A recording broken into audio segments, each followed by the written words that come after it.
They thought they were entering a camp of labor, but what waited inside was starvation, disease, and death. A place so terrifying that even liberating soldiers could barely believe their eyes. What secrets still lie in the shadows of Bergen-Belsen?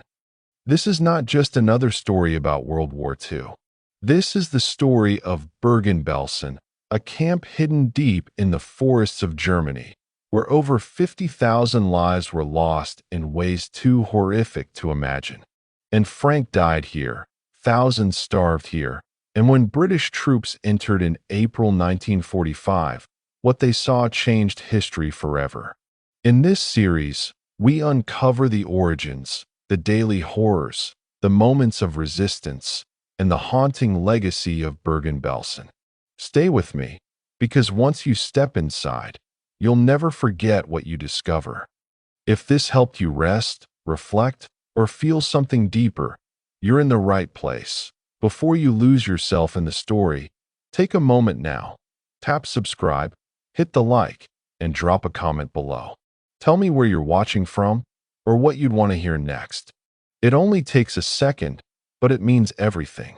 It keeps this channel growing, keeps history alive, and makes sure you won't miss what's coming next. Now, let's begin. Chapter 1: Shadows in the Forest.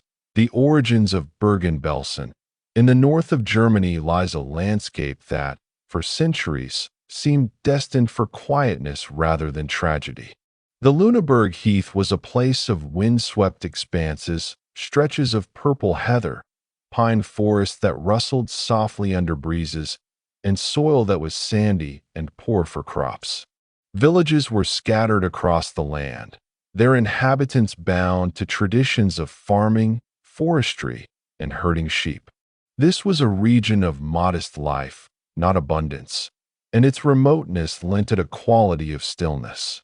Yet that very remoteness would, in time, give it another role altogether. The origins of Bergen-Belsen cannot be understood without first considering this landscape. For centuries, armies had been drawn to its open plains. Long before the 20th century, military leaders saw that the heath offered large spaces where soldiers could maneuver, march, and train without disturbing many civilians. By the end of the 19th century, the Prussian army had already marked areas of the heath as useful for exercises. Fields became practice grounds for artillery.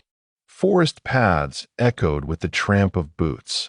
The military gradually carved its presence into the region, so that alongside the sheep and the farmers stood barracks, drills, and shooting ranges. After Germany's defeat in the First World War, the Treaty of Versailles imposed strict limits on the size of the German army. Yet, even within those restrictions, the heath remained a site of training. Local people grew used to soldiers in uniform, columns of recruits marching past, and the occasional thunder of practice fire. Then, with the rise of Adolf Hitler and the Nazi regime in the 1930s, the pace of militarization increased once again. The Wehrmacht expanded.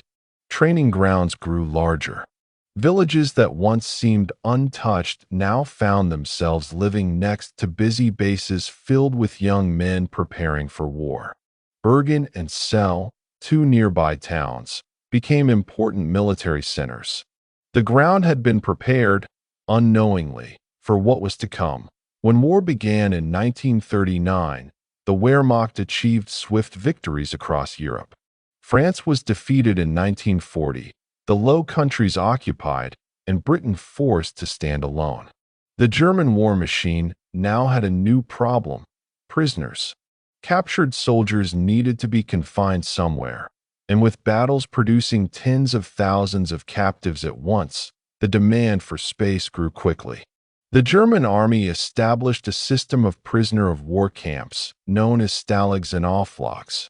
Some were placed deep inside the Reich, others in occupied territories, and the Lüneburg Heath, with its wide-open spaces already controlled by the military, was seen as suitable for such use. It was in this context that Bergen-Belsen first took shape. Initially, The camp was not a place of extermination, nor even yet a concentration camp. It was, instead, a holding facility for prisoners of war, especially those captured during the campaigns in Western Europe. Barracks were built, fencing erected, and the infrastructure of confinement appeared on the heath. At this early stage, the camp's purpose was relatively straightforward: to contain men taken from the battlefield until the war decided their fates. But the war did not remain static. In June 1941, Hitler launched Operation Barbarossa, the massive invasion of the Soviet Union. In the opening months of the campaign, German forces encircled and captured millions of Red Army soldiers. The Wehrmacht, unprepared for such numbers, scrambled to create or expand prisoner of war camps. Bergen-Belsen was soon swept into this wave.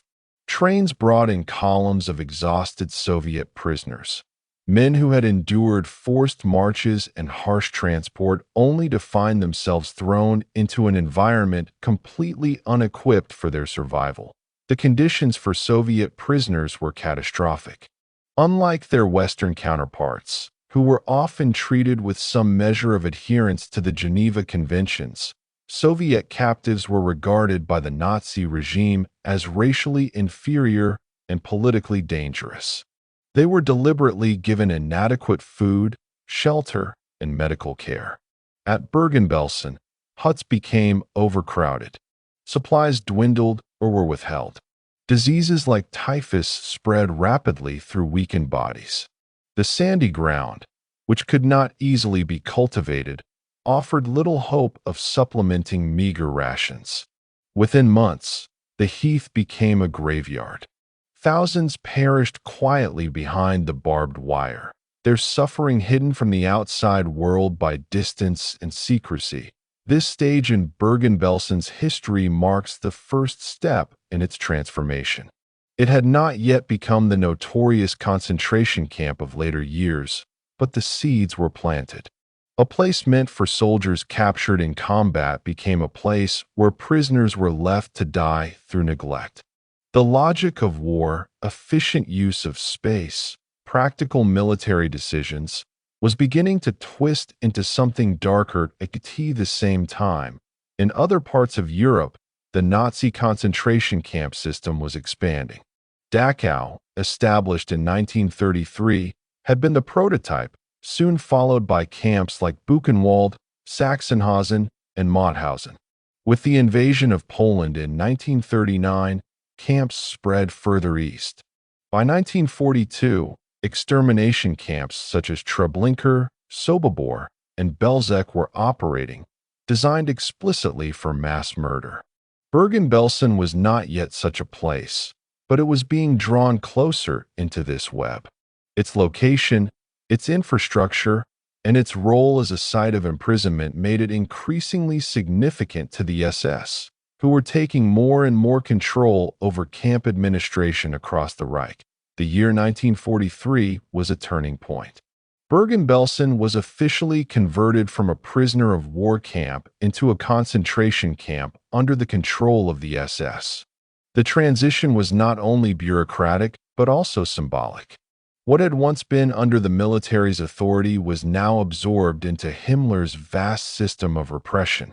The SS viewed camps not only as places to hold people, but as instruments of policy, tools for punishment, exploitation of labor, and, often, mass killing through starvation and neglect.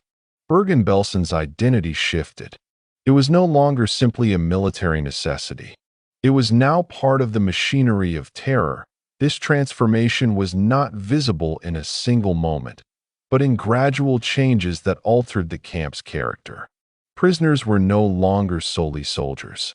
Civilians began to arrive: Jews, political prisoners, people deemed enemies of the Reich. Barracks filled with families torn from their homes, with individuals who had committed no crime other than existing in the wrong place at the wrong time. The camp's population grew, but resources did not. Overcrowding worsened. Hunger deepened. The silent landscape of the heath bore witness to cries it had never known before. What makes the story of Bergen-Belsen especially chilling is the ordinariness of its beginning. It did not rise suddenly as a place of evil. It emerged step by step, through decisions that at first seemed administrative, then logistical, then ideological. A training ground became a prison became a camp of starvation, and a camp of starvation became one of the most infamous names in the history of suffering. The Lüneburg Heath, with its beauty and silence, became the setting for unspeakable misery. When the SS assumed direct control of Bergen-Belsen in 1943, they did not imagine it as a place of sudden death like Auschwitz or Treblinka. Instead, it was shaped into what they called an Aufenthaltslager, or detention camp. It was meant, on paper, to hold special categories of prisoners: Jews who might be exchanged for Germans held abroad, political prisoners whose fates were undecided, and those considered useful for negotiation. Yet in practice, these bureaucratic categories quickly blurred. The camp became a dumping ground for human beings whom the Nazi system did not quite know what to do with, and that ambiguity condemned thousands to suffering. The physical environment of Bergen-Belsen reflected this confusion. Unlike some of the older camps with massive stone buildings or brick barracks, Belsen consisted mainly of wooden huts, hastily erected on sandy soil. Drainage was poor. In the rainy seasons, mud pooled and spread, covering pathways and seeping into shoes. In winter, the wind cut across the open heathland, carrying with it a bitter chill that entered the barracks through cracks and gaps. In summer, the air became stifling, heavy with the odor of unwashed bodies, waste, and disease. It was an environment poorly suited for large populations, yet the numbers continued to grow.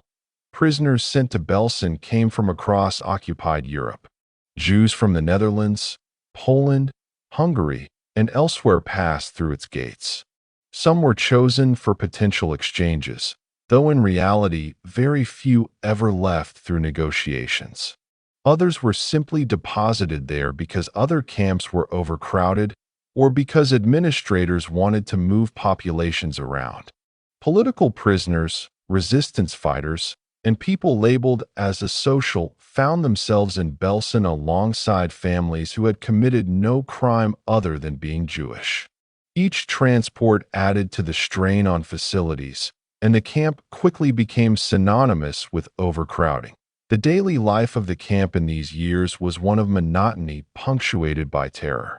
Prisoners rose early, stood in roll calls that could last for hours, and were subjected to arbitrary punishments. Food was scarce from the start and grew worse as the war dragged on. A thin soup of turnips, sometimes a crust of bread, and little else. Malnutrition weakened bodies, which made them vulnerable to illness. Medical facilities existed in name only, lacking supplies and staffed by doctors themselves imprisoned. Disease spread unchecked. The paradox of Bergen-Belsen was that it was not established as a site of industrialized mass murder, yet it became infamous precisely because death was everywhere. Neglect, starvation, and disease did what gas chambers did elsewhere. Bodies piled up not because of deliberate executions on a massive scale, but because the entire structure of the camp was designed in such a way that survival was nearly impossible. The Nazi authorities could claim, to themselves and to others, that this was not an extermination camp, yet the result was the same. Thousands upon thousands of lives extinguished. One of the unique roles of Belsen was its function as an exchange camp. The idea was that Jews who held passports of neutral countries, or who had connections abroad, might be traded for German civilians interned elsewhere. For a handful of prisoners, this system offered a slim hope. Some did indeed survive because of such arrangements. But for the vast majority, exchange never came. Instead, they languished in the same conditions as everyone else. The existence of the exchange camp provided the Nazis with a fig leaf of supposed rationality, yet in reality it only prolonged the suffering of its inhabitants. Outside the fences, the world of the Lüneburg Heath continued in its own strange normality. Farmers tended fields. Villagers went about their routines. The war touched them, of course, through rationing, through the presence of soldiers, through air raids on nearby towns. But just beyond their homes, hidden by fences and forests, was a different world entirely. Testimonies from locals after the war often spoke of ignorance, of not knowing exactly what was happening inside Belsen. Some may have genuinely been unaware of the scale of suffering. Others likely chose not to ask too many questions.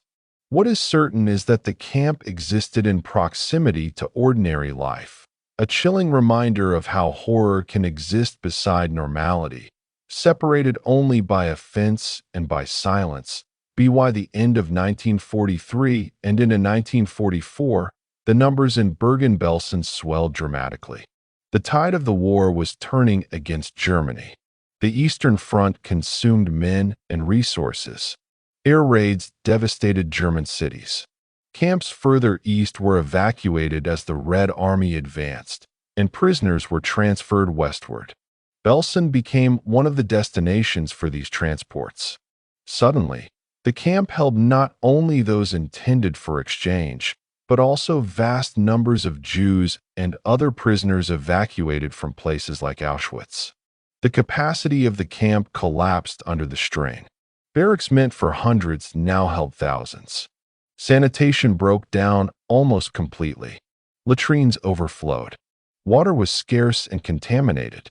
The camp spiraled into conditions that even SS officials found difficult to manage, though their concern was rarely for the prisoners, but for the risk of epidemics spreading beyond the wired. It was during this period that diseases such as typhus, tuberculosis, and dysentery took on epidemic proportions.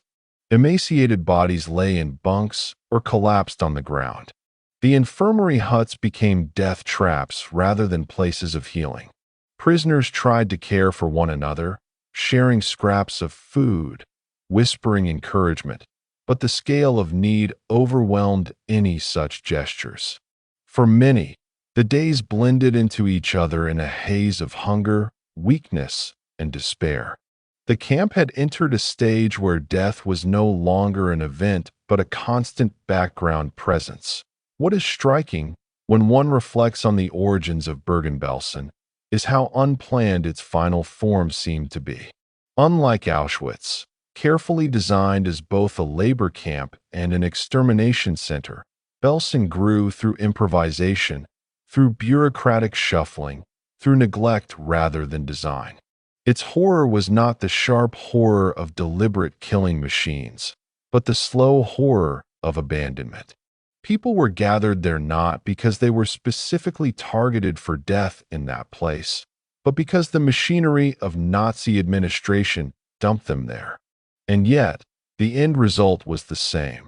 Mass graves filled, families disappeared, lives ended in suffering. By early 1945, the war was closing in. Transports continued to bring prisoners into Belsen even as food supplies collapsed entirely. The camp became so overcrowded that barracks could no longer hold the numbers. People slept outside, exposed to the cold, lying in mud and filth. Starvation reached unprecedented levels. The name Bergen-Belsen would soon become known worldwide, not because of its original role as a prisoner of war camp or as an exchange facility, but because of the images that emerged at its liberation: skeletal figures, piles of corpses, and the unbearable stench of death that greeted British soldiers. But that part of the story belongs later. To understand Belsen's origins is to understand how gradual the descent was. A quiet heathland became a military training ground. A military ground became a prisoner of war camp. That camp became a concentration camp under SS authority. And that concentration camp, through overcrowding, starvation, disease, and neglect, became one of the most infamous symbols of Nazi cruelty. It is a reminder that evil does not always begin with a grand design. Sometimes it begins with quiet decisions, with small steps, with the slow erosion of humanity until the end result is indistinguishable from deliberate murder. Thus ends the story of Bergen-Belsen's beginnings. From the heather-covered fields of the Lüneburg Heath to the grim barracks of the camp, the transformation was both gradual and relentless.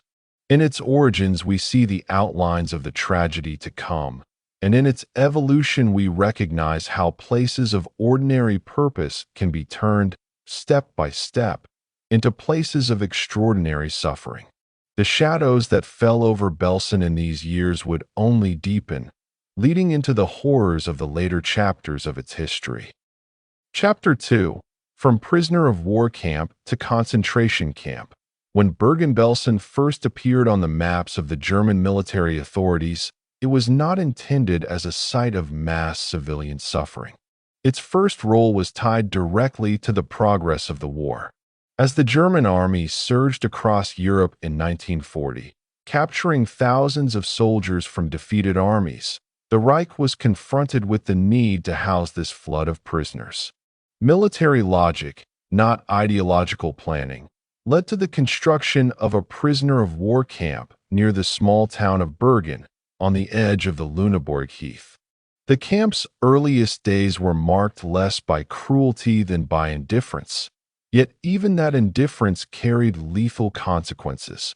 The first men confined there were largely captured during the campaign against France in 1940. For these Western Allied soldiers, conditions were harsh, but not entirely outside the norms of wartime captivity. The Geneva Conventions provided certain standards for treatment, and while Germany frequently violated them in practice, Western prisoners often fared somewhat better than those from the East. Huts were built, food was issued, and the structure resembled, at least outwardly, a conventional prisoner of war facility. Families at home received occasional postcards. The system, if imperfect, seemed functional. But the German invasion of the Soviet Union in June 1941 unleashed a tidal wave of new captives that overwhelmed the system. Entire armies of the Red Army were encircled and forced to surrender in the great battles of the opening months. The Wehrmacht suddenly found itself in control of millions of Soviet prisoners, men whom the Nazi leadership considered racially and ideologically inferior. Unlike their Western counterparts, they were denied the protection of international agreements. Hitler himself had declared that Bolshevism was a mortal enemy, and his generals were instructed to treat Soviet prisoners with deliberate severity. That it was into this cauldron that Bergen-Belsen was drawn. Soviet prisoners began to arrive, transported by train or forced march, already weakened from battle and hunger. The camp, built for far smaller numbers, could not absorb them. Wooden huts filled beyond capacity. Sanitation collapsed. Guards, often indifferent or openly hostile, allowed food supplies to dwindle. Prisoners weakened rapidly. In the harsh winters of northern Germany, men froze in their bunks, wrapped in thin uniforms that offered little protection. Hunger gnawed constantly. Some resorted to eating grass, bark, or whatever scraps they could scavenge. For the local German population, these Soviet prisoners were visible in glimpses, working in fields under guard, staggering through villages on forced labor details. Their condition shocked even some of the civilians, though many remained silent. Starved, ragged, and broken, they seemed to embody the Nazi propaganda image of the subhuman enemy. Yet behind that image were men with names, families, and stories, now lost in the anonymity of mass death. By the end of 1941, tens of thousands of Soviet prisoners had perished in German captivity across the Reich, and Bergen-Belsen contributed its share to this silent catastrophe. The camp was divided into sections. One area was designated specifically for Soviet prisoners of war, often referred to as the Russian camp. Conditions there were particularly dire. Disease spread unchecked. Typhus, tuberculosis, and dysentery cut down men who were already emaciated. Corpses were carried out daily, sometimes left piled until they could be buried in mass graves dug into the heath. Survivors remembered the smell of death hanging over the barracks, the sight of companions disappearing one by one until whole groups were gone. In this environment, survival often depended on chance rather than strength. This stage of Bergen-Belsen's existence reveals the first crucial step in its transformation. The camp was no longer merely a military facility holding enemy soldiers until the war ended. It had become a site where ideology determined survival. Western prisoners might live. Soviet prisoners were left to die. The administration was learning, consciously or not, how to run a camp in which neglect functioned as a weapon. This logic, once established, would later be applied to Jews, political prisoners, and others swept into Belsen's orbit. As the war moved into its middle years, Bergen-Belsen's role shifted again. By 1943, the SS had taken an increasing interest in the site. The Nazi concentration camp system was expanding rapidly. Auschwitz, Treblinka, Sobibor, and other extermination centers in occupied Poland were carrying out mass killings of Jews. Camps inside Germany itself were used for forced labor, punishment, and detention. The SS sought new facilities to manage the growing numbers of prisoners being deported from across Europe. Bergen-Belsen, with its existing infrastructure and location inside the Reich, offered a convenient addition to the network. The transfer of authority from the Wehrmacht to the SS marked a decisive turning point. Under SS control, Bergen-Belsen ceased to be primarily a prisoner of war camp. It was reclassified as a concentration camp, with new categories of prisoners brought in. Jews intended for possible exchanges were housed there, though in practice only a few ever benefited from this system. Political prisoners from occupied countries arrived. Families were sometimes held together, an unusual practice in the concentration camp world, though this did little to spare them from hunger and disease. The camp's identity shifted from a place of military detention to a place of ideological persecution. What made Bergen-Belsen distinct at this stage was its ambiguity. It was not designed as a killing center like Auschwitz. It was not solely a labor camp like Dachau. Instead, it became a dumping ground, a holding pen for those who did not fit easily into other categories. This lack of clear purpose contributed to its deadly conditions. Resources were never adequate. Administrators treated prisoners as expendable. Overcrowding worsened with each new transport. The camp became a reservoir of suffering, its population swelling far beyond what its fragile infrastructure could bear. For prisoners, daily life followed a grim routine. Roll calls stretched for hours, sometimes in rain or snow, as guards counted and recounted. Food consisted of watery soup, bread rations that dwindled as the war dragged on, and occasionally scraps of vegetables. Clothing was thin and often inadequate. Work details took prisoners outside the camp to dig, haul, or repair, tasks performed under guard with little regard for human endurance. Nights were filled with the sounds of coughing, groaning, and the whispers of those trying to comfort one another in overcrowded bunks. By late 1943 and into 1944, Bergen-Belsen had firmly taken its place in the SS camp system. Its reputation, however, was different from that of other camps. Prisoners feared Auschwitz for its gas chambers, feared Dachau for its harsh labor, but Belsen became feared for its neglect, for the slow death that came from starvation and disease. Survivors later recalled that one could see death everywhere, men and women wasting away, children lying weakly beside parents, corpses dragged out daily. This slow, grinding destruction became the defining feature of Belsen, even before the final catastrophic months of the war. The transformation of Bergen-Belsen from a prisoner of war camp into a concentration camp was gradual, almost bureaucratic in its steps, yet its human consequences were enormous. What began as a practical solution to the problem of captured soldiers evolved into a node in the vast machinery of Nazi repression. Each stage seemed to build naturally on the one before, yet in the accumulation of these stages lay a tragedy that defies comprehension. The shift of Bergen-Belsen into the SS system was not only a matter of administration, it was also a matter of ideology. Where the Wehrmacht had at least outwardly maintained the appearance of conventional prisoner of war rules, the SS brought with it a worldview in which categories of humanity were arranged in hierarchies of worth. Under this vision, Jews were at the bottom, marked not for survival but for exclusion, suffering, and eventual annihilation.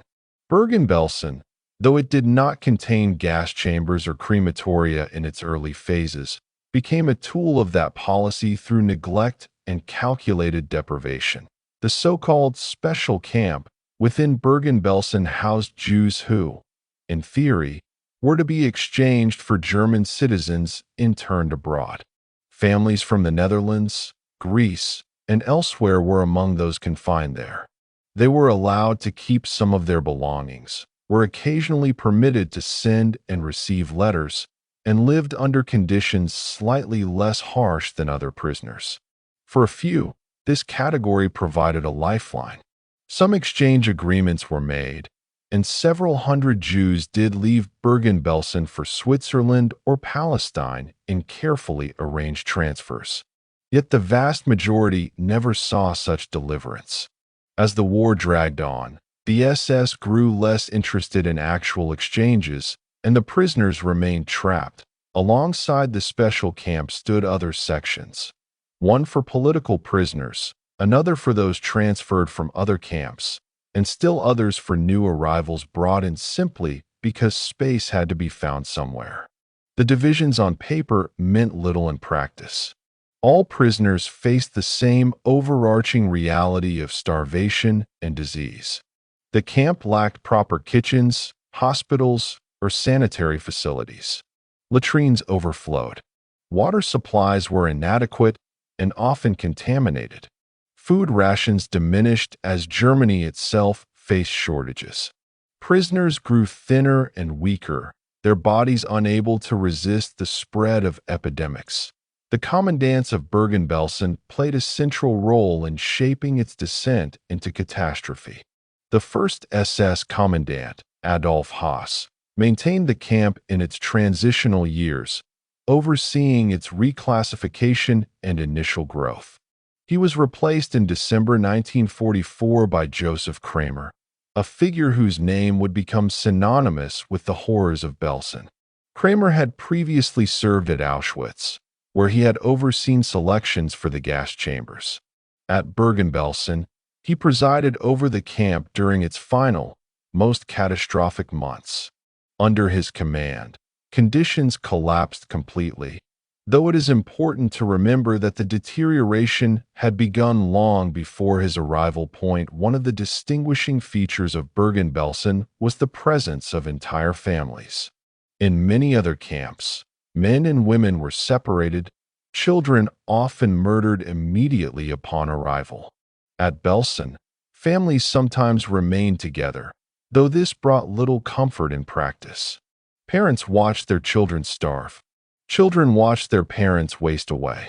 Husbands and wives shared huts, but also shared in the despair of knowing that none of them were likely to survive. The presence of families gave Belsen a particular poignancy in survivor testimony, as memories of lost loved ones were tied not only to absence, but to the direct witnessing of their decline. By 1944, Bergen-Belsen was no longer a marginal camp within the system. It had become a central site for the storage of prisoners evacuated from other regions. As the Red Army advanced through Poland and the Eastern Front collapsed, the SS attempted to move tens of thousands of prisoners westward. Long columns of deportees trudged on foot or were crammed into trains, many dying along the way. Belsen received thousands of these transports, its population swelling far beyond capacity. The camp, built originally for a few thousand, now held tens of thousands. The result was predictable. Starvation intensified, disease spread faster, and corpses multiplied. The suffering was not hidden from those who administered the camp. Reports flowed back and forth about the typhus epidemics, about the shortage of food, about the overcrowding. But little was done to remedy the conditions. In the Nazi worldview, prisoners were expendable. Their deaths mattered little except insofar as they threatened to spread disease beyond the wire.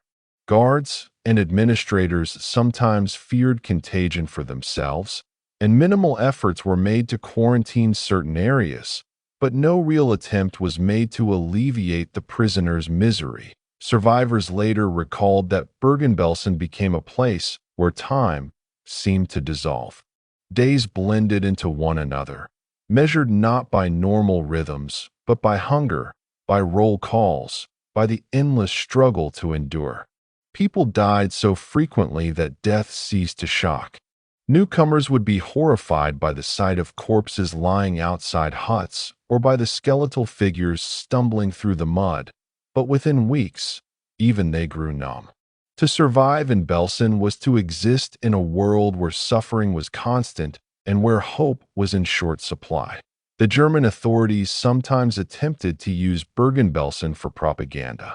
By pointing to the existence of an exchange camp, they sought to show that they were treating certain prisoners in a supposedly humane way. Neutral observers were occasionally allowed to visit, though only carefully selected areas were shown. These tours presented a distorted picture, one in which families were housed together, parcels were received, and life appeared tolerable. The reality beyond the chosen huts was entirely different, but the regime counted on distance and secrecy to conceal the truth. What is most haunting about this phase of Bergen-Belsen's history is the way in which neglect functioned as policy. There was no need for systematic executions on a daily basis. The camp itself became the executioner. Starvation, filth, and disease carried out the work of destruction. In this sense, Bergen-Belsen demonstrates the variety of forms that mass killing can take.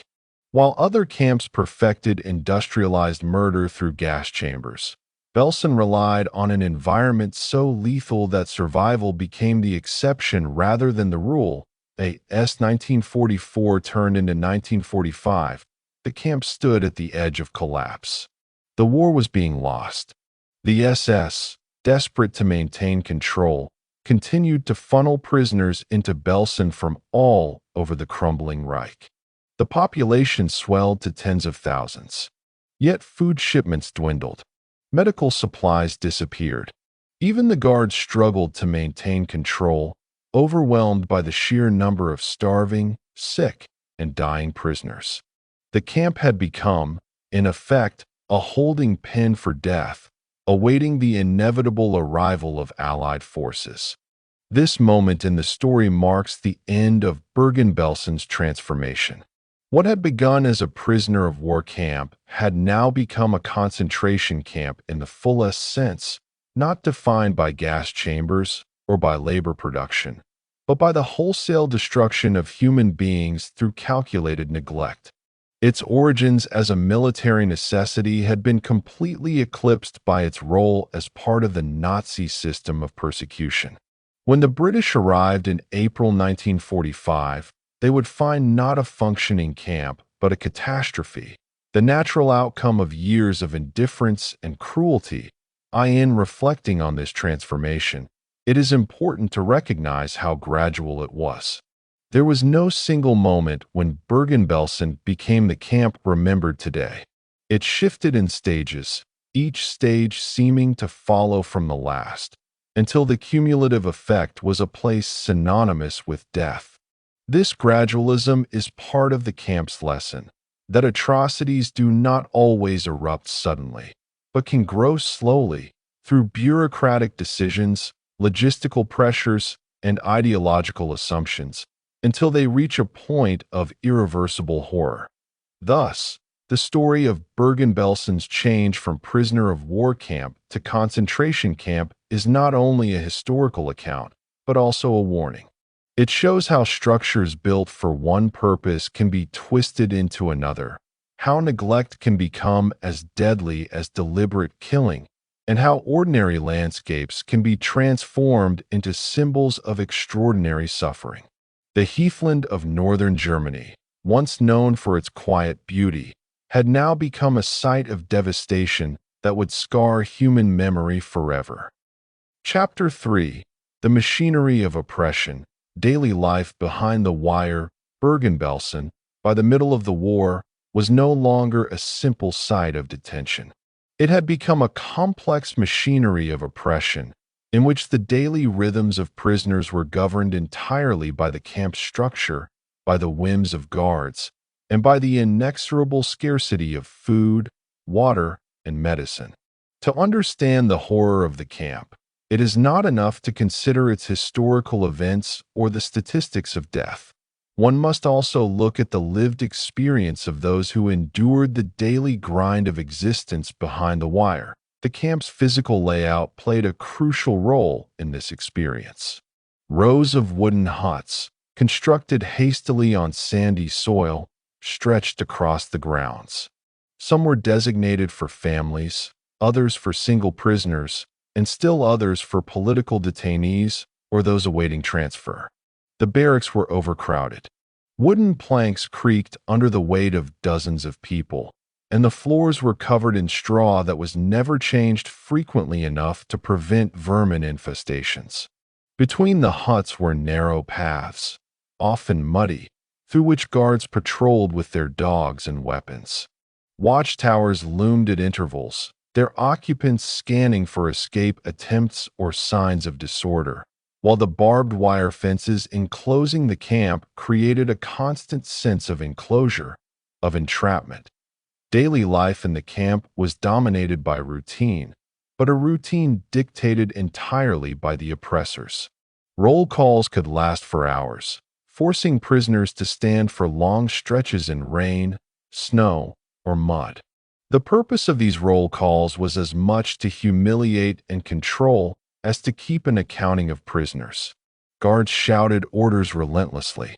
Any failure to respond promptly could result in beatings or punishment. Exhaustion, hunger, and fear combined to create a constant sense of anxiety, as prisoners understood that their lives were contingent on the arbitrary decisions of those in power. Food, always scarce, defined the rhythm of existence. A thin soup, often made of water with turnips or other inedible scraps, was distributed once or twice a day. Bread, when it arrived, was meager. Starvation became a central fact of life. Prisoners traded or hoarded anything they could, sometimes eating raw vegetables or scraps from the camp's fields, though even these were minimal. The lack of nutrition weakened the immune system, making every cough, every fever, potentially lethal. Hunger was not simply physical. It was psychological, shaping behavior, thoughts, and interpersonal relations. Those who could steal or barter food temporarily survived, while others languished, unable to resist the relentless tide of malnutrition. Sanitation was nearly non-existent. Latrines overflowed. Waste contaminated living spaces. Vermin were constant companions. Disease spread quickly in such conditions. Typhus, tuberculosis, and dysentery were rampant. Medical care, where it existed, was minimal and mostly symbolic. There were barracks designated as infirmaries, but supplies were almost entirely absent. Prisoners assigned as medics tried to provide care with bare hands and inadequate tools, improvising with scraps of clothing or bits of cloth to dress wounds. But they were fighting a battle they could never win. Sick prisoners were often left to die, removed only when their bodies became obstacles to camp operations. Work details were another cornerstone of life behind the wire. Prisoners were forced to perform labor outside the camp or within it, though the work was often purposeless and brutal. Digging, hauling, repairing fences, cleaning latrines, and performing other menial or dangerous tasks occupied much of the day. The SS enforced labor with severity. Those who slowed, who faltered from weakness, or who resisted were punished publicly, sometimes with beatings or death. Work was not only a means of control, but also a demonstration of the camp's power. The prisoners were reduced to tools, their humanity systematically stripped. The camp's social hierarchy evolved as well under duress. The SS appointed certain prisoners as capos, prisoners with minor authority over others. Capos enforced discipline, distributed food, and oversaw work details. This system created tensions and sometimes violence among prisoners themselves. Those chosen as capos could wield considerable power, often surviving longer because of their relative privileges.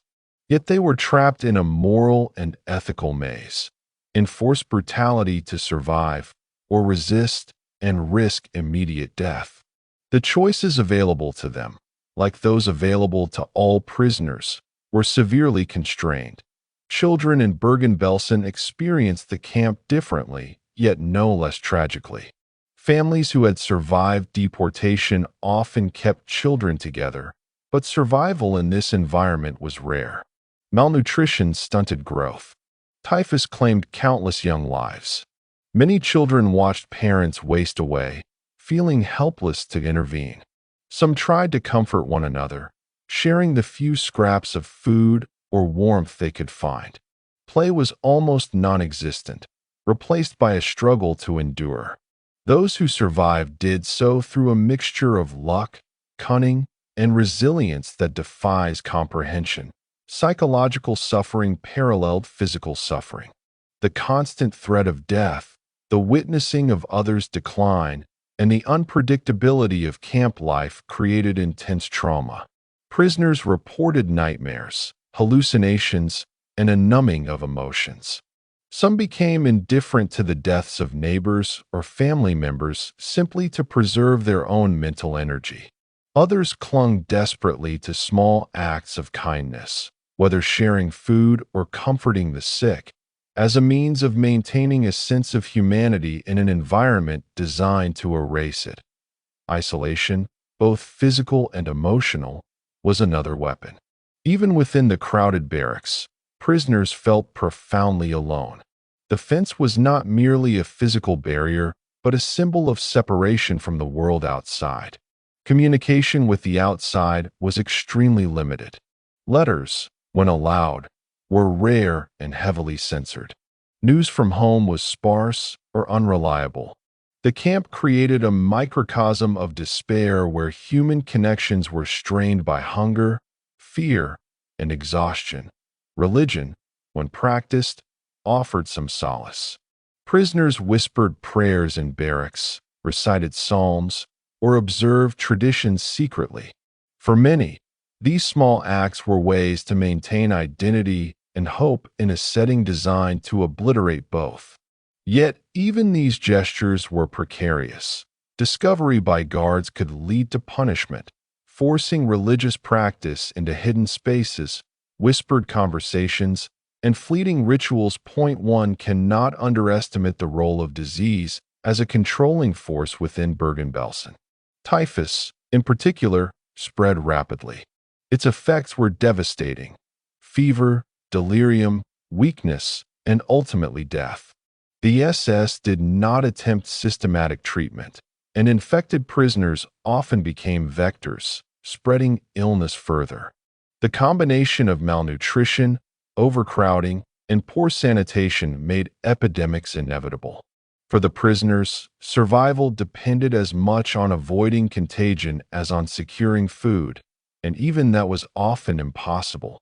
Despite these conditions, the human spirit persisted in small, astonishing ways. Prisoners formed clandestine support networks, sharing food, medicine, or moral encouragement. Secret schools were organized for children.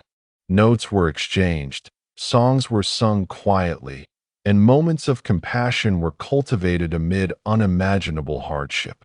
These acts, though small in comparison to the enormity of suffering, demonstrate the resilience of humanity even in the most oppressive circumstances.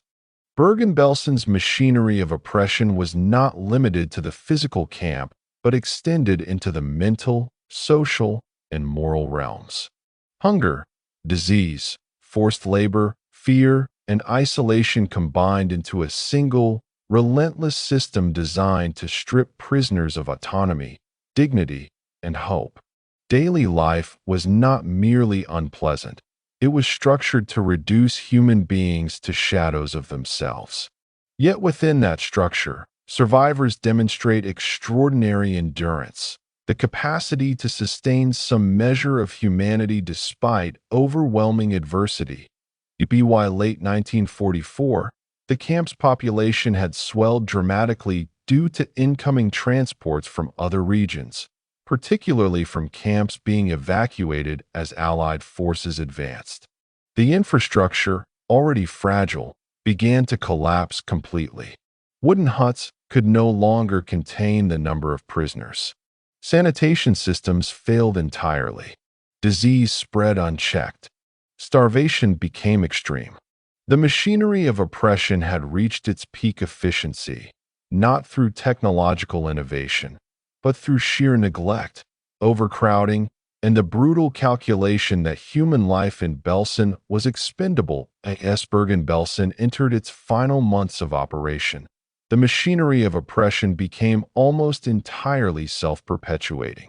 The overcrowded huts, the endless roll calls, the scarcity of food, and the omnipresent threat of disease created an environment in which death became routine.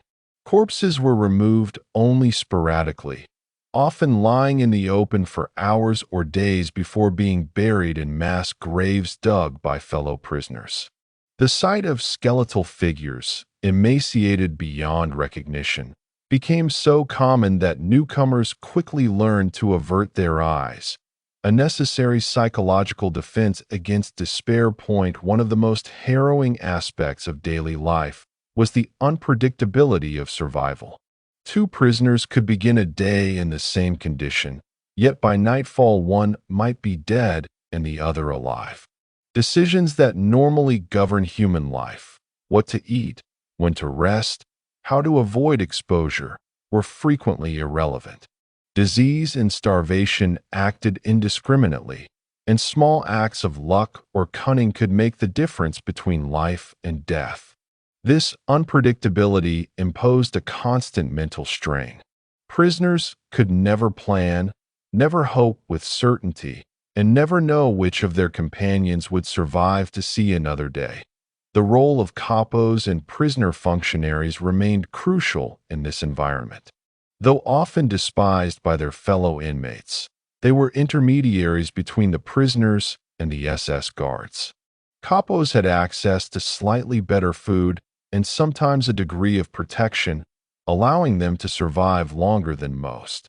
Some abused their authority, inflicting cruelty on others to maintain favor, while a smaller number used their positions to shield or assist fellow prisoners.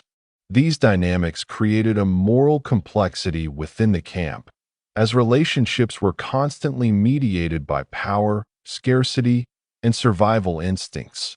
Children, already vulnerable, faced unique horrors. Infants and toddlers, unable to compete for food or cope with exposure, perished in large numbers.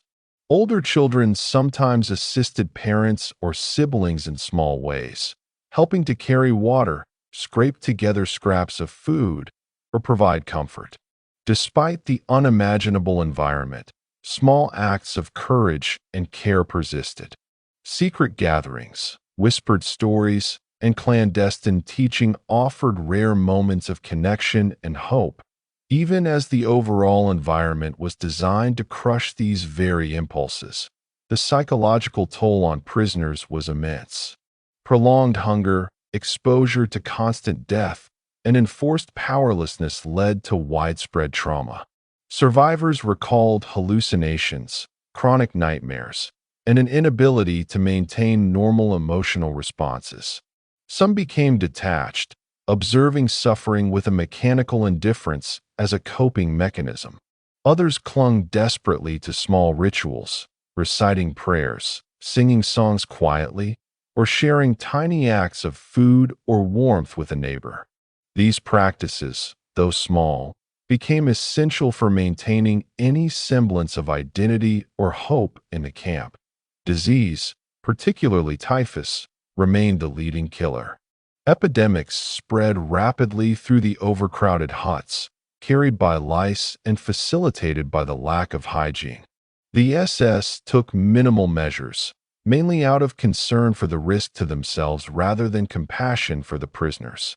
Sick individuals were left in their beds or on the floor until they died, contributing further to the psychological strain. The presence of death as a daily fact created a pervasive atmosphere of dread, and yet some prisoners displayed remarkable resilience, helping the sick and dying despite their own weakened states. Food scarcity intensified as Allied bombings and a collapsing German infrastructure disrupted supply lines. The rations that remained were often inadequate even to sustain life. Prisoners foraged for scraps, bartered possessions, and sometimes resorted to extreme measures in the fight for survival. Hunger dictated almost every action, shaping social interactions and survival strategies. Those who could manipulate or exploit these conditions sometimes survived longer, but the overarching environment of deprivation ensured that death remained an ever-present companion. The British liberation of Bergen-Belsen in April 1945 revealed the cumulative effects of this machinery of oppression. When Allied forces arrived, they encountered a camp in total collapse. Tens of thousands of prisoners, most severely malnourished, with corpses scattered across the grounds and disease rampant. Survivors were so weak that many could not walk without assistance. The photographs and testimonies from this moment provided the world with one of the clearest glimpses into the daily realities of camp life. A life dominated not by the singular act of execution, but by continuous, systemic neglect, deprivation, and suffering. The liberation highlighted the unique horror of Bergen-Belsen. Unlike extermination camps where industrialized killing was central, the mortality at Belsen was cumulative, arising from neglect, starvation, disease, and the brutal conditions of daily life. The camp functioned as a machinery of death through its routine operations, not through any single act. Each element, the overcrowding, the forced labor, the minimal rations, the lack of medical care, worked in combination to destroy human life gradually but relentlessly. Survivors' accounts provide the most compelling evidence of this machinery. They describe days structured entirely by necessity: finding water, standing for roll calls, waiting for food distributions, laboring in the mud, caring for sick companions, and enduring the constant threat of guards' violence. Emotional, physical, and psychological survival intertwined. Small acts of kindness or resourcefulness became acts of resistance against the camp's dehumanizing machinery. These accounts reveal the tension between the oppressive system and the resilience of human beings within it. Social bonds in Bergen-Belsen were both essential and fragile. Families tried to remain together, neighbors supported each other, and clandestine networks formed for communication, smuggling food, or sharing information. Yet scarcity and death also fostered competition, suspicion, and sometimes betrayal. Prisoners had to navigate a moral and ethical landscape distorted by extreme deprivation, making choices that would normally be unthinkable in a normal society. This environment underscored how the camp's machinery of oppression extended beyond physical suffering to erode social cohesion and moral frameworks. Even routine camp operations contributed to psychological torment. The counting of bodies, the separation of the sick, the witnessing of public punishments, all served as reminders of the prisoners' powerlessness. Guards leveraged fear systematically, often creating arbitrary punishments or humiliations to reinforce the hierarchy. The camp's architecture, its routines, and the behavior of its administrators collectively created a space in which prisoners' autonomy, dignity, and sense of time were consistently undermined. The machinery of oppression also included subtle forms of control. Prisoners were forced to perform degrading tasks, such as cleaning corpses or preparing graves. Those who faltered were punished. Observation was constant, and even small deviations could have deadly consequences. The environment became a perpetual lesson in obedience, fear, and the fragility of life. Resistance was rare, both because of the lethal consequences and because energy and thought were consumed by the struggle to survive. It'd be why the final months of the camp's operation, Bergen-Belsen had reached its peak in terms of destructive power. The combination of overcrowding, starvation, disease, forced labor, and psychological strain created conditions in which survival was exceptional. Even those who escaped death had often been permanently scarred, physically and mentally. Liberation did not immediately alleviate suffering. Many survivors died in the days following freedom due to weakened immune systems, untreated disease, and the lasting effects of malnutrition. Yet within this machinery of oppression, human resilience persisted. Prisoners continued to help each other, to offer solace, to maintain fragments of identity and culture. These acts, while small in scale, were profound in their significance. They demonstrated that even in the most controlled and oppressive circumstances, human beings could assert dignity, compassion, and solidarity. The existence of these behaviors amidst horror underscores the complexity of life behind the wire and the remarkable strength of those who endured it. Bergen-Belsen's daily life behind the wire was thus both ordinary and extraordinary. Ordinary in its routines, work, and necessity-driven survival strategies. Extraordinary in the magnitude of suffering it produced and the resilience it demanded. The camp exemplifies how systemic oppression can be operationalized not only through direct violence, but through sustained neglect, deprivation, and environmental control. It remains a stark testament to the capacity of organized systems to destroy human life gradually, while also illuminating the resilience and humanity that persist even in the darkest conditions. Chapter 4: The Spread of Disease and Starvation. A Silent Killer.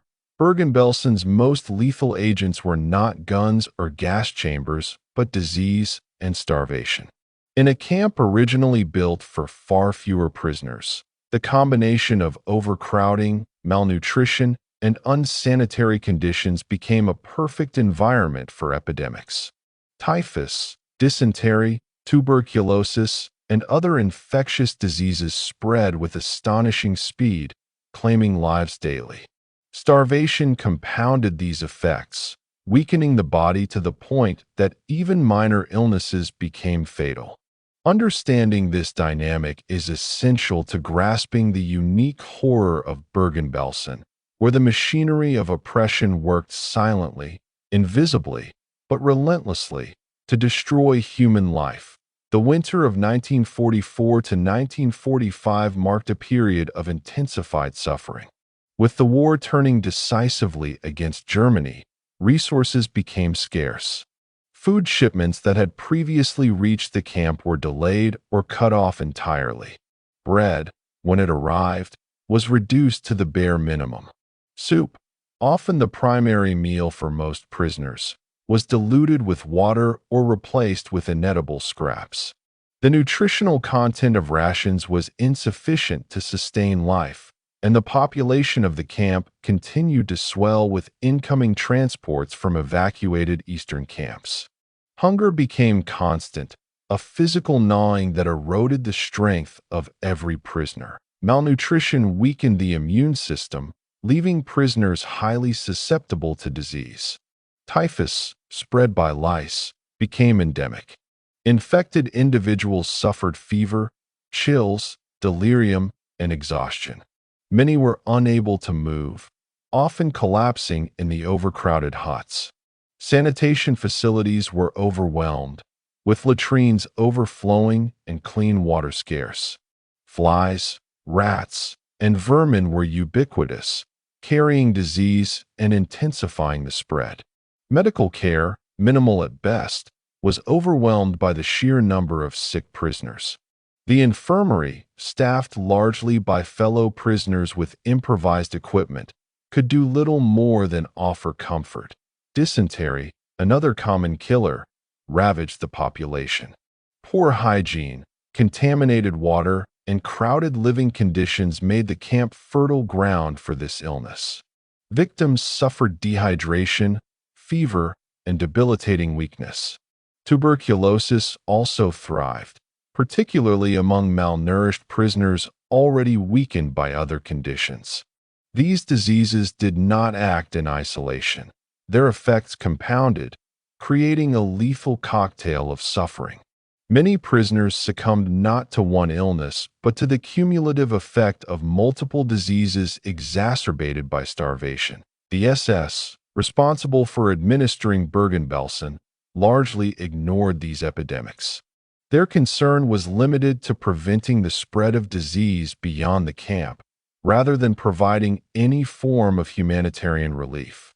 In some cases, they relocated corpses hastily to avoid contagion, but the underlying conditions remained unaddressed.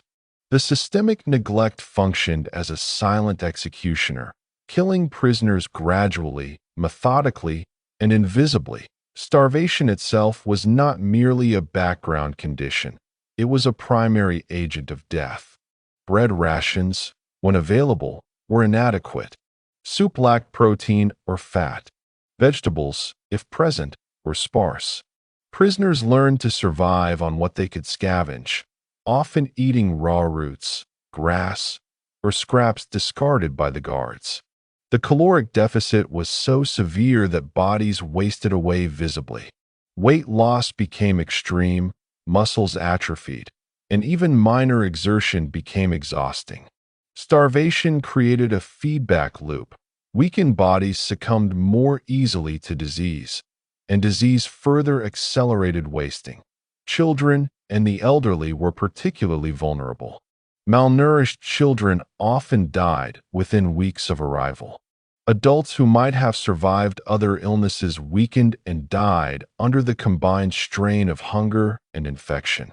Pregnant women faced unimaginable challenges. Childbirth under such conditions was almost invariably fatal, and malnourished mothers struggled to feed their infants. Survival depended on extraordinary luck or protection from fellow prisoners who could share scarce resources. Prisoners described a sense of omnipresent sickness and death.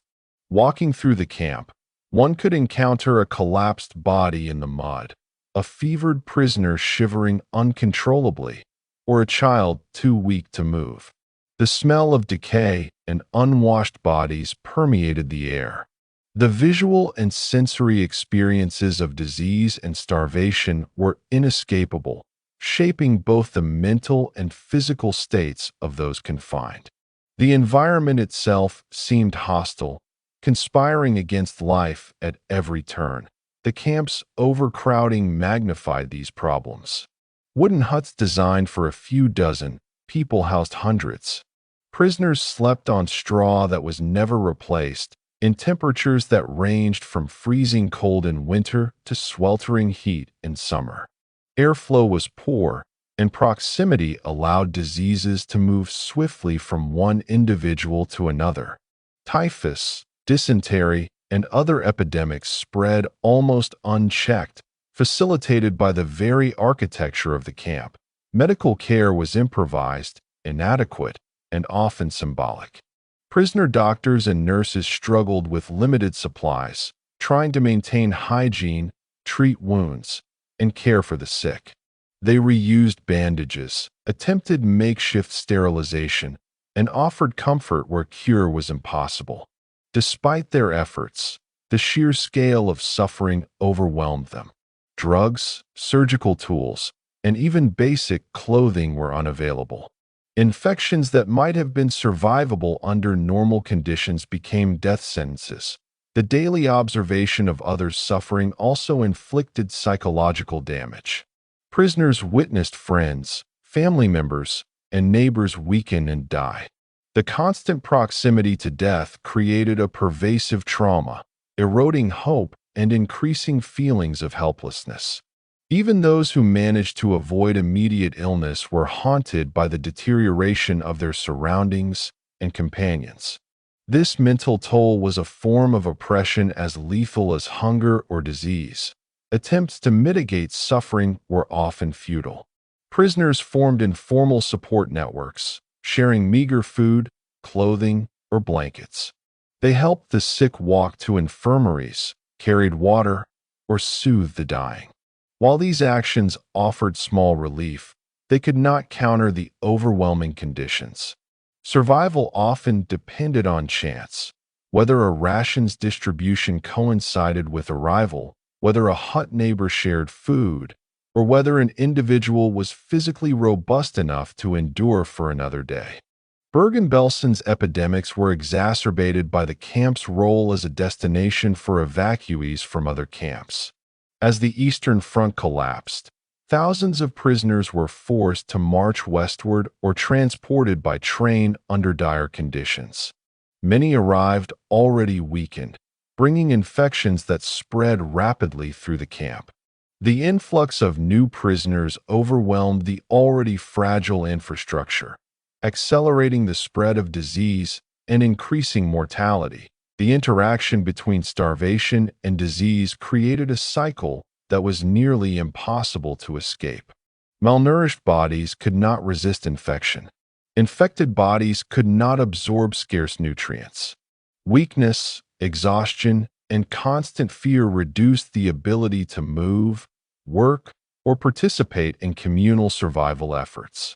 In this environment, life was a precarious balance between strength, chance, and the small acts of support from fellow prisoners. The winter of 1944 to 1945 was particularly brutal. Food rations, already minimal, diminished further as supply lines broke down under the pressure of Allied advances and the collapsing German economy.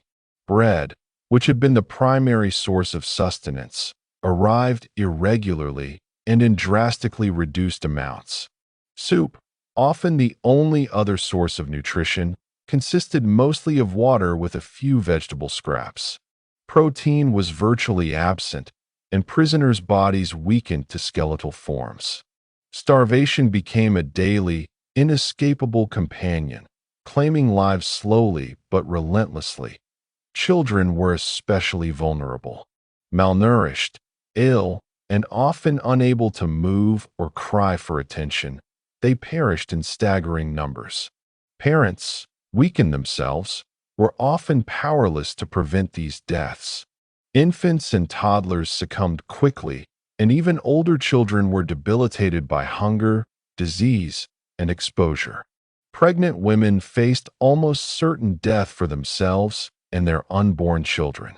The lack of adequate nutrition and medical care turned childbirth into one of the most lethal events in the camp. The epidemics of typhus, dysentery, and tuberculosis became intertwined with starvation to create a lethal synergy. Infected prisoners weakened by hunger were unable to fight disease, and disease further reduced their ability to absorb what little nutrition was available. Typhus, spread by lice, caused fever, delirium, and extreme exhaustion. Dysentery led to rapid dehydration and weakness. Tuberculosis, already rampant in Europe, spread quickly through the crowded huts. Each illness reinforced the other, creating a continuous cycle of decline that few could escape. Huts were overcrowded beyond comprehension. Wooden structures designed for a few dozen individuals held hundreds. Straw, the only bedding available, was rarely changed and became infested with lice and fleas. Hygiene was impossible, water was scarce and often contaminated. Floors were covered with mud and waste. In this environment, disease moved unhindered, a constant and lethal companion. Even prisoners who tried to maintain cleanliness were powerless against the scale of infestation. Medical care was almost entirely symbolic. Prisoners trained as doctors and nurses did what they could with limited supplies, using scraps of cloth for bandages, improvising treatments, and attempting to maintain sanitation. But with thousands of sick prisoners and no access to real medicine, their efforts were largely insufficient. They could provide comfort, monitor patients, and offer what small relief was possible, but curing illness was beyond their means. Their work, heroic though it was, highlighted the scale of the camp's systemic neglect. The psychological impact of disease and starvation was profound. Prisoners watched friends, neighbors, and family members waste away, sometimes within hours or days. Death became routine. Survivors described a numbing of emotions, a protective mechanism to endure the constant trauma.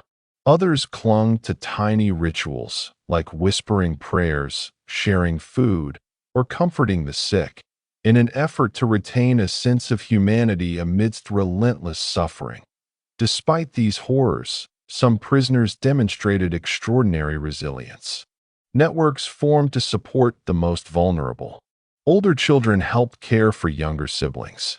Adults shared what little food they had. Secret teaching sessions for children and whispered religious rituals allowed prisoners to preserve aspects of culture and identity.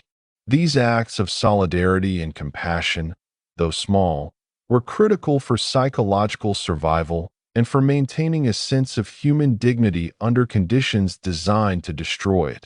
The influx of prisoners from other camps amplified the crisis. As Allied forces advanced, the Nazis evacuated thousands of prisoners from Eastern Europe, often in death marches or overcrowded trains. Many arrived already weakened or infected, introducing new illnesses and overwhelming Bergen-Belsen's inadequate facilities. The overcrowding accelerated epidemics, increased mortality rates, and intensified the struggle for survival. These evacuations, intended to hide prisoners from the advancing Allies, inadvertently amplified the camp's lethal conditions. Starvation and disease did not affect all prisoners equally. The strongest or most resourceful could sometimes survive longer, exploiting small advantages or assistance from fellow prisoners. Children, the elderly, and the sick were most likely to die. Families faced the constant threat of losing members, creating psychological torment in addition to physical suffering. Even those who survived often emerged permanently weakened, both physically and mentally. Death became normalized in daily life.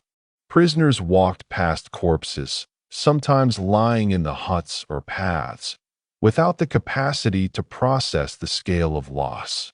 The constant presence of dying and dead individuals eroded social cohesion, replaced by a survivalist mentality.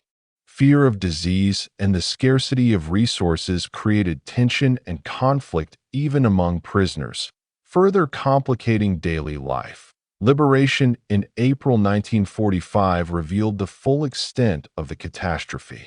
British forces discovered thousands of malnourished, diseased, and dying prisoners, many unable to stand or walk. Corpses littered the grounds. Typhus and other diseases were rampant. Relief efforts had to address both immediate survival and long-term recovery, as many prisoners continued to die even after liberation due to prolonged malnutrition and untreated illness. The images captured by photographers became some of the most searing and enduring symbols of Nazi neglect and brutality. Bergen-Belsen demonstrates how systemic neglect, compounded by environmental factors, can function as a silent killer. Unlike extermination camps, where death was immediate and industrialized, Belsen's lethality was cumulative. Overcrowding, insufficient nutrition, disease, exposure, and psychological strain combined to produce extraordinarily high mortality rates. The camp functioned as a machine of slow destruction, in which death was omnipresent, inevitable, and mediated by conditions rather than explicit execution. The resilience of survivors underscores the extremity of what they endured. Even in the face of starvation and disease, individuals and groups sought ways to maintain dignity, assist others, and preserve aspects of culture and identity. Their endurance highlights both the horrors of the camp and the capacity for human solidarity and compassion in the most dire circumstances. The lessons of Bergen-Belsen are manifold. The camp shows how deprivation and neglect can be weaponized to destroy human life.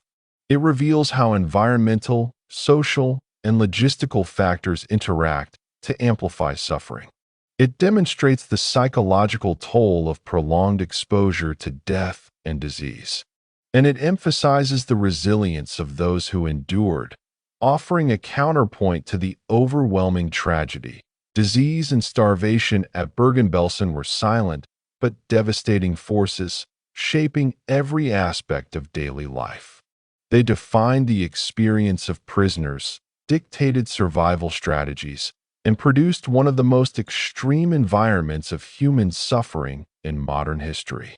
Understanding their role is essential to comprehending the camp as a whole, the mechanics of Nazi oppression, and the endurance of human beings under conditions of systematic, sustained brutality. Chapter 5. The Role of the SS and Camp Administration. Bergen-Belsen, like all Nazi concentration camps, was fundamentally shaped by the ideology, decisions, and bureaucratic mechanisms of the SS. The camp's administration functioned as the engine that organized, enforced, and sustained oppression. To understand the lived reality of prisoners and the unique horrors of Bergen-Belsen, it is necessary to examine the roles played by the SS personnel, the administrative hierarchy, and the policies that guided daily operations. Their actions, or deliberate inaction, directly influenced the extreme conditions, high mortality rates, and systemic suffering that defined life behind the barbed wire. The SS, or Schutzstaffel, was not merely a paramilitary organization, but a combination of ideological enforcers, bureaucrats, and administrators who implemented the Nazi worldview across occupied Europe. Within Bergen-Belsen, SS personnel operated under the command of the Reich Main Security Office, executing policies designed to segregate, punish, and ultimately destroy prisoners based on ethnicity, political alignment, or perceived social threat.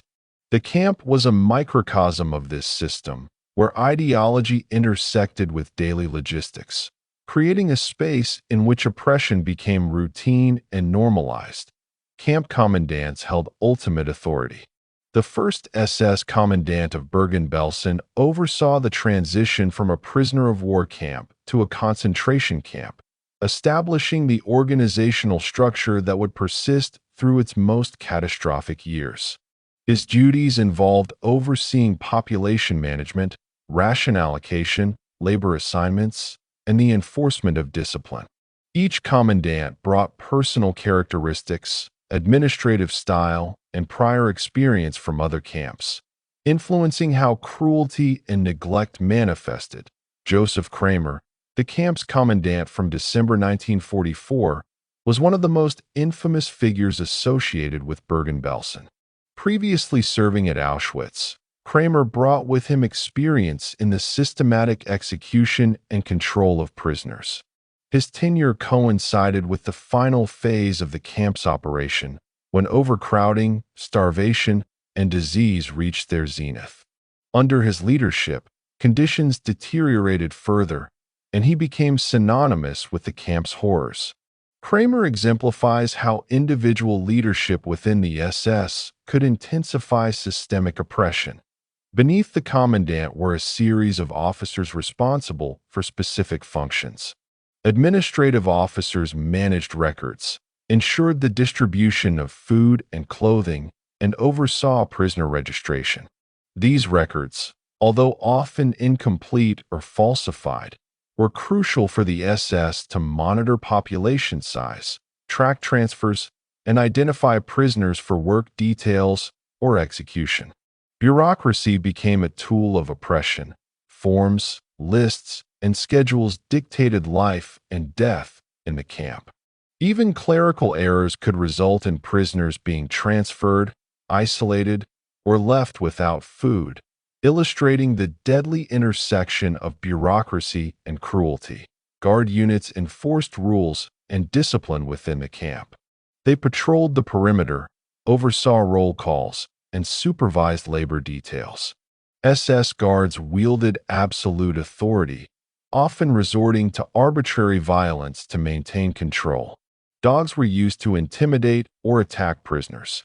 Punishments for perceived infractions included beatings, forced labor, or public humiliation. The presence of armed guards created an environment of constant fear, where every movement, word, or hesitation could result in punishment or death.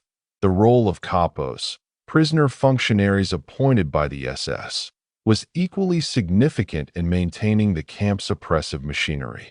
Capos supervised work details, distributed limited food rations, and enforced discipline among prisoners.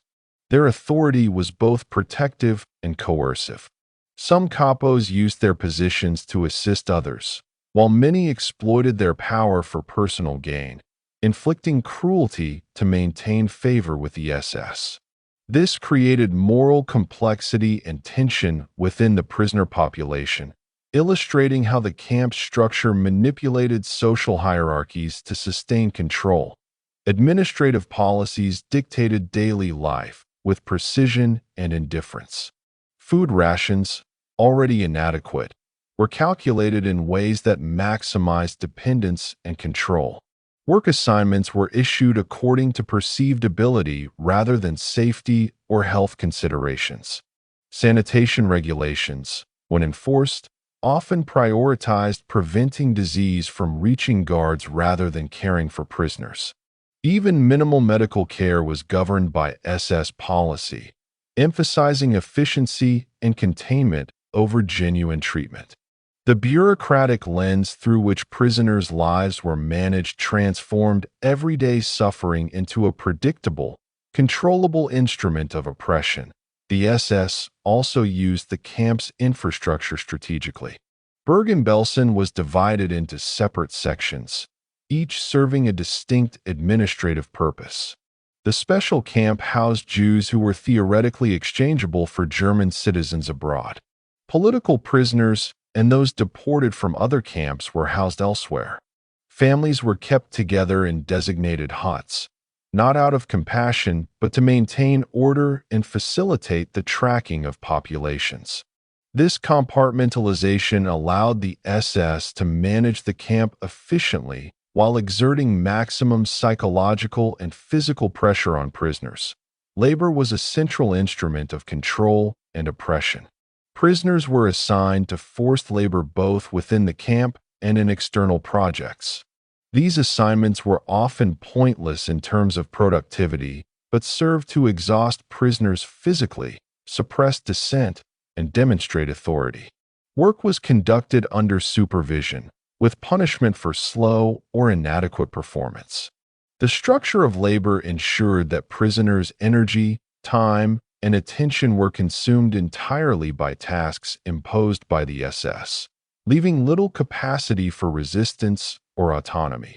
Records maintained by the camp administration offer chilling insights into the machinery of oppression. Registers listed names, dates of arrival, ration allocations, and labor assignments.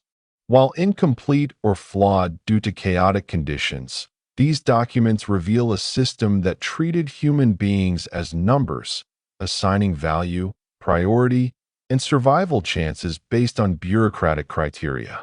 The meticulous maintenance of such records underscores the calculated and systematic nature of oppression at Bergen-Belsen. The SS also maintained control over prisoner communication.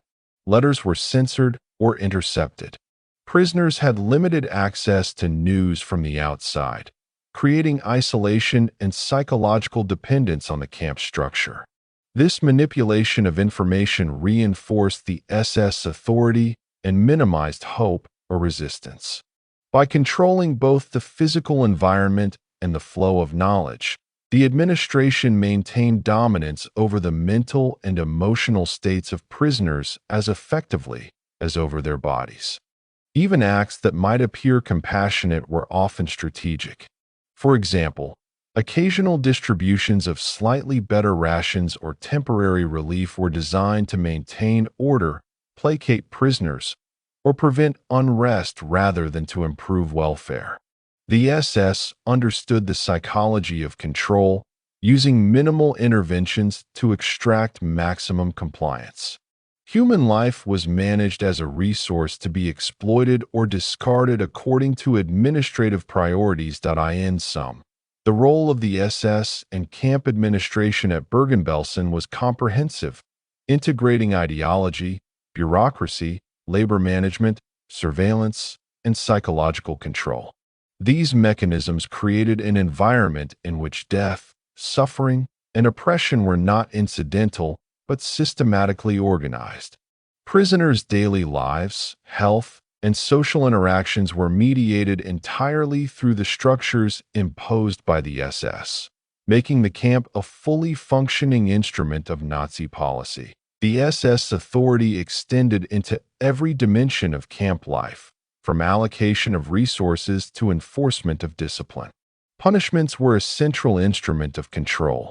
Beatings, humiliation, and arbitrary executions were administered not only to punish but to maintain a pervasive climate of fear. Public punishment served as a deterrent, reinforcing the hierarchy and demonstrating the consequences of resistance or perceived disobedience. Guards frequently acted with complete impunity, and their violence became a predictable yet terrifying element of daily life. Capos, selected by the SS from the prisoner population, played a crucial intermediary role. While their authority was limited compared to SS officers, capos were responsible for supervising daily activities, distributing food, and enforcing regulations within their assigned units. Their power often led to moral corruption. Some capos exploited prisoners through theft, favoritism, or brutality, while a minority used their influence to provide small protections or relief. This manipulation of social hierarchies created internal divisions among prisoners, complicating survival and amplifying the psychological strain imposed by the SS. The SS also controlled labor assignments strategically. Work was designed to exhaust prisoners physically and psychologically while maintaining the illusion of productivity. Prisoners were often assigned to monotonous, repetitive, and grueling tasks, such as digging, cleaning, or hauling materials. These assignments served little practical purpose but reinforced the authority of the SS. Failure to meet expectations resulted in punishment, further weakening prisoners and reducing any sense of autonomy. Labor was not only exploitation but also a tool of systematic dehumanization. Sanitation and medical care, both inadequate, were managed according to the priorities of the SS rather than human need. Overcrowding, contaminated water, and limited facilities created conditions ripe for disease. When epidemics arose, the SS focused primarily on preventing the spread to guards and maintaining operational efficiency rather than treating the sick. Infirmaries were staffed by prisoners with minimal training, using improvised equipment. Even these efforts could not mitigate the overwhelming scale of illness and mortality, illustrating the consequences of bureaucratic neglect under the guise of administration. Bureaucracy in Bergen-Belsen functioned as both tool and weapon. Registers, lists, and forms monitored arrivals, departures, labor assignments, and ration distribution. While these records may appear mundane, they structured every aspect of prisoners' lives. Human beings were reduced to data points, survival and death determined by entries on a page. Mistakes, arbitrary decisions, or the whims of officials could result in transfer, isolation, or death. The bureaucratic machinery of the camp exemplifies how administrative systems can operate as instruments of oppression, where procedure itself becomes lethal.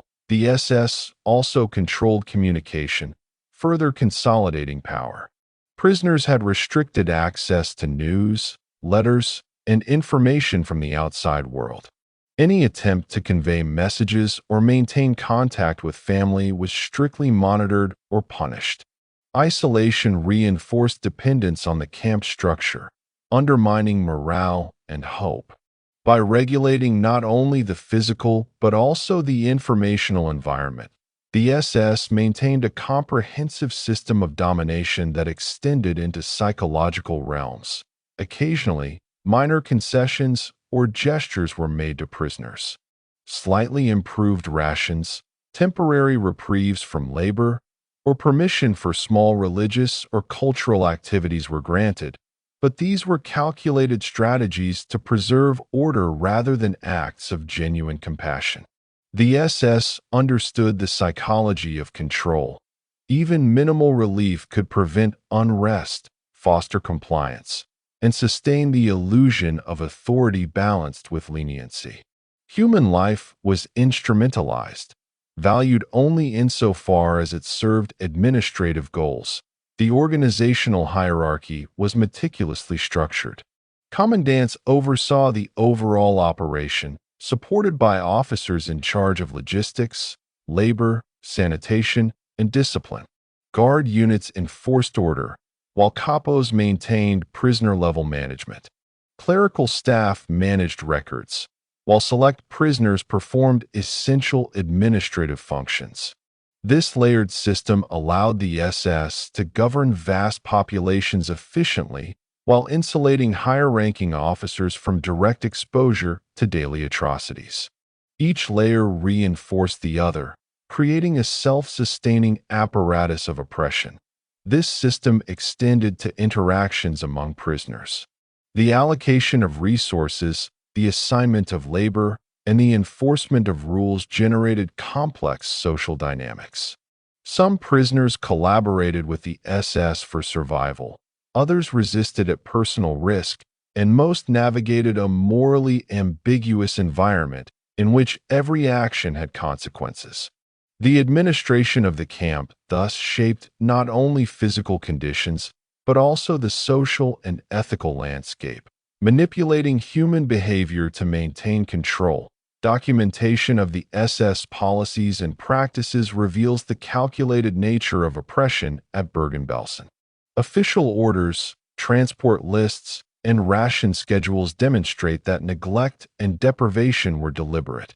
Mortality was not incidental but anticipated by design.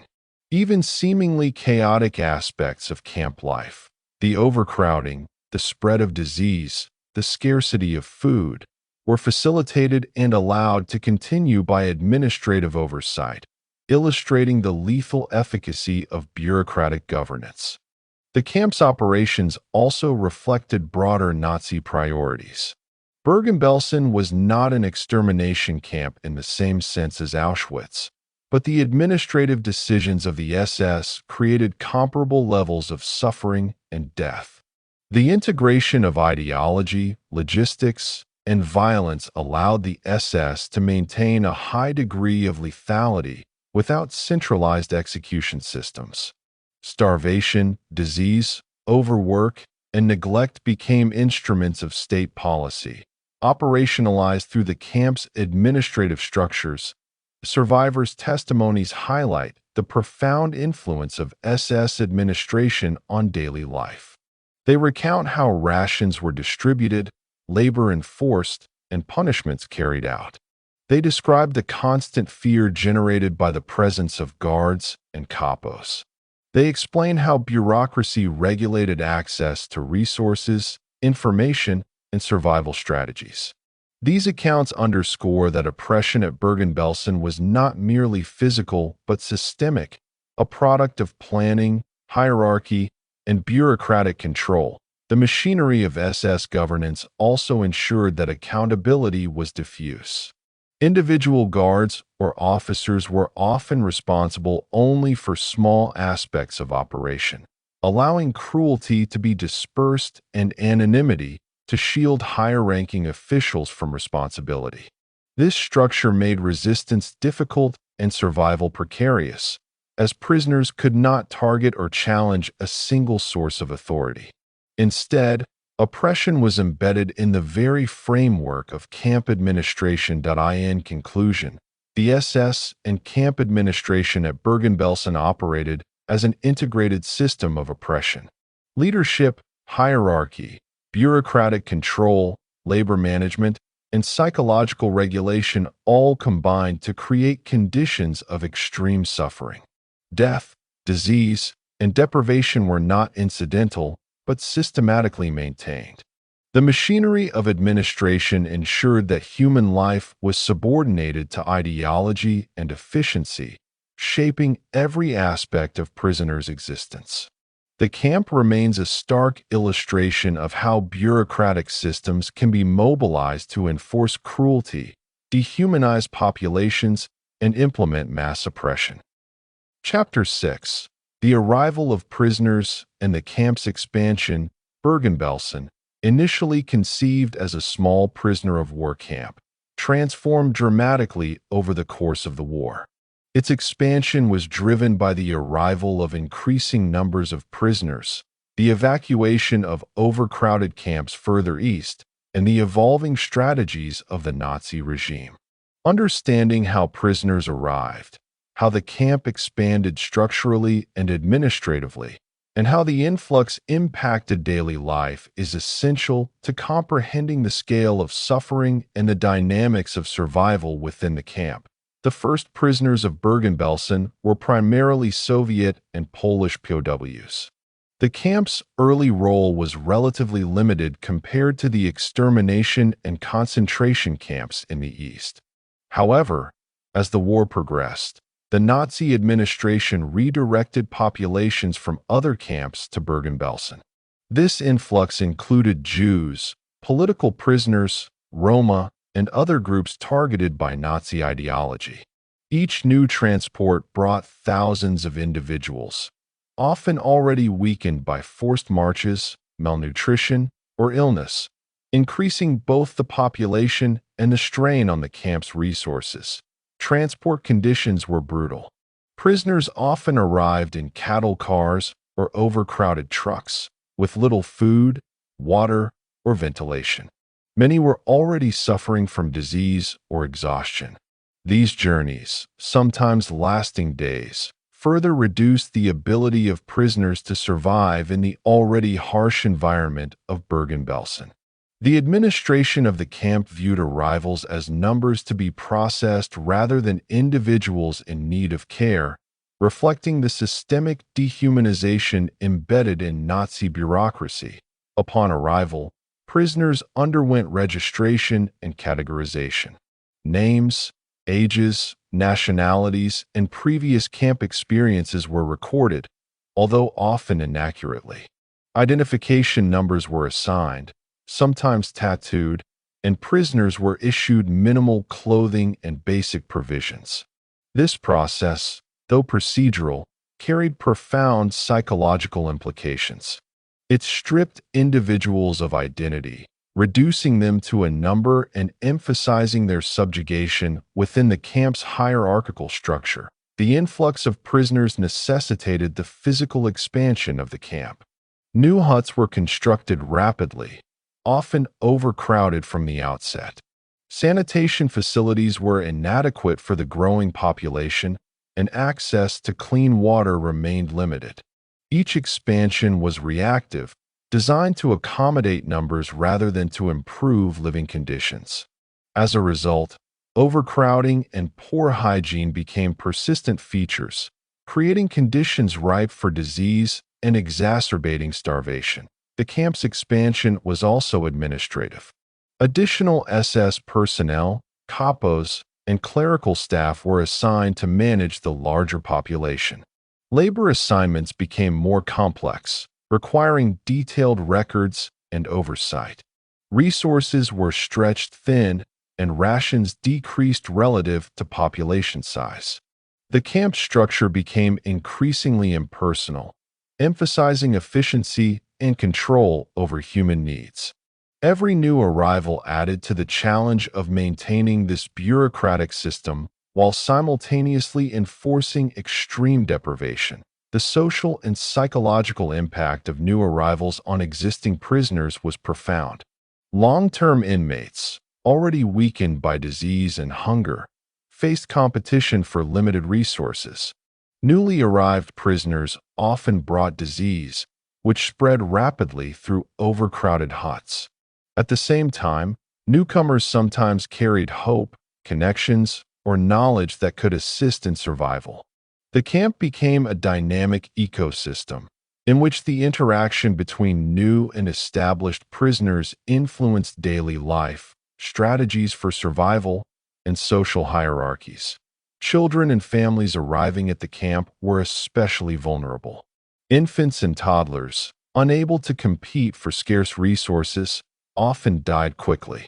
Older children were sometimes separated from parents or forced into labor details.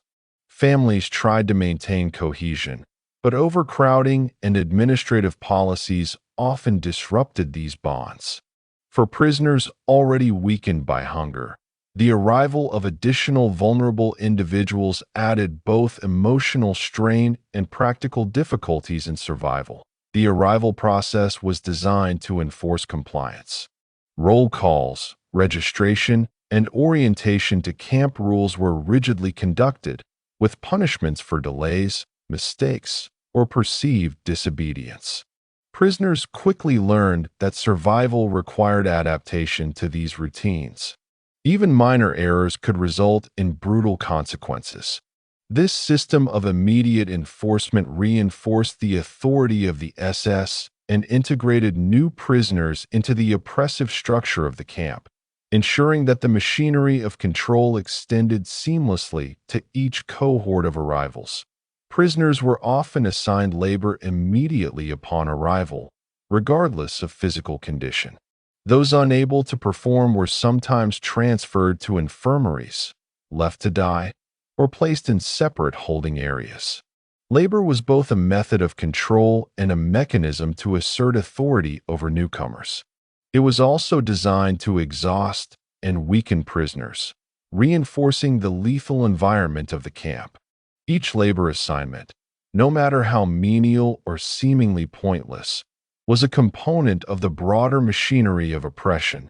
The structural expansion of Bergen-Belsen followed the pattern of arrival. Huts were constructed in rows, with minimal spacing and basic construction. Wooden floors, straw bedding, and limited heating defined the living quarters. Sanitation lagged behind population growth, creating ideal conditions for lice, fleas, and vermin. These factors contributed to epidemics, weakened prisoners further, and intensified mortality rates. Overcrowding became chronic, illustrating how the camp's physical infrastructure was ill-suited to the numbers it increasingly contained. The administration managed each expansion through meticulous record-keeping. Registers of arrivals, assignments, and medical conditions were maintained, reflecting both the bureaucratic precision of the SS and the systematic neglect of prisoners' needs.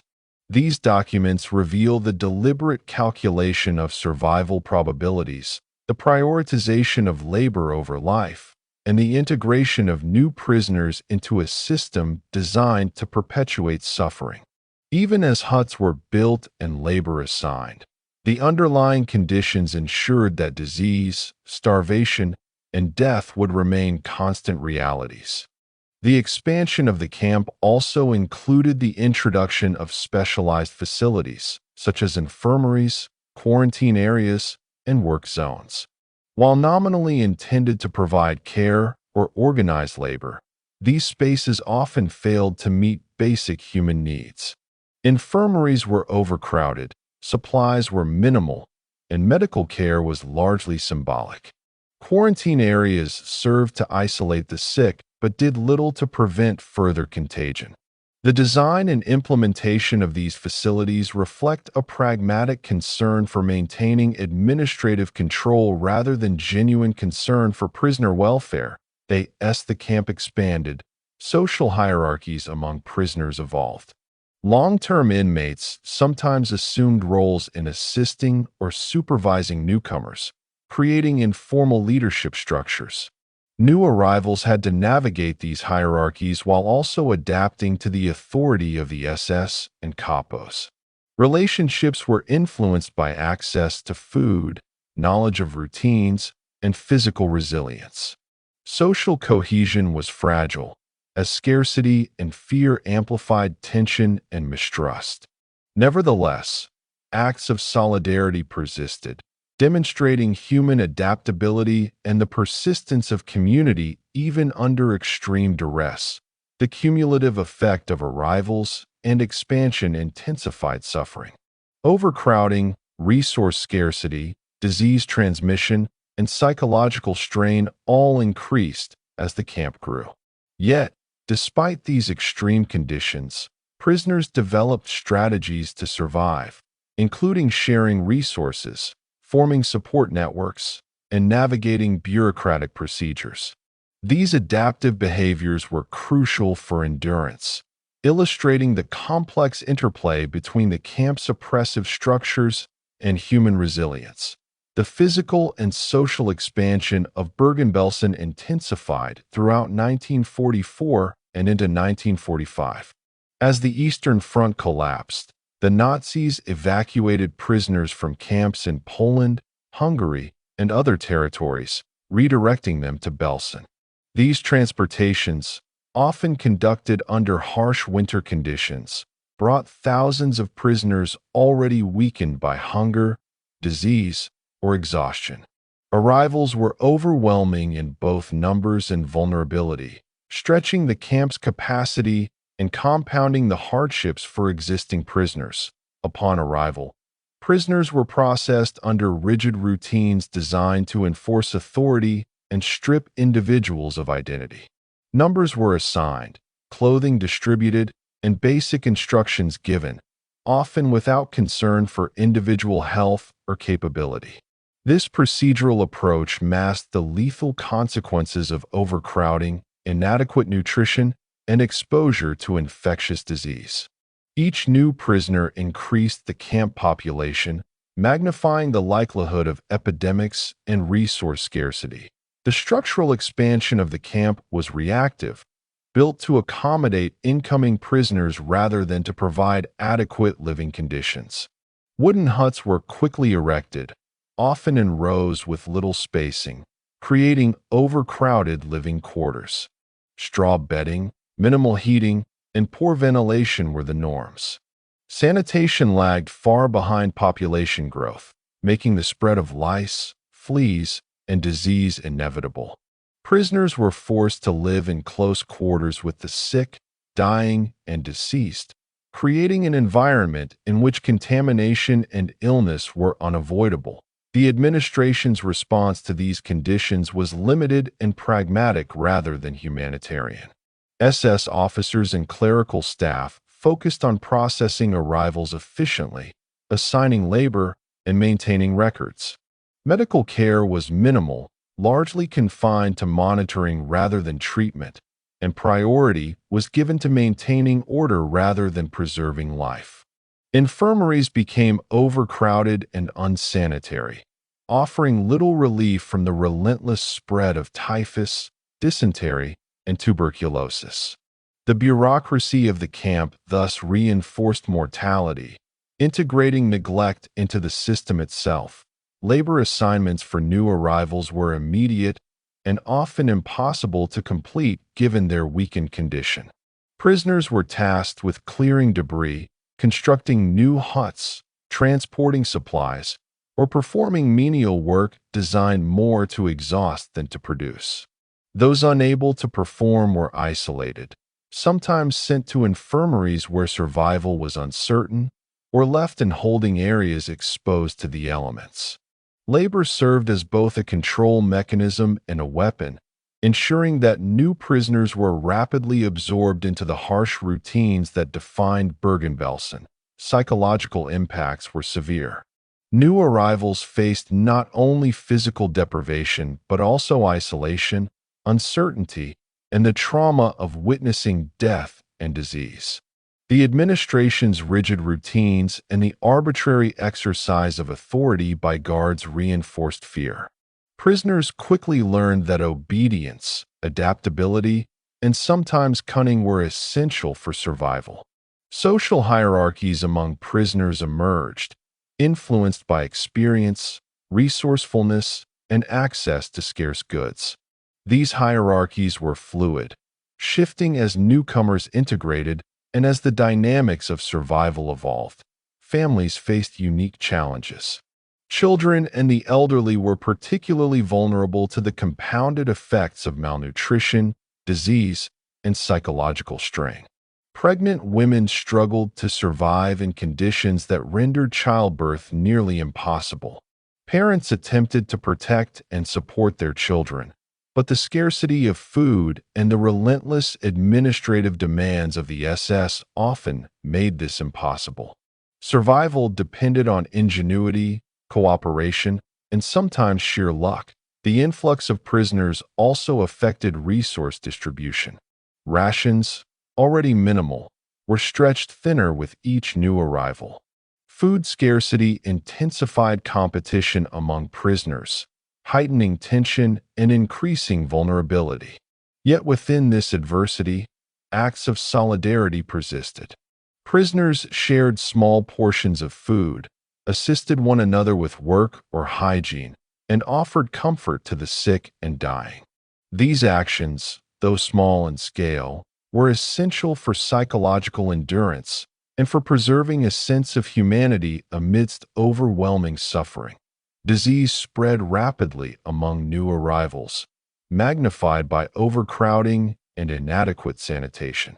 Typhus, dysentery, and other infections proliferated, often introduced by prisoners already weakened from other camps or transport. The administration's focus on record-keeping and order rather than medical treatment meant that epidemics were largely unchecked.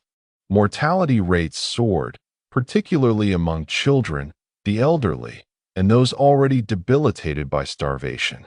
Disease became an omnipresent threat, a direct consequence of the camp's structural and administrative expansion. The bureaucratic machinery of the camp integrated these new arrivals seamlessly into the oppressive system.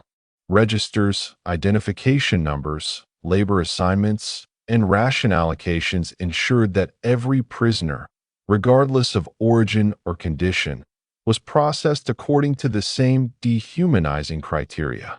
The administrative system functioned as both instrument and amplifier of suffering, converting numbers into labor, neglect, and mortality. As the population swelled, the camp's physical layout became increasingly complex. Huts were added in clusters, with limited consideration for ventilation or hygiene. Communal spaces, if any, were dominated by long queues for water, food, or latrines. Every aspect of the environment reinforced the vulnerability of prisoners, accelerating the spread of disease and the effects of starvation. This expansion transformed Bergen-Belsen from a small camp into a vast, lethal environment where the very architecture contributed to oppression. Despite these extreme conditions, prisoners displayed remarkable resilience. They created informal networks to share food, distribute clothing, and provide medical or emotional support. Children were cared for collectively, and those with knowledge or skill assisted newcomers in navigating routines and avoiding immediate threats. These acts of solidarity, though insufficient to overcome systemic deprivation, were crucial for survival and helped maintain a vestige of humanity within the camp. By early 1945, the full impact of arrivals and expansion was evident. Bergen-Belsen housed tens of thousands of prisoners in conditions far beyond its intended capacity. Overcrowding, disease, starvation, and psychological strain created a crisis in which survival was uncertain for every individual. The camp's expansion was both a physical and social phenomenon, reshaping the environment, hierarchies, and daily life, while magnifying the lethality of the SS administrative system. The arrival of prisoners and the expansion of Bergen-Belsen illustrate the lethal combination of forced migration, structural inadequacy, and administrative control. Each new transport added not only numbers, but vulnerability, stress, and disease, further straining the camp's resources. The interaction of structural overcrowding, bureaucratic neglect, and the resilience of prisoners defines the complex dynamics of survival within Bergen-Belsen. Ultimately, the expansion of Bergen-Belsen was not merely a response to logistical necessity, but a mechanism that intensified suffering. The camp became an ecosystem of deprivation, where physical, social, and psychological pressures intertwined. Disease, starvation, and despair were compounded by the relentless administrative and organizational demands imposed by the SS. Understanding the processes of arrival and expansion is therefore essential to grasping the full scope of horror, endurance, and human experience within Bergen-Belsen. Chapter 7. Life in the Huts, Daily Struggle and Survival. The huts of Bergen-Belsen, the primary living quarters for prisoners, were at the heart of the camp's daily life. Each hut, constructed rapidly to accommodate increasing numbers of prisoners, became both a physical and psychological environment in which survival was negotiated every hour of the day. Life in these cramped spaces was defined by deprivation, disease, fear, and the constant struggle to maintain dignity and identity amidst systematic neglect. Understanding the dynamics within these huts is essential to comprehending the lived experience of prisoners in Bergen-Belsen. Huts were often overcrowded far beyond their intended capacity. Wooden frames, with basic planks for walls and floors, housed dozens, sometimes hundreds, of individuals. Straw, the primary bedding material, was sparse, damp, and infested with lice and fleas. Minimal heating left prisoners exposed to freezing winter temperatures, contributing to hypothermia and further weakening the already malnourished. Physical proximity to other prisoners ensured that disease spread rapidly, with no realistic means of quarantine or isolation.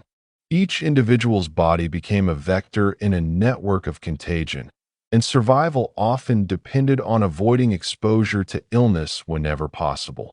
The interior of the huts was chaotic and grim. Prisoners slept shoulder to shoulder, often in shifts, with some forced to remain standing due to lack of space.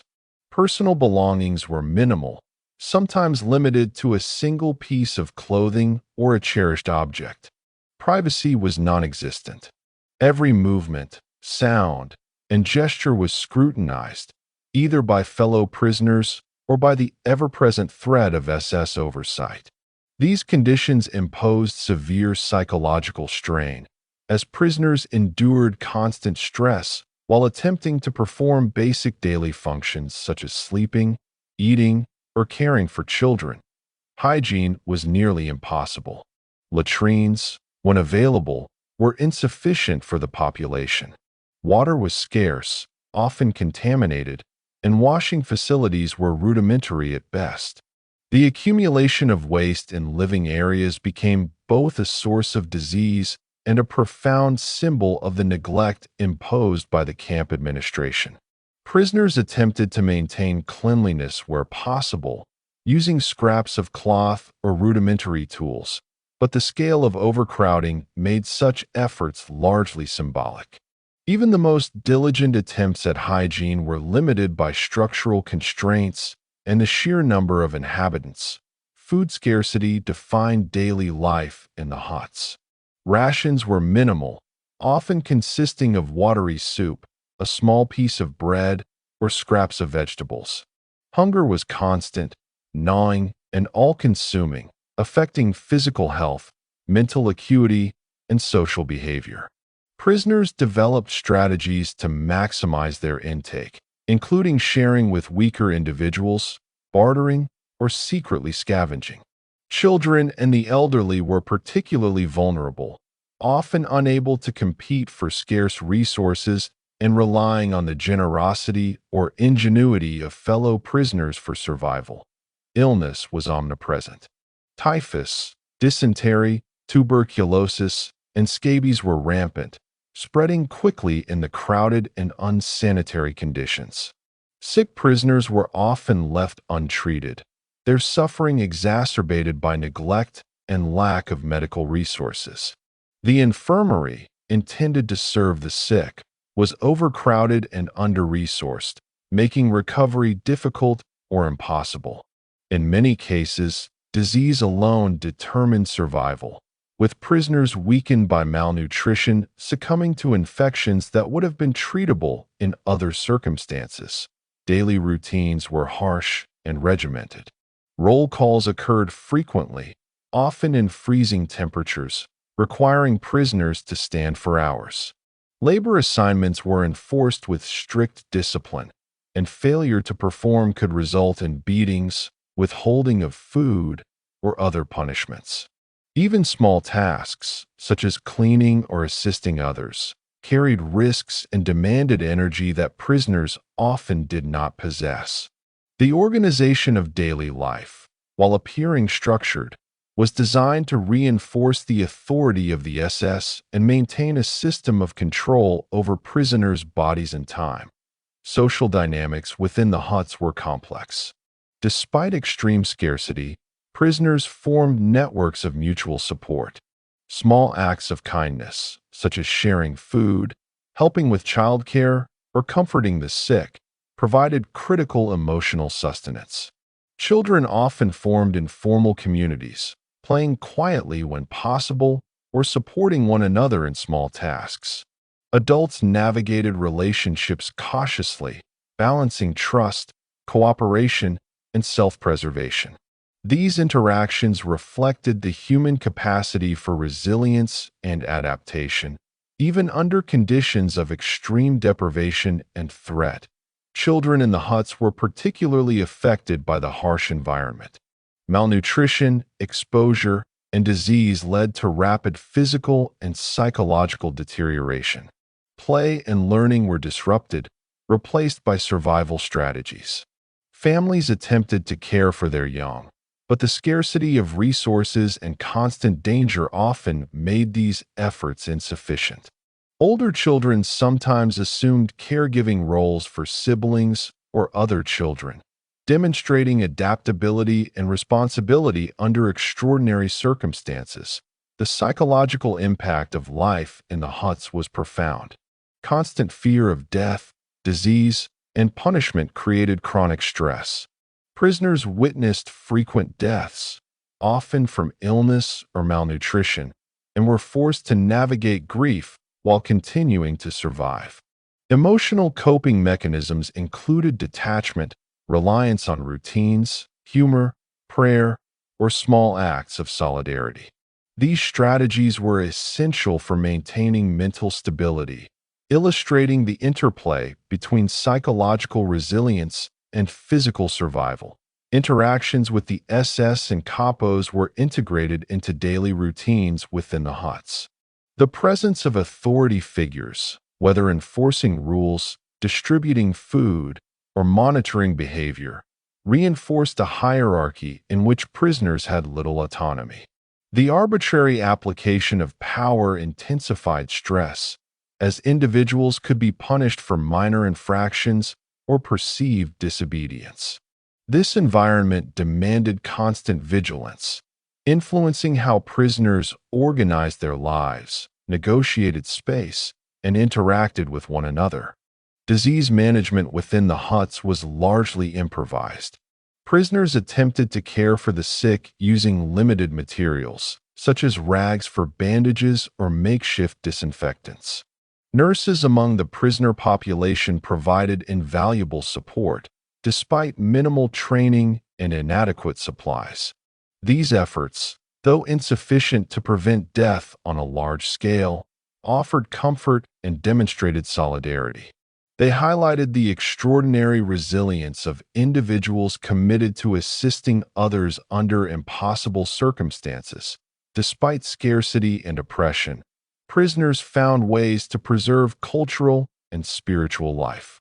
Religious practices, small rituals, or quiet observances were sometimes conducted within huts, providing psychological sustenance. Reading, teaching children, or sharing stories offered continuity with life outside the camp and reinforced a sense of identity. These acts, though limited, were critical for mental survival and the maintenance of human dignity in the face of relentless dehumanization. The structural and social environment of the huts directly influenced mortality and survival strategies. Prisoners adapted by identifying safer spaces, forming alliances, and prioritizing care for those most vulnerable. Hygiene, nutrition, rest, and social support were constantly negotiated within these constraints. Life in the huts exemplifies the intersection of environmental conditions, administrative neglect, and human resilience, revealing how prisoners navigated extreme deprivation while preserving a sense of agency and community. Life in the huts of Bergen-Belsen demanded constant vigilance, adaptation, and resourcefulness. Prisoners developed strategies for survival that combined physical endurance with psychological resilience.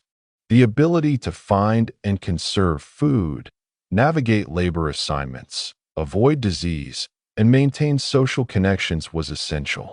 Those who succeeded were often the ones who could anticipate risks, act quickly, and forge bonds of mutual support with others in similar circumstances.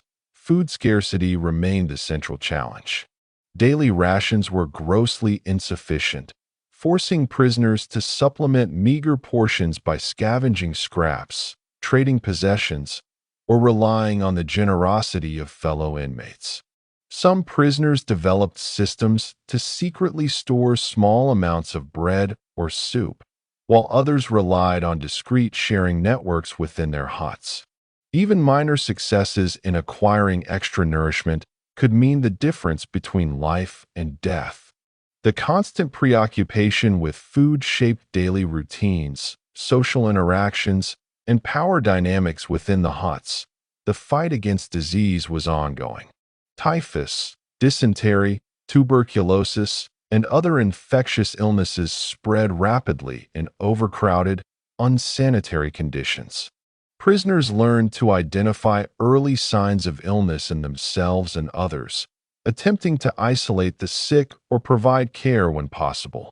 Improvised medical practices, often carried out by prisoner nurses with no formal training, included basic hygiene, herbal remedies, or careful monitoring of symptoms.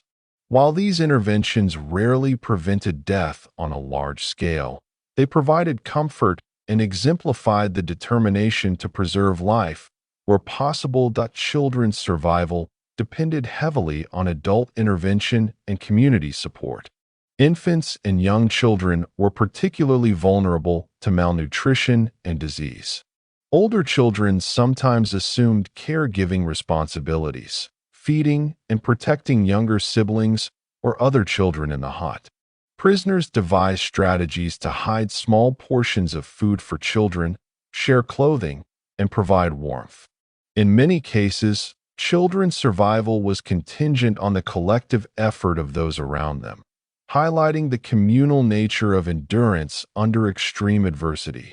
Psychological survival was equally critical. Life in the huts demanded constant adaptation to fear, grief, and uncertainty. Prisoners developed coping mechanisms that included maintaining routines, small acts of humor, storytelling, prayer, or private reflection. These strategies helped manage the overwhelming stress and fostered resilience, even in the face of daily death and suffering. Emotional support networks emerged, with prisoners comforting one another, sharing experiences, and offering guidance to newcomers. The psychological strategies employed within the huts illustrate the complex interplay between human cognition, emotion, and survival instincts. Sanitation and hygiene remained critical concerns. Lice and fleas were pervasive, contributing to discomfort, disease, and psychological strain. Prisoners used rudimentary tools such as combs, cloths, and limited cleaning supplies to mitigate infestations.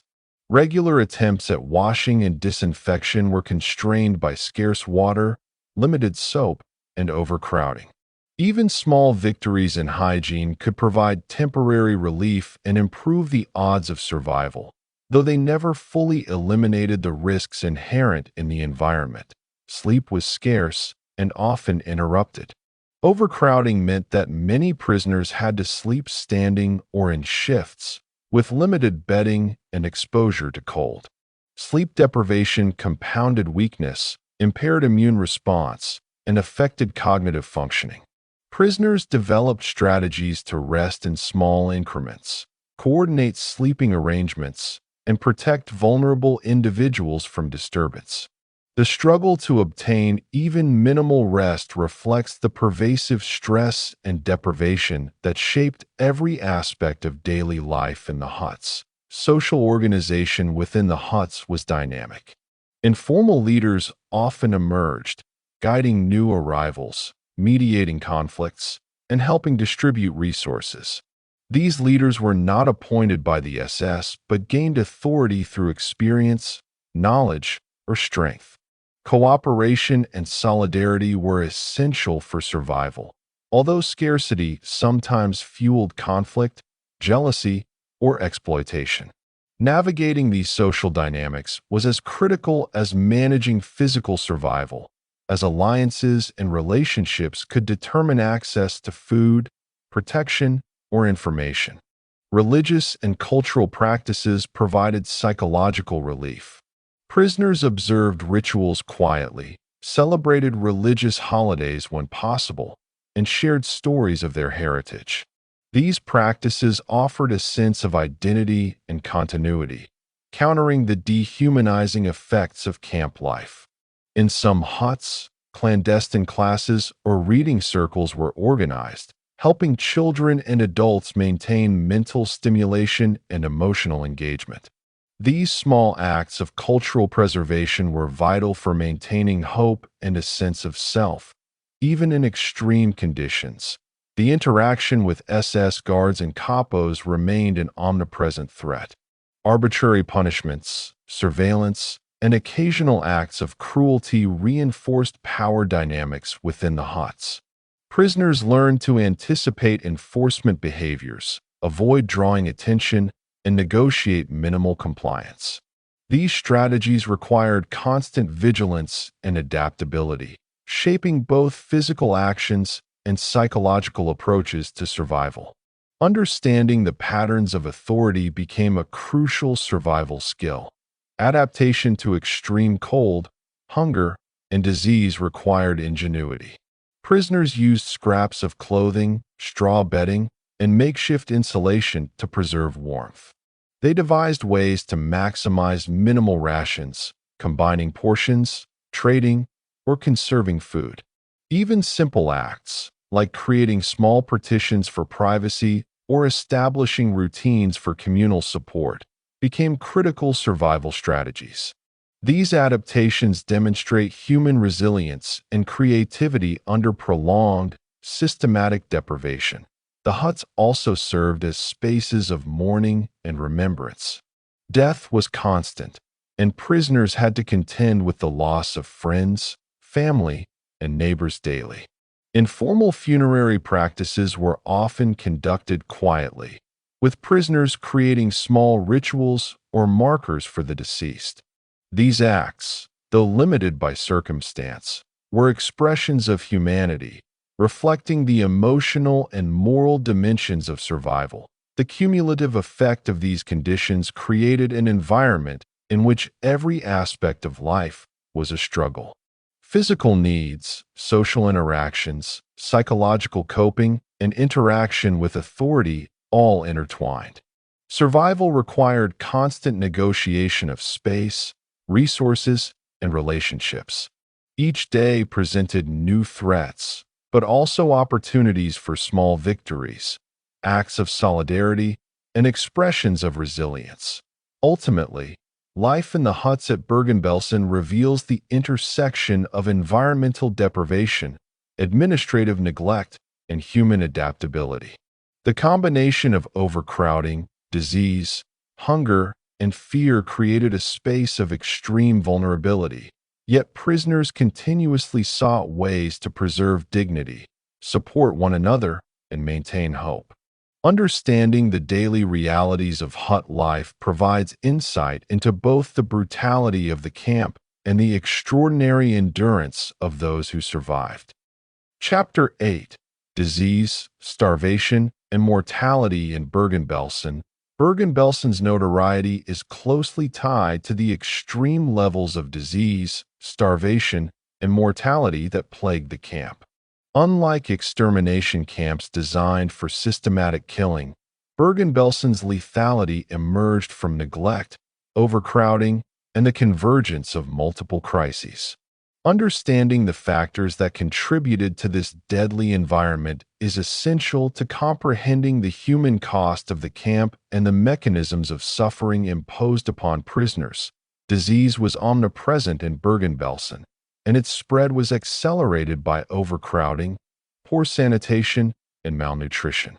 Typhus, dysentery, tuberculosis, and other infectious illnesses claimed thousands of lives. The disease environment was compounded by inadequate medical care, insufficient supplies, and the lack of trained personnel. Prisoners attempted to provide care through improvised methods, but the sheer scale of infection made individual efforts largely ineffective. Mortality rates rose sharply during epidemics, underscoring the lethal impact of structural neglect. Typhus, in particular, was a major cause of death. Spread by lice, the disease thrived in the crowded and unsanitary conditions of the huts. High fevers, severe weakness, and dehydration led to rapid deterioration. The administration's focus was on controlling symptoms to maintain labor productivity, rather than curing the disease or preventing outbreaks. Lice infestations were treated sporadically, often through temporary delousing procedures that were inadequate for the population density. The relentless spread of typhus became a defining characteristic of camp life. Dysentery, caused by contaminated food and water, further weakened prisoners. Malnourished individuals were particularly vulnerable, with infections causing severe dehydration and electrolyte imbalances. Medical interventions were minimal, often limited to administering small quantities of water or rudimentary hygiene measures. In some cases, prisoners attempted to manage the illness through diet modifications or herbal remedies, but the effectiveness of such measures was limited. The prevalence of dysentery contributed to both acute mortality and long-term health deterioration. Tuberculosis also spread widely, exacerbated by malnutrition and weakened immune systems. Infected prisoners experienced chronic coughing, fever, and fatigue, often collapsing under the combined pressures of work, hunger, and exposure. The cramped, Poorly ventilated huts facilitated airborne transmission, making containment nearly impossible. Tuberculosis added to the overall burden of mortality, particularly among older prisoners or those already debilitated by prolonged hunger and illness. Malnutrition was a critical factor that amplified the impact of disease. Daily rations were minimal, insufficient to maintain basic bodily functions, let alone combat infections. Prisoners often survived on watery soup, small portions of bread, and occasional scraps of vegetables. Hunger caused profound weakness, impaired cognitive function, and increased vulnerability to disease. Starvation was not only a consequence of scarcity, but also a deliberate aspect of camp administration, reflecting a system in which survival was a constant struggle against both physical deprivation and bureaucratic neglect. Children were particularly affected by malnutrition. Infants and toddlers often lacked the energy and immunity to survive, while older children faced stunted growth, developmental delays, and weakened resistance to infection. Families attempted to ration food for the most vulnerable, but scarcity and administrative restrictions limited the effectiveness of these strategies. Child mortality was extremely high, illustrating the compounded impact of disease and starvation on the youngest prisoners. Mortality rates escalated during periods of mass arrival. The influx of prisoners from other camps, already weakened by transport, forced marches, and previous deprivation, introduced new infections and further strained limited resources. These waves of arrivals compounded the challenges of maintaining hygiene, food distribution, and medical care. The camp's physical infrastructure could not accommodate sudden population increases, and mortality often spiked following these events. Hunger-driven behaviors influenced social dynamics within the camp. Competition for food was constant, and prisoners sometimes resorted to hoarding, bartering, or exchanging personal items for small portions. Scarcity heightened tension within the huts, occasionally leading to conflicts or exploitation. Yet, acts of solidarity persisted, as prisoners shared meager resources with the sick, elderly, or children. Survival required balancing self-preservation with empathy, illustrating the complex moral and social landscape created by extreme deprivation. The administration's role in mortality was critical. While the SS did not primarily intend to kill prisoners at Bergen-Belsen, their policies and neglect ensured that disease, starvation, and exposure would result in death for many. Overcrowding, inadequate medical care, insufficient rations, and poor sanitation were systemic issues, not incidental oversights. Records and survivor testimonies reveal that death was an anticipated consequence of administrative decisions, reflecting the lethal combination of bureaucracy and ideology. Prisoners' strategies to combat disease were improvisational. They attempted to isolate the sick, clean bedding, remove lice, or provide nutritional supplements where possible. These measures, though heroic, were rarely sufficient. Mortality remained high because the underlying conditions, overcrowding, inadequate nutrition, and lack of medical resources, remained unaddressed. Efforts to mitigate disease often relied on ingenuity, solidarity, and endurance rather than systemic intervention. Psychological stress compounded physical vulnerability. The constant presence of illness and death created chronic trauma, affecting immune response and mental resilience. Witnessing the suffering of fellow prisoners, particularly children, imposed additional burdens. Coping mechanisms included ritual, prayer, storytelling, or small gestures of care. These psychological strategies, while critical for endurance, could not prevent the inevitable toll of disease and starvation. The role of the infirmary illustrates the intersection of disease management and neglect. Supposedly dedicated to caring for the sick, These facilities were overwhelmed by patient numbers, lacked essential supplies, and were inadequately staffed. Prisoners assigned as nurses or caretakers provided invaluable support, but their efforts were constrained by structural limitations. The infirmary became a site of both aid and despair, reflecting the broader systemic failure to preserve life. Mortality extended beyond disease. Exposure to cold, overwork, and exhaustion contributed significantly to deaths. Prisoners were forced to labor in harsh conditions, often immediately after arrival or during epidemics. Weak or ill individuals frequently succumbed under the combined pressures of physical labor, inadequate nutrition, and infection. The lethal combination of environmental stressors and administrative neglect ensured that survival required extraordinary resilience and adaptability. Beyond disease, starvation was one of the most relentless killers at Bergen-Belsen. Daily rations were grossly insufficient to sustain life, particularly for those engaged in forced labor. Bread was often moldy or barely sufficient in quantity, and watery soup provided minimal calories. Nutritional deficiencies led to profound weakness, compromised immunity, and organ failure. The effects of starvation were cumulative. Each day of insufficient intake exacerbated vulnerability to disease, psychological deterioration, and death. The combination of malnutrition and disease created a cycle that was nearly impossible to escape. Weak prisoners were unable to perform labor effectively, which sometimes led to punishment or denial of food. Illness further reduced their capacity to eat and move, accelerating physical decline.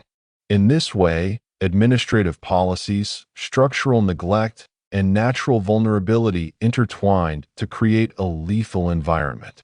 Survival depended on minute advantages, access to slightly better rations, the support of fellow prisoners, or the avoidance of exposure to disease. Children were particularly impacted by starvation.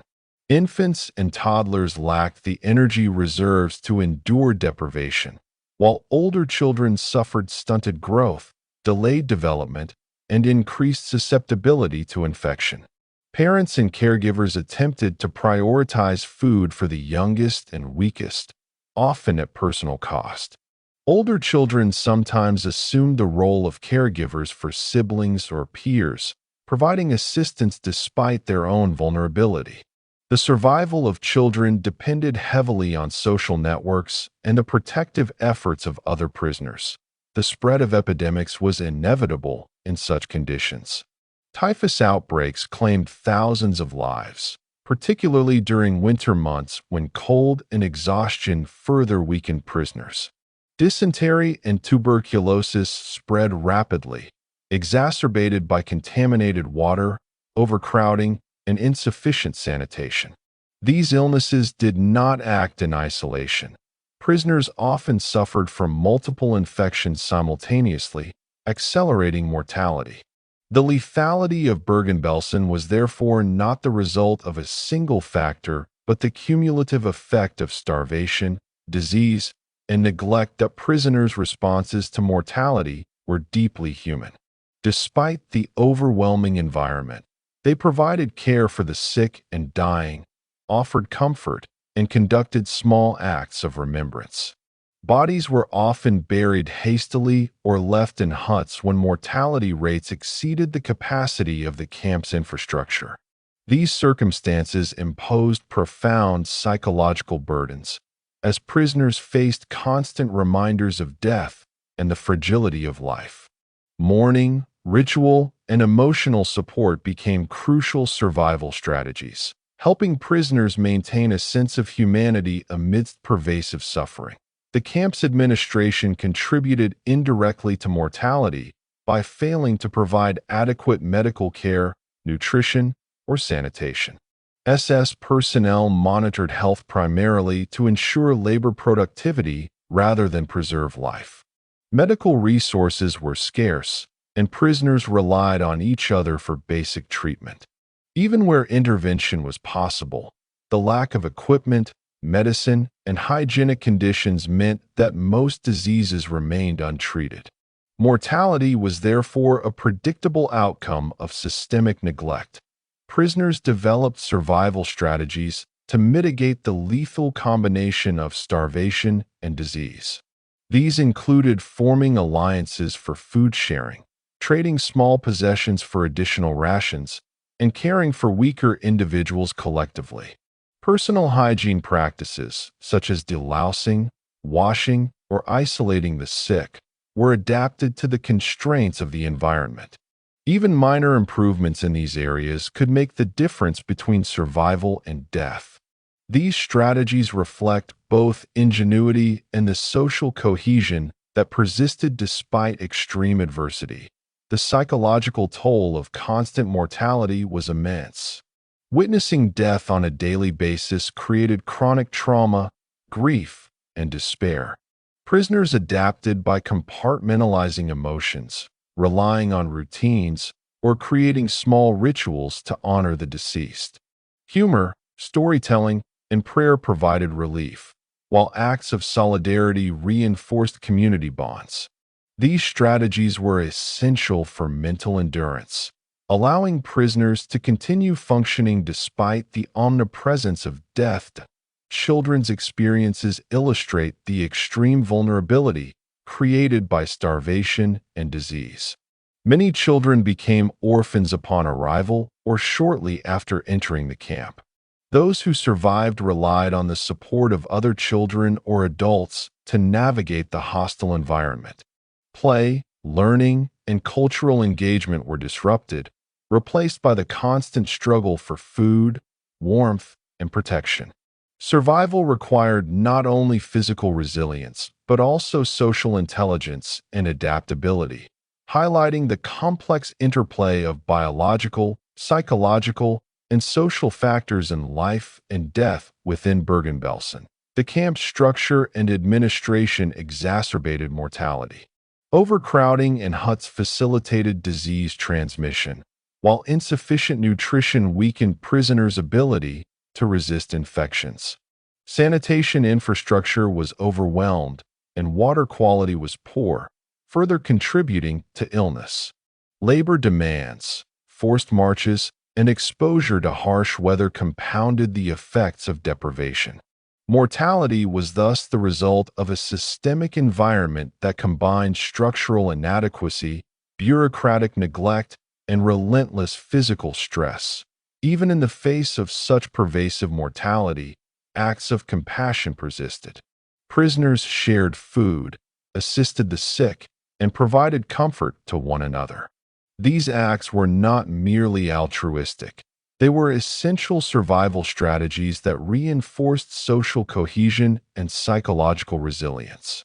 In the absence of adequate resources, solidarity became a critical mechanism for enduring the relentless pressures of disease and starvation. The cumulative impact of these factors, disease, starvation, and administrative neglect, created an environment in which death was constant and survival precarious.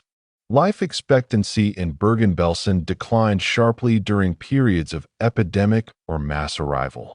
Those who survived did so through a combination of luck, resilience, social support, and strategic adaptation to an environment designed to dehumanize and exhaust. Mortality was both immediate, in the form of disease and starvation, and cumulative, resulting from prolonged exposure to relentless deprivation. In conclusion, Bergen-Belsen's lethal environment was the product of systemic neglect, structural inadequacy, and the cumulative effects of disease and starvation. Mortality was both a predictable and unavoidable outcome of these conditions. Yet, even within this context of pervasive death, prisoners demonstrated remarkable resilience, forming social networks, providing care, and maintaining psychological and cultural practices that sustain life in the face of overwhelming adversity. Understanding disease, starvation, and mortality in Bergen-Belsen reveals both the cruelty of the camp system and the extraordinary human endurance that allowed some prisoners to survive. Chapter 9. Prisoner Hierarchies and Social Dynamics. Life in Bergen-Belsen was shaped not only by the oppressive administration of the SS and the lethal environment of disease and starvation, but also by complex social structures that emerged among prisoners themselves. In the absence of agency within the camp, prisoners created informal hierarchies, alliances, and networks that influenced daily survival, resource distribution, and interpersonal interactions. Understanding these social dynamics is essential to comprehending both the strategies of survival and the psychological adaptations that allowed individuals to endure extreme conditions. Prisoner hierarchies were often established based on experience, physical strength, skill sets, and knowledge of camp routines. New arrivals were particularly vulnerable, lacking familiarity with rules, labor expectations, and resource locations. Those who had survived previous transfers or possessed specialized skills, such as nursing, carpentry, cooking, or clerical knowledge, often gained informal authority, guiding newcomers and negotiating access to food, clothing, or work assignments.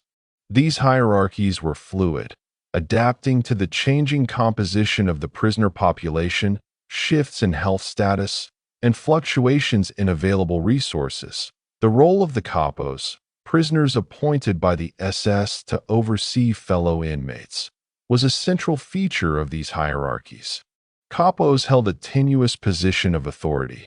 They were both victims and enforcers within the camp. Their responsibilities included distributing labor, maintaining order, and sometimes enforcing punishment. Some capos exercised authority harshly, using fear and intimidation to maintain control, while others sought to protect those under their supervision. The behavior of capos significantly influenced daily life in the huts and labor sites, shaping access to resources, exposure to punishment, and overall survival prospects. Social networks extended beyond the immediate authority of the capos. Prisoners formed alliances based on shared nationality, language, religion, or pre-existing relationships. These networks provided mutual support, including the sharing of food, assistance with labor, emotional support, and guidance in navigating the complexities of camp life. Trust within these networks was critical, as betrayal could result in loss of food, exposure to illness, or increased vulnerability to punishment.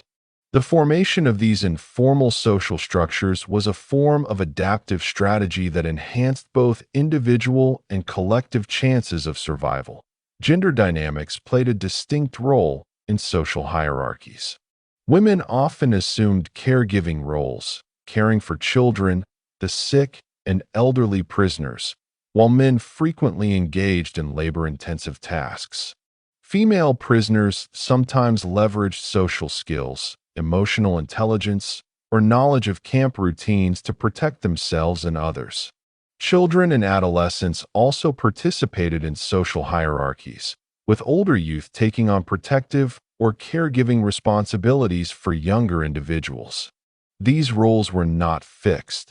They shifted according to need, circumstance, and the physical and psychological capacities of the individuals involved. Resource scarcity intensified the significance of social hierarchies. Access to food, clothing, bedding, and medical attention was mediated through social networks and alliances.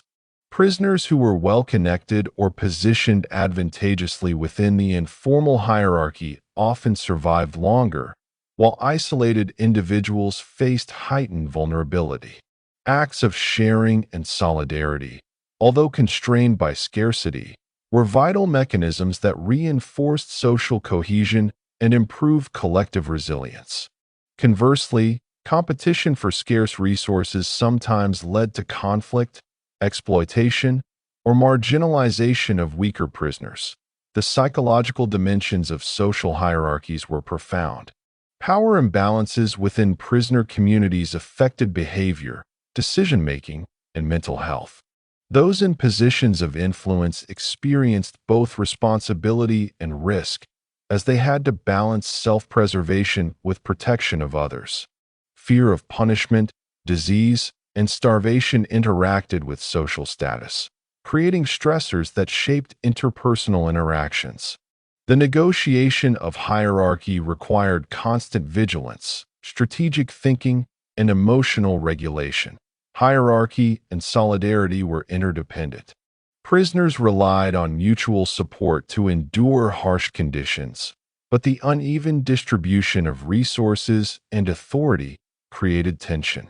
Acts of generosity, such as sharing food, caring for the sick, or mentoring newcomers, strengthened social bonds and improved survival chances. Yet these acts were often conditional, influenced by trust, reciprocity, and the availability of resources. The balance between cooperation and competition defined the moral and practical landscape of daily life in the camp. Children were particularly influenced by social structures. They often depended on older prisoners or relatives for protection, guidance, and access to scarce resources. Informal childcare networks emerged within the huts, allowing older children to assist younger ones with food, hygiene, and emotional support. These arrangements were essential for survival, demonstrating the adaptive capacity of prisoners under extreme conditions. Socialization, play, and education, though severely limited, persisted as mechanisms to maintain psychological resilience. Religious, cultural, and linguistic affiliations also influenced hierarchies.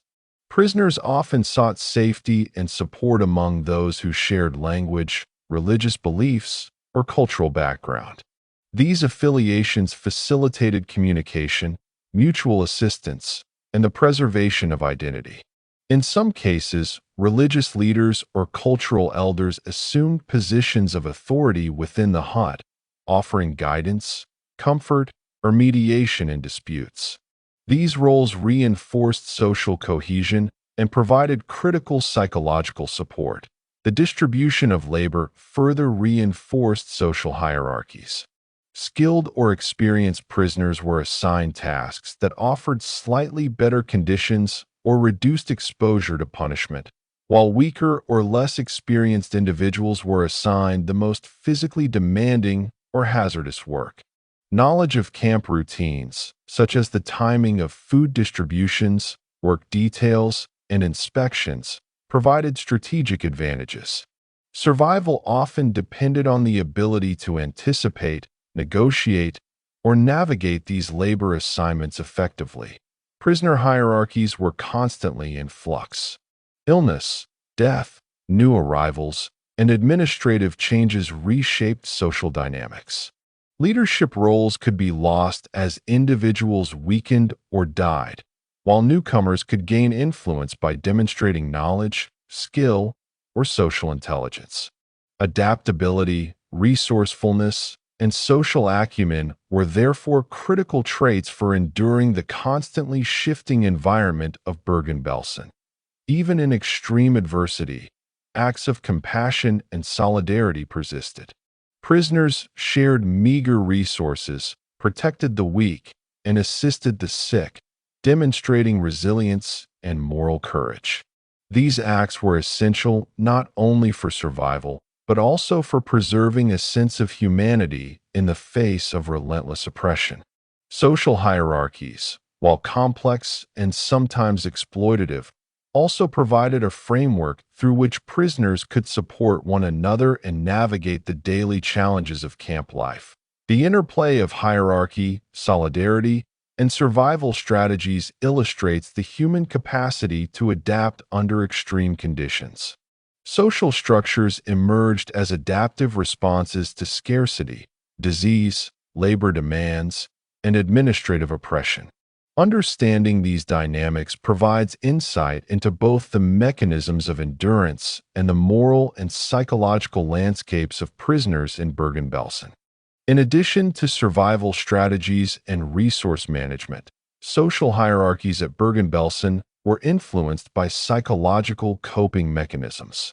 Prisoners developed behaviors to protect themselves and maintain social standing, including deference to authority, careful observation of SS routines, and strategic alliances within huts. Observing and learning patterns of punishment, food distribution, and labor assignments allowed some prisoners to navigate the dangerous social terrain more effectively. These strategies were subtle yet essential, reflecting the intricate balance between fear, survival, and human agency. The Capo system created a dual-layered hierarchy that both reinforced SS control and reshaped prisoner social dynamics. Capos occupied positions of authority, often granted privileges such as better sleeping arrangements, food rations, or immunity from certain punishments. Some capos exploited these advantages aggressively, using intimidation or violence against weaker prisoners. Others used their position to provide protection, secure additional resources, or mediate disputes. The behavior of capos influenced not only the immediate survival prospects of prisoners, but also the moral and social climate within huts and work groups. Peer hierarchies among prisoners were also shaped by age, experience, and capability. Older prisoners often assumed informal leadership roles, mentoring newcomers, organizing communal tasks, and assisting with labor assignments. Physical strength, endurance, and knowledge of routines could enhance a prisoner's influence, enabling them to negotiate better access to resources or protection from abuse. In contrast, the weakest or most isolated individuals faced heightened vulnerability, dependent on the goodwill of others or sheer luck to survive. These social structures were adaptive responses to the extreme conditions of Bergen-Belsen, reflecting the interplay of necessity, strategy, and morality. Trust and reciprocity were central to prisoner networks. Acts of generosity, such as sharing food or helping the sick, strengthened alliances and reinforced social cohesion. Prisoners quickly learned that cooperation improved chances of survival, even when resources were scarce. Conversely, betrayal or exploitation could result in severe consequences, including social ostracism, loss of food, or exposure to danger. The constant negotiation of trust and loyalty defined interpersonal relationships within huts and labor groups, highlighting the complex moral economy of survival. Children's roles in social hierarchies were significant. Older children often assumed caregiving responsibilities, protecting younger peers from harsh labor, disease exposure, or the whims of authority figures. Peer mentorship, informal education, and guidance in navigating camp routines provided a vital support system. Children who established relationships with older prisoners or integrated into social networks had a higher likelihood of survival, demonstrating the critical role of social learning and intergenerational support in coping with extreme adversity. Gender differences influenced social dynamics within Bergen-Belsen.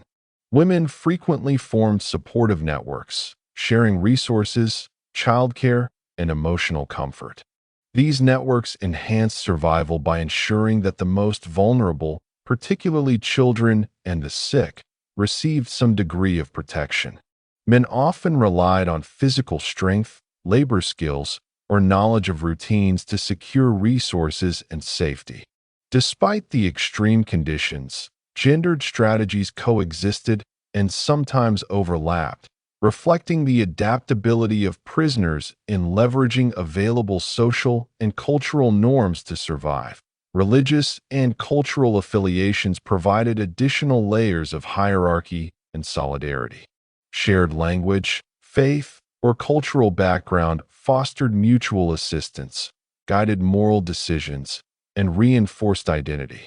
In some huts, religious leaders or culturally respected individuals assumed positions of informal authority, mediating conflicts, providing guidance, or organizing clandestine rituals.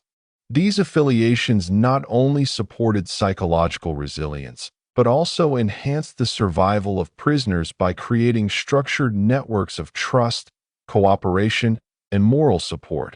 Labor assignments reinforced social stratification within the prisoner population. Skilled or knowledgeable prisoners were assigned less physically demanding or less hazardous work, while those weaker or less experienced performed the most arduous tasks. Knowledge of routines, the timing of food distribution, and administrative oversight provided advantages for navigating these assignments. Prisoners adapted by sharing information, mentoring newcomers, or negotiating with capos to improve their positions.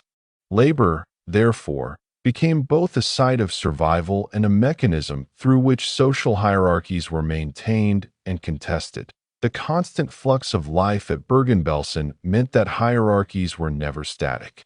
Illness, death, and new arrivals continuously reshaped social structures. Individuals could gain influence by demonstrating competence, empathy, or resourcefulness, while those who became weak, ill, or isolated often lost standing rapidly. Survival required not only physical resilience, but also social intelligence, emotional regulation, and the ability to anticipate shifts in power dynamics. Prisoners learned to adapt to ever-changing social landscapes to navigate both immediate and long-term threats. Acts of resistance and moral courage were often mediated through social networks. Prisoners protected each other from abuse, shared scarce resources, and provided emotional or spiritual support despite the risks. These acts reinforced hierarchies grounded in solidarity rather than coercion. Leadership within these networks was frequently earned through service, empathy, or expertise, demonstrating that even in extreme adversity, social authority could be exercised ethically and constructively. Conflict was inevitable in the tense environment of Bergen-Belsen. Scarce resources, disease, and fear of punishment heightened competition among prisoners. Arguments over food, sleeping space, or labor assignments sometimes escalated into violence. However, prisoners also developed conflict resolution strategies, such as mediation by respected individuals, informal agreements, or temporary avoidance. These strategies were critical to maintaining cohesion and ensuring that conflict did not further endanger survival. Social hierarchies extended to life or death decisions. Those with influence could secure better rations, assign less dangerous labor, or protect vulnerable prisoners. Conversely, isolation or marginalization increased exposure to illness, starvation, and abuse.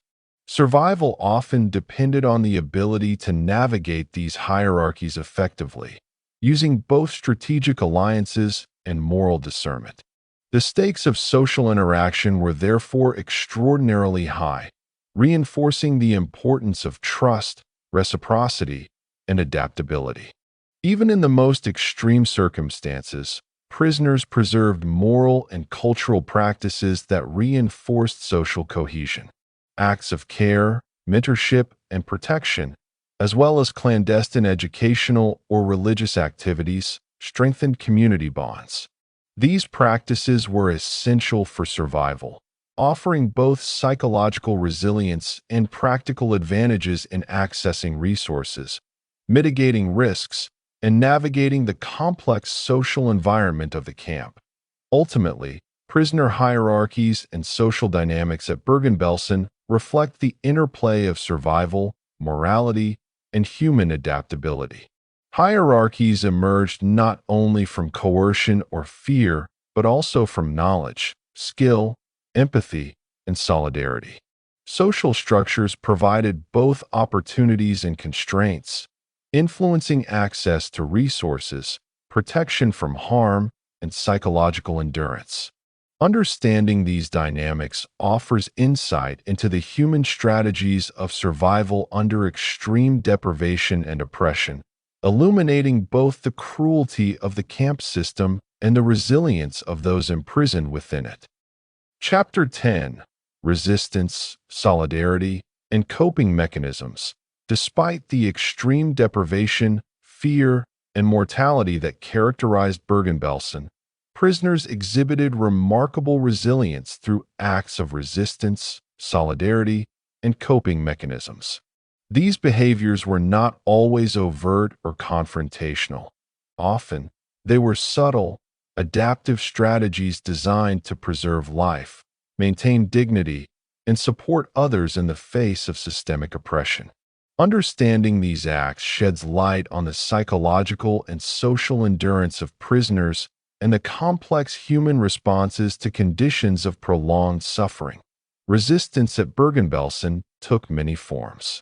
While the camp's oppressive structure limited the potential for armed rebellion, prisoners engaged in quiet acts of defiance that challenged the authority of the SS and the dehumanizing mechanisms of the camp. Such acts included the clandestine sharing of food, preserving cultural or religious practices, maintaining hygiene and caring for the sick despite inadequate supplies, and protecting children or other vulnerable prisoners. These forms of resistance, though small in scale, represented the preservation of agency, identity, and moral integrity. Solidarity was a crucial component of survival. Prisoners relied on one another to navigate the complex social hierarchies, negotiate labor assignments, and secure scarce resources.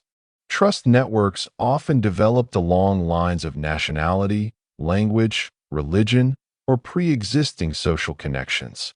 Within these networks, prisoners shared knowledge about camp routines, food availability, and disease management.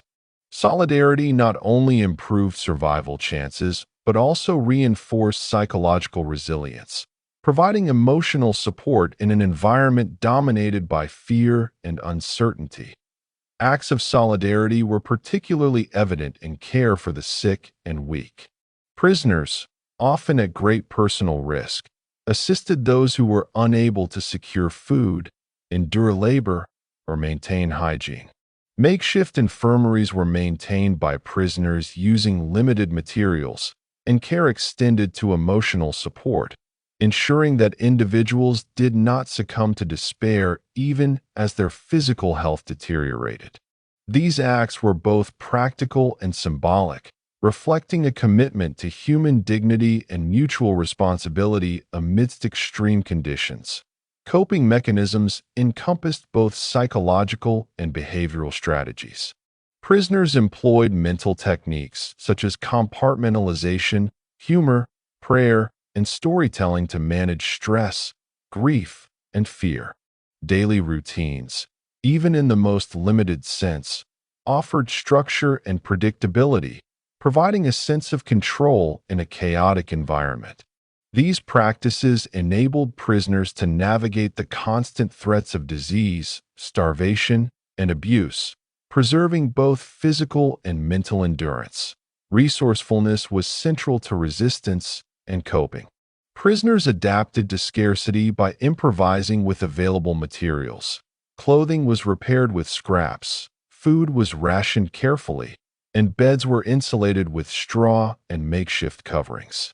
Knowledge of camp routines, such as food delivery schedules, labor assignments, and guard behavior, was leveraged strategically to enhance survival. These adaptive behaviors demonstrate both ingenuity and the human capacity to maintain agency under oppressive circumstances. Children and adolescents displayed resilience through adaptation, solidarity, and play. Older children often assumed caregiving responsibilities, ensuring that younger peers received food, warmth, and protection. Play, storytelling, and rudimentary education persisted even in minimal forms, providing psychological relief and maintaining a sense of normalcy. These activities fostered emotional resilience and social cohesion, illustrating the importance of community-based coping strategies in extreme deprivation. Cultural and religious practices were also vital coping mechanisms. Prisoners conducted clandestine rituals, prayers, or observances, preserving a sense of identity and continuity. Storytelling, music, and reading reinforced cultural memory and offered distraction from immediate suffering. These practices fostered solidarity, provided emotional relief, and affirmed the humanity of prisoners, countering the dehumanizing intent of camp authorities. Psychological resilience was often intertwined with moral courage. Prisoners made conscious decisions to act ethically despite personal risk, whether by sharing food, assisting the sick, or protecting children. These choices reinforced social bonds, provided psychological comfort, and occasionally enhanced physical survival. Moral courage served as both a coping mechanism and a form of subtle resistance, asserting agency and human dignity in an environment designed to strip both away. Interpersonal relationships were critical to coping. Prisoners formed informal family structures, mentoring relationships, and peer support networks. These bonds facilitated emotional support, practical assistance, and protection from abuse or neglect. Cooperation within these networks often determined access to resources and influenced survival outcomes, highlighting the interplay between social cohesion and individual resilience. The maintenance of routines, even minimal ones, was a key coping strategy. Regularity in sleeping arrangements, meal distribution, and labor schedules provided structure in a chaotic environment.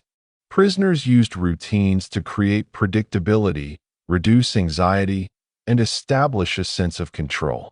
These strategies illustrate the importance of cognitive adaptation in enduring extreme stress and uncertainty. Solidarity extended to acts of documentation and testimony.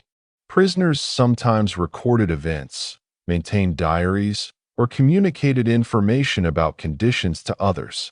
These acts preserved memory, bore witness to suffering, and contributed to the moral and historical record of the camp. Documentation was both a form of resistance and a coping mechanism, reinforcing identity, purpose, and social responsibility. In summary, resistance, solidarity, and coping mechanisms at Bergen-Belsen were multifaceted and adaptive. Prisoners navigated extreme deprivation, disease, and oppression through psychological strategies, social cohesion, and practical ingenuity. These behaviors preserved life, dignity, and moral integrity, demonstrating the profound resilience of the human spirit under conditions designed to destroy it.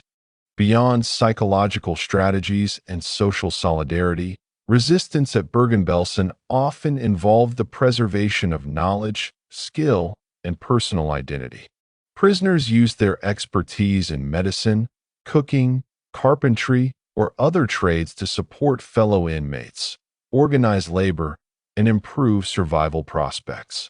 Medical knowledge, even rudimentary, allowed prisoners to treat injuries, manage disease outbreaks, and comfort the sick. Skills in cooking, resource allocation, or construction enabled better utilization of scarce materials, directly affecting both individual and communal survival.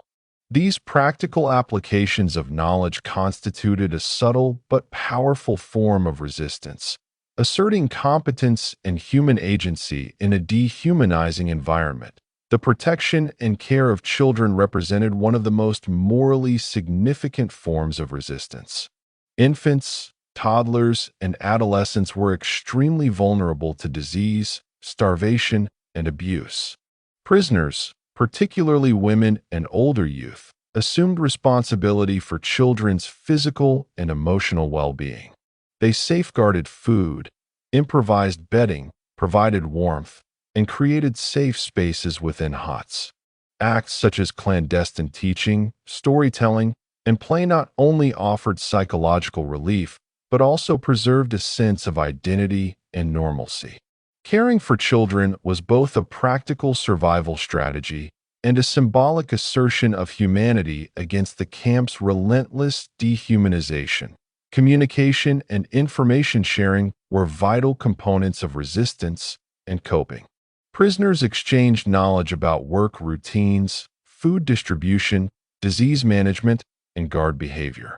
Networks of trust allowed for the dissemination of crucial survival information, enabling prisoners to avoid danger and maximize limited resources. Communication extended to cultural, educational, and religious activities, fostering cohesion and maintaining mental stimulation.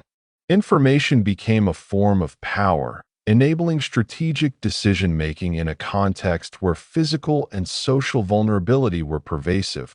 Religious and cultural practices were often maintained clandestinely, despite strict prohibition and surveillance. Prayer, meditation, rituals, and observance of holidays provided spiritual sustenance, emotional relief, and a sense of continuity with life outside the camp. Cultural storytelling, music, and education reinforced collective memory, provided distraction from immediate suffering, and strengthened communal bonds.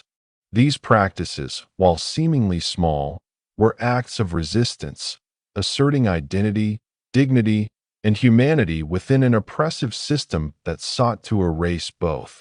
Humor, creativity, and imagination were essential coping mechanisms. Prisoners sometimes used humor to defuse tension, provide relief during moments of despair, or maintain psychological resilience.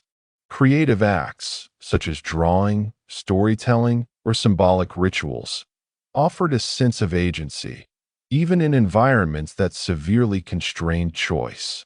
These behaviors were not frivolous. They were adaptive strategies that helped prisoners manage stress, reinforce social cohesion, and maintain hope.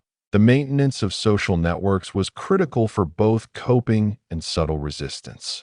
Prisoners relied on relationships to share food, provide care, and protect one another from abuse or illness. Informal hierarchies and trust networks mediated access to scarce resources and reinforced mutual responsibility. Networks often extended across huts, nationalities, and labor groups, reflecting the human capacity to adapt socially even under extreme adversity. These networks were instrumental in sustaining life, morale, and psychological resilience. Acts of defiance, whether small or symbolic, were integral to preserving dignity. Some prisoners resisted through the refusal to comply with dehumanizing orders, the preservation of personal hygiene, or the maintenance of individual identity through clothing, hair, or personal rituals. These subtle forms of resistance were powerful affirmations of selfhood, providing psychological relief and reinforcing the social norms that supported collective survival. Coping mechanisms also involved strategic emotional regulation. Prisoners learned to manage fear, grief, and despair, often through compartmentalization or controlled emotional expression. Observing and imitating the behavior of stronger prisoners, forming routines, and maintaining hope were essential for enduring daily hardships. Emotional regulation allowed prisoners to navigate both interpersonal dynamics and the constant threats of illness, starvation, and punishment that in moments of acute crisis. Acts of solidarity intensified. During epidemics or extreme deprivation, prisoners pooled resources, assisted the sick, and provided moral support. Risk-taking behaviors, such as sharing food with the gravely ill or hiding vulnerable individuals from guards, illustrated both courage and practical wisdom. Solidarity under these conditions not only improved immediate survival outcomes, but also reinforced a sense of community and shared purpose, which was essential for sustaining hope in the long term. Documentation, memory, and testimony were also forms of resistance. Prisoners wrote diaries, recorded observations, or communicated information about the camp to others. These acts preserved knowledge, bore witness to atrocities, and asserted the moral and historical value of their experiences. Documentation reinforced psychological resilience, provided a sense of purpose, and ensured that human suffering and endurance would not be forgotten. Coping mechanisms were adaptive and multi-layered, integrating social, psychological, practical, and moral strategies. Prisoners continuously adjusted behaviors to changing conditions, leveraging social networks, skills, and knowledge to mitigate threats and enhance survival. These adaptive strategies demonstrate both the complexity of human resilience and the capacity for agency, even in profoundly dehumanizing contexts that, in conclusion, resistance, solidarity, and coping mechanisms at Bergen-Belsen exemplify the resilience, ingenuity, and moral courage of prisoners. Subtle acts of defiance, caregiving, information sharing, and cultural preservation allowed individuals to maintain dignity, support one another, and endure in conditions designed to destroy life and spirit. These behaviors highlight the profound adaptability of humans under extreme oppression and underscore the importance of social cohesion, psychological resilience, and ethical agency in the struggle for survival. Chapter 11. Liberation and Immediate Aftermath.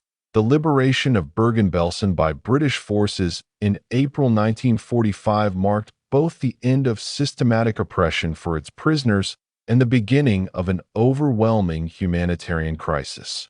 What the liberators found was a scene of unimaginable suffering. Thousands of emaciated survivors, tens of thousands of corpses, widespread disease, and a camp infrastructure utterly inadequate to sustain human life. Understanding the immediate aftermath of liberation requires examining the physical, psychological, and social conditions faced by both prisoners and liberating forces in the crucial days and weeks following the camp's opening. Bergen-Belsen had never functioned as a traditional extermination camp, but its lethal combination of starvation, disease, and neglect had already caused immense mortality.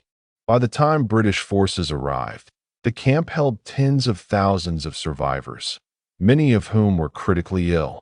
Typhus, dysentery, and tuberculosis were rampant, exacerbated by malnutrition and exposure. Many prisoners were too weak to stand, walk, or even feed themselves, reflecting the extreme toll of prolonged deprivation. The liberators were confronted with the dual task of saving lives and managing mass death. The physical state of the camp at liberation was catastrophic. Huts were overcrowded and unsanitary, latrines were overflowing, and food supplies were non-existent. Corpses littered the ground, sometimes partially covered or piled near huts. Disease vectors, particularly lice and contaminated water, were widespread. The sheer scale of suffering overwhelmed initial relief efforts. British forces, despite being trained in humanitarian operations, faced the logistical nightmare of stabilizing a population debilitated by years of starvation and illness. The magnitude of the crisis required immediate improvisation and the mobilization of medical and logistical resources on an unprecedented scale. Immediate priorities for the liberators included sanitation, food, and medical care. The risk of typhus epidemics necessitated strict quarantine measures, mass delousing operations, and isolation of severely ill individuals. Food distribution had to be carefully managed to prevent refeeding syndrome, a potentially fatal complication when malnourished individuals ingest large amounts of food too quickly. The British forces implemented gradual feeding protocols, providing small, nutrient-rich portions and monitoring intake closely. Medical teams worked tirelessly to treat infections, wounds, and chronic conditions, often improvising due to shortages of medicines, equipment, and personnel. One of the most pressing challenges was the management of corpses. Thousands of deceased prisoners had been left in huts or scattered across the campgrounds. Exposure, disease, and decomposition posed immediate health hazards. Teams of British soldiers, often aided by remaining prisoners, began systematic burial and cremation operations to prevent further epidemics. These tasks were physically grueling and emotionally harrowing, confronting liberators with the scale of human suffering in a profoundly visceral way. The presence of mass death reinforced the urgency of medical and humanitarian intervention while leaving an enduring psychological impact on those involved. Survivors faced profound psychological challenges. Years of trauma, fear, and deprivation had left many prisoners in states of shock, despair, and disorientation. Some experienced severe cognitive and emotional impairment due to malnutrition, illness, or prolonged stress.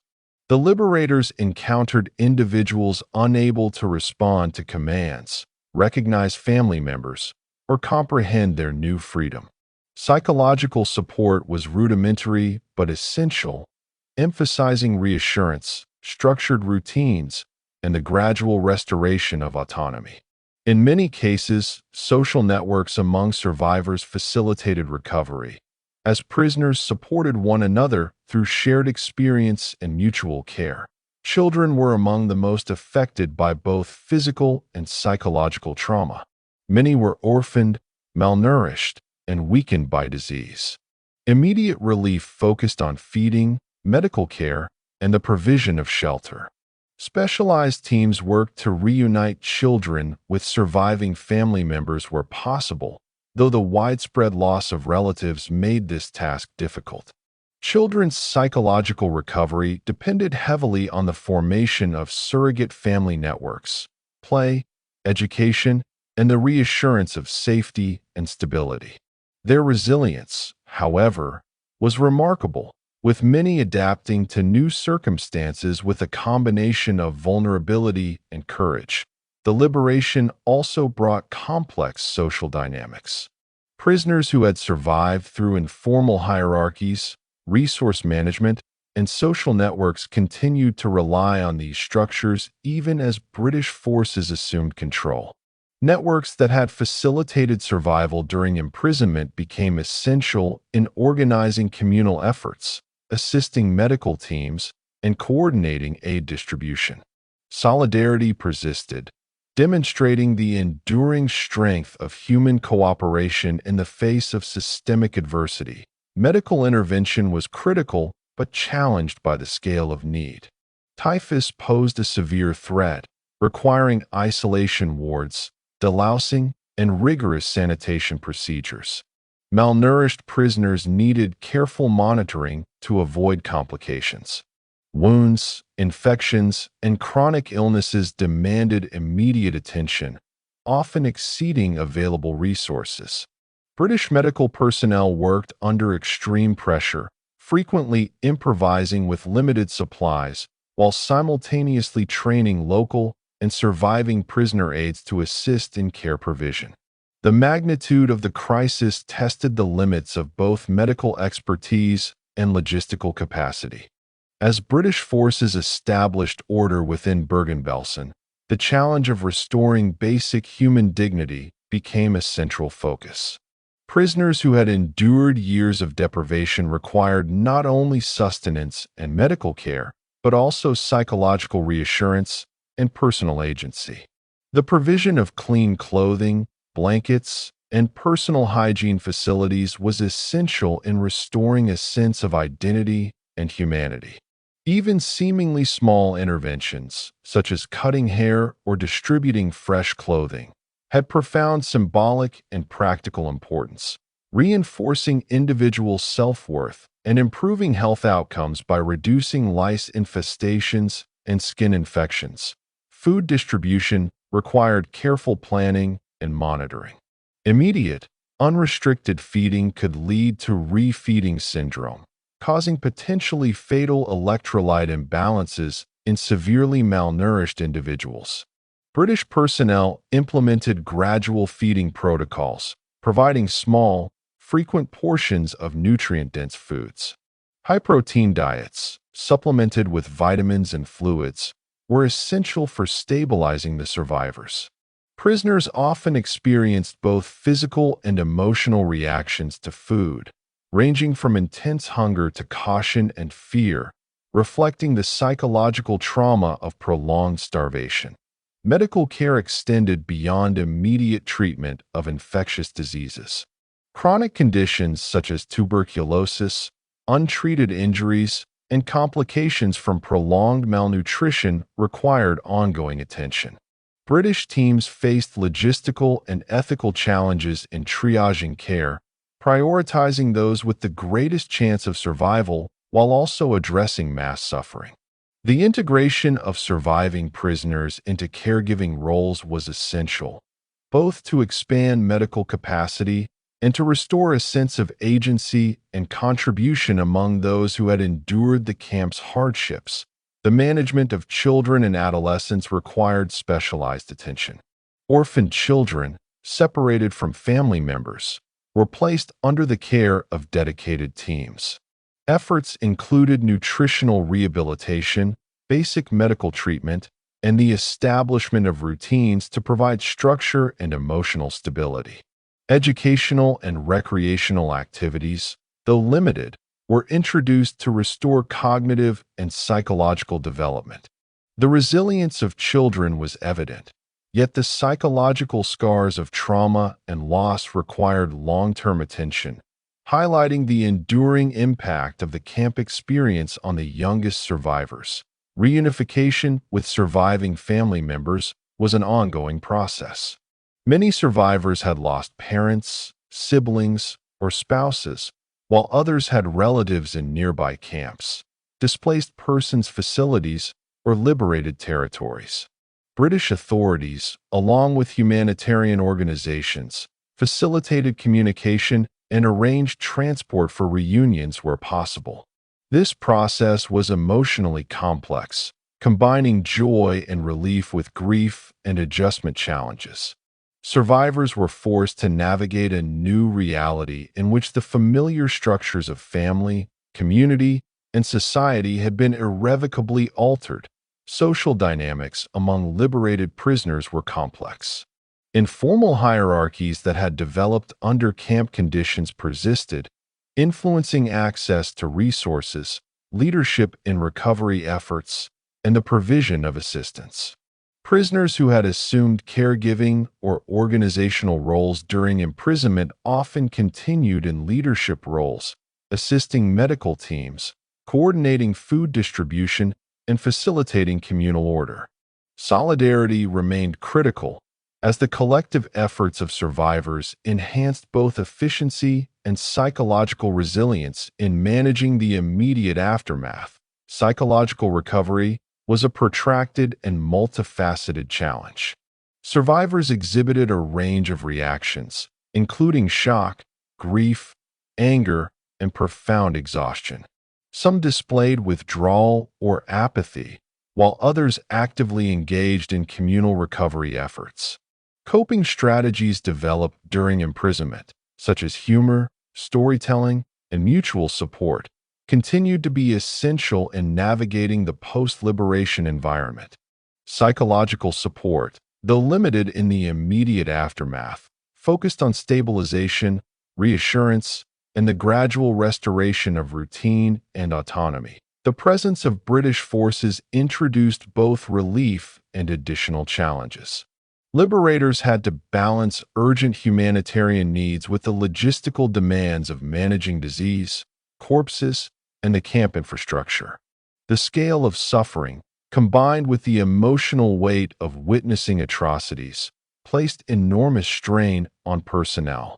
Despite these challenges, the efforts of medical, logistical, and administrative teams were instrumental in stabilizing the camp and preventing further mass mortality. Cooperation between survivors and liberators was essential to meet the immediate and evolving needs of the population. Mass burial and cremation operations continued for weeks after liberation. Corpses, often in various stages of decomposition, posed ongoing health hazards. Teams of British soldiers, aided by surviving prisoners, undertook the systematic removal, burial, and incineration of remains. This work was physically exhausting and emotionally harrowing, but critical to preventing secondary epidemics and creating a sanitary environment for survivors. The process also confronted liberators with the enormity of death within Bergen-Belsen, leaving a lasting imprint on those involved. The aftermath of liberation also involved the documentation of conditions and atrocities. Photographs, reports, and testimonies were collected to provide evidence of the suffering endured, both for historical record and for legal accountability in post-war trials. Survivor testimony became a crucial component of documenting the human cost of the camp, ensuring that individual experiences were preserved. This act of recording was itself a continuation of resistance, asserting truth, memory, and moral witness in the face of unimaginable cruelty. Psychological resilience among survivors was supported by the restoration of agency and choice, allowing individuals to make decisions about personal hygiene, food, work, and social interaction reinforced autonomy and dignity. Structured routines, communal participation, and opportunities for caregiving roles further enhanced psychological recovery. These strategies underscored the interplay between physical stabilization, social support, and the restoration of moral and psychological autonomy in post-liberation care. As weeks passed, the integration of survivors into broader humanitarian networks became essential. Displaced persons facilities, refugee services, and post-war aid organizations facilitated continued care, repatriation, and resettlement. Medical treatment, nutritional rehabilitation, and psychological support extended beyond the immediate confines of Bergen-Belsen, addressing both the lingering physical effects of imprisonment and the long-term social and emotional challenges faced by survivors. In conclusion, the liberation and immediate aftermath of Bergen-Belsen reveal the complexity of transitioning from extreme oppression to freedom. The British forces faced immense challenges in stabilizing a population debilitated by starvation, disease, and trauma, while survivors navigated a new reality marked by both relief and ongoing suffering. Resistance, solidarity, and coping mechanisms that had developed within the camp continued to play vital roles, shaping social dynamics, facilitating recovery, and sustaining hope. The liberation of Bergen-Belsen was not an endpoint, but the beginning of a long and difficult journey toward restoration, dignity, and remembrance. Chapter 12: Medical Response and Rehabilitation Efforts. The medical response at Bergen-Belsen after liberation in April 1945 represented one of the most urgent and complex humanitarian efforts of the Second World War.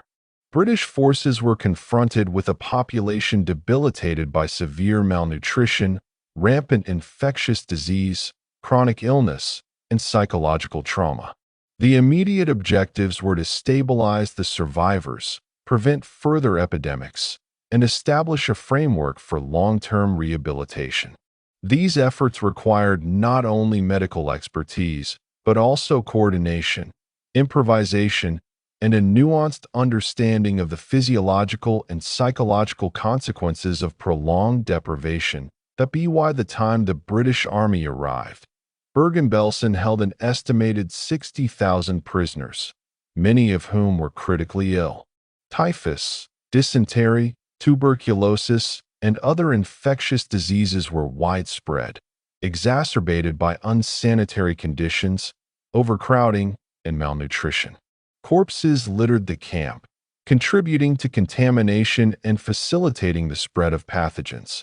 Medical personnel faced the daunting task of triaging care for individuals who were on the brink of death, while also implementing preventive measures to reduce mortality in those who were less critically affected. One of the first and most urgent medical measures was the establishment of quarantine and isolation procedures. Typhus, in particular, posed an immediate and deadly threat. British forces established isolation wards, implemented strict delousing protocols, and enforced hygiene measures wherever feasible. Lice infestation was rampant, necessitating mass delousing using both chemical treatments and fumigation methods. Clothing and bedding were disinfected, burned, or replaced, which reduced the risk of reinfection. These interventions were critical in preventing a secondary epidemic that could have claimed thousands more lives. Nutrition management was another cornerstone of medical response. Survivors were severely malnourished, with many exhibiting extreme emaciation, muscle wasting, and weakened organ function. Immediate unrestricted feeding was dangerous due to the risk of refeeding syndrome, a potentially fatal metabolic imbalance that can occur when a severely malnourished person consumes too much food too quickly. British medical teams devised gradual refeeding protocols, beginning with small, easily digestible meals rich in vitamins, electrolytes, and proteins. These protocols were carefully monitored, with intake adjusted based on individual tolerance and physiological response. Medical teams were supplemented by surviving prisoners who had experience in caregiving or medical work. Nurses, doctors, and aides among the prisoners played a crucial role in identifying symptoms, assisting with feeding, and maintaining hygiene within huts and medical wards. This collaboration enhanced the reach of medical efforts and empowered survivors to regain agency in their own rehabilitation process. The integration of surviving prisoners also provided psychological benefits, offering familiar faces and trusted caregivers to those struggling with trauma and illness. Treatment of infectious diseases was multifaceted. Typhus required not only isolation and delousing, but also symptomatic care, hydration, and supportive therapy. Dysentery and gastrointestinal infections were managed with fluid replacement and dietary interventions, while tuberculosis and chronic respiratory illnesses demanded careful monitoring and long-term treatment planning. Wounds, untreated injuries, and sores caused by prolonged immobility or abuse were cleaned, dressed, and monitored to prevent secondary infection. These interventions were labor-intensive, requiring meticulous attention to hygiene and a coordinated approach to medical care. Children presented unique medical challenges. Many were orphaned, severely malnourished, and suffering from illness. Pediatric care focused on nutritional rehabilitation, monitoring growth, treating infections, and addressing the psychological impact of trauma and separation from family.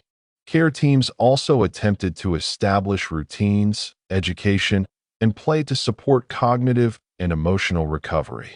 Children's rehabilitation required not only physical care, but also consistent emotional support, demonstrating the integration of medical and psychosocial strategies in comprehensive recovery efforts. Mental health and psychological rehabilitation were integral components of medical response. Prisoners had endured years of fear, abuse, and deprivation, leaving them vulnerable to shock, depression, and post-traumatic stress. British medical personnel employed techniques such as structured routines, reassurance, counseling, and opportunities for social engagement to mitigate psychological distress. Survivors were encouraged to participate in caregiving, food distribution, and community organization, which reinforced autonomy, purpose, and social cohesion. These strategies illustrated the interdependence of physical and psychological recovery in extreme humanitarian crises. Sanitation and hygiene improvements were central to preventing further outbreaks of disease. Latrines, waste disposal systems, and water supplies were cleaned, repaired, or replaced. Medical teams oversaw regular bathing, wound care, and clothing disinfection.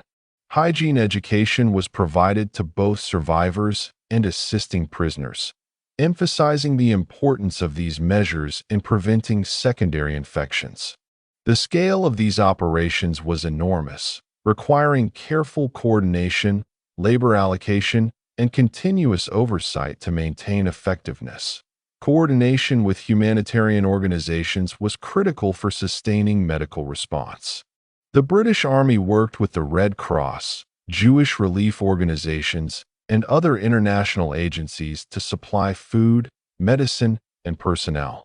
These collaborations enhanced resource availability, ensured consistent care, and facilitated the establishment of long-term rehabilitation programs. The integration of local and international support networks was essential in managing a crisis of unprecedented scale and complexity. Medical response efforts were continually adaptive, responding to the evolving needs of the population. As survivors stabilized, rehabilitation expanded to include treatment of chronic conditions, physical therapy, nutritional supplementation, and psychosocial support. The goal was not only survival, but also the restoration of functional capacity, dignity, and the potential for reintegration into broader society. These measures demonstrated the importance of holistic, long-term planning in post-liberation medical interventions. As rehabilitation progressed, addressing malnutrition became a central focus of long-term recovery. Survivors required carefully calibrated diets to rebuild strength and restore organ function. British medical teams, working in conjunction with nutrition experts and relief organizations, implemented feeding programs that emphasized gradual increases in caloric intake, protein supplementation, and essential vitamins and minerals. These programs were meticulously monitored to prevent refeeding syndrome, which could be fatal for individuals weakened by prolonged starvation. The restoration of nutritional balance was not only critical for physical health, but also for cognitive and emotional recovery, as malnutrition had profound effects on concentration, mood, and resilience. Physical rehabilitation extended beyond nutritional interventions. Survivors who had endured extreme immobility, forced labor, or physical abuse often suffered muscle wasting, joint stiffness, and reduced mobility. Physiotherapy programs were introduced, emphasizing gentle exercises, stretching, and functional training to restore strength and coordination. Small groups of survivors were organized for guided physical activity, allowing individuals to rebuild stamina while fostering social interaction and emotional support. The process was gradual, requiring patience, close monitoring, and consistent encouragement from medical staff and assisting prisoners. Treatment of chronic illnesses required sustained attention. Tuberculosis, which had affected many prisoners, demanded isolation, rest, and antibiotic therapy were available. Wounds, untreated infections, and pressure sores were carefully managed to prevent secondary complications. Medical teams implemented triage systems to prioritize care based on urgency, severity, and likelihood of recovery. These strategies ensured that resources were allocated effectively, balancing immediate life-saving interventions with long-term rehabilitation needs. Psychological recovery remained intertwined with physical rehabilitation. Survivors exhibited a range of reactions, including grief, post-traumatic stress, depression, and anxiety. British medical personnel and humanitarian workers emphasized structured routines, social engagement, and purposeful activity to mitigate psychological distress. Survivors were encouraged to participate in caregiving, communal tasks, and educational programs, which reinforced a sense of agency and belonging. Peer support networks, often formed during imprisonment, were leveraged to provide emotional stability and encourage participation in rehabilitation programs.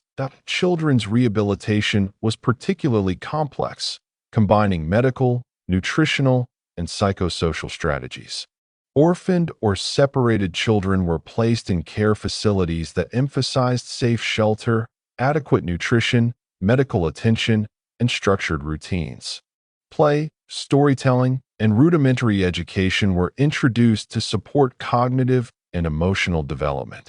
Children's psychological resilience was reinforced through the formation of surrogate family networks, peer support, and trusted caregiver relationships. The holistic approach to child rehabilitation underscored the importance of integrating physical and emotional care to restore overall well-being. Infectious disease management remained a persistent challenge. Typhus, dysentery, and other communicable diseases required ongoing surveillance. Vaccination were available, and rigorous hygiene measures. Isolation wards continued to function, and delousing programs were maintained until the threat of reinfection was minimized. Medical personnel closely monitored outbreaks, ensuring rapid response and containment. This vigilance was essential to prevent secondary epidemics and protect the growing population of recovering survivors. The rehabilitation process also addressed long-term social reintegration. Survivors were supported in rebuilding social networks, reestablishing cultural and religious practices, and preparing for life outside the camp. Educational programs, vocational training, and skill development initiatives were introduced to empower individuals to regain independence. These efforts were coordinated with displaced persons agencies, refugee services, and international humanitarian organizations, facilitating repatriation or resettlement in new communities. Rehabilitation extended beyond physical survival, emphasizing the restoration of dignity, purpose, and agency. Collaboration between British forces and humanitarian organizations was critical to sustaining rehabilitation. Red Cross teams, Jewish relief agencies, and international aid groups provided supplementary medical personnel, supplies, and logistical support. Coordination ensured that interventions were consistent, comprehensive, and culturally sensitive. The integration of multiple agencies allowed for a more robust response, addressing the diverse and complex needs of the survivor population while leveraging expertise and resources from multiple sources. Documentation and record-keeping were vital components of medical and rehabilitation efforts. Detailed records of medical conditions, treatments, feeding programs, and recovery progress were maintained to track outcomes, inform interventions, and ensure accountability. Documentation also contributed to the broader historical and legal record, providing evidence of conditions at Bergen-Belsen and guiding post-war investigations and reparations. Accurate record-keeping allowed medical teams to adapt strategies, measure effectiveness, and continuously improve rehabilitation practices. Rehabilitation efforts highlighted the resilience and adaptability of survivors. Those who had endured extreme deprivation and trauma demonstrated remarkable capacity to respond to care, engage in communal recovery efforts, and rebuild skills and routines. The interplay between survivor agency, social support networks, and structured medical interventions underscored the importance of integrating physical, psychological, and social strategies in recovery. Rehabilitation was not merely about restoring health, but about restoring dignity, identity, and hope. In conclusion, the medical response and rehabilitation efforts at Bergen-Belsen exemplify the complexity, scale, and humanity of post-liberation interventions. British forces, humanitarian organizations, and surviving prisoners collaborated to address extreme malnutrition, rampant disease, physical debilitation, and psychological trauma. Holistic rehabilitation strategies emphasized gradual nutritional recovery, medical treatment, physical therapy, psychological support, and social reintegration. These efforts not only saved lives, but also restored agency, dignity, and hope, demonstrating the enduring importance of coordinated, compassionate, and evidence-based humanitarian care in the aftermath of atrocity. Chapter 13: Trials, Justice, and Accountability. The liberation of Bergen-Belsen revealed a scene of profound human suffering and mass death, compelling the international community to confront questions of justice and accountability. In the immediate aftermath, British authorities documented atrocities, collected evidence, and began preparing for trials to hold camp personnel accountable. The Bergen-Belsen trials, part of the broader framework of post-war justice, sought to address both individual culpability and the systemic mechanisms that enabled genocide. These trials reflected the legal, moral, and societal imperatives to confront atrocities while establishing precedent for international law. The British forces faced the dual challenge of humanitarian relief and legal investigation. While stabilizing survivors and managing health crises, military authorities began securing evidence and identifying perpetrators. Witness testimony, documents, photographs, and camp records were collected meticulously to ensure that trials could proceed on the basis of verified facts. Survivors, despite their own physical and psychological trauma, were called upon to provide accounts of abuse, neglect, and systematic killings. These testimonies formed the backbone of legal proceedings and highlighted the critical role of survivor narratives in establishing accountability. The Bergen-Belsen trials, conducted by a British military court in Lüneburg in 1945, were among the first post-war trials to prosecute concentration camp personnel. Defendants included camp commandants, SS guards, and medical staff who had perpetrated abuse, neglect, and murder. Charges encompassed war crimes, crimes against humanity, and violations of international law.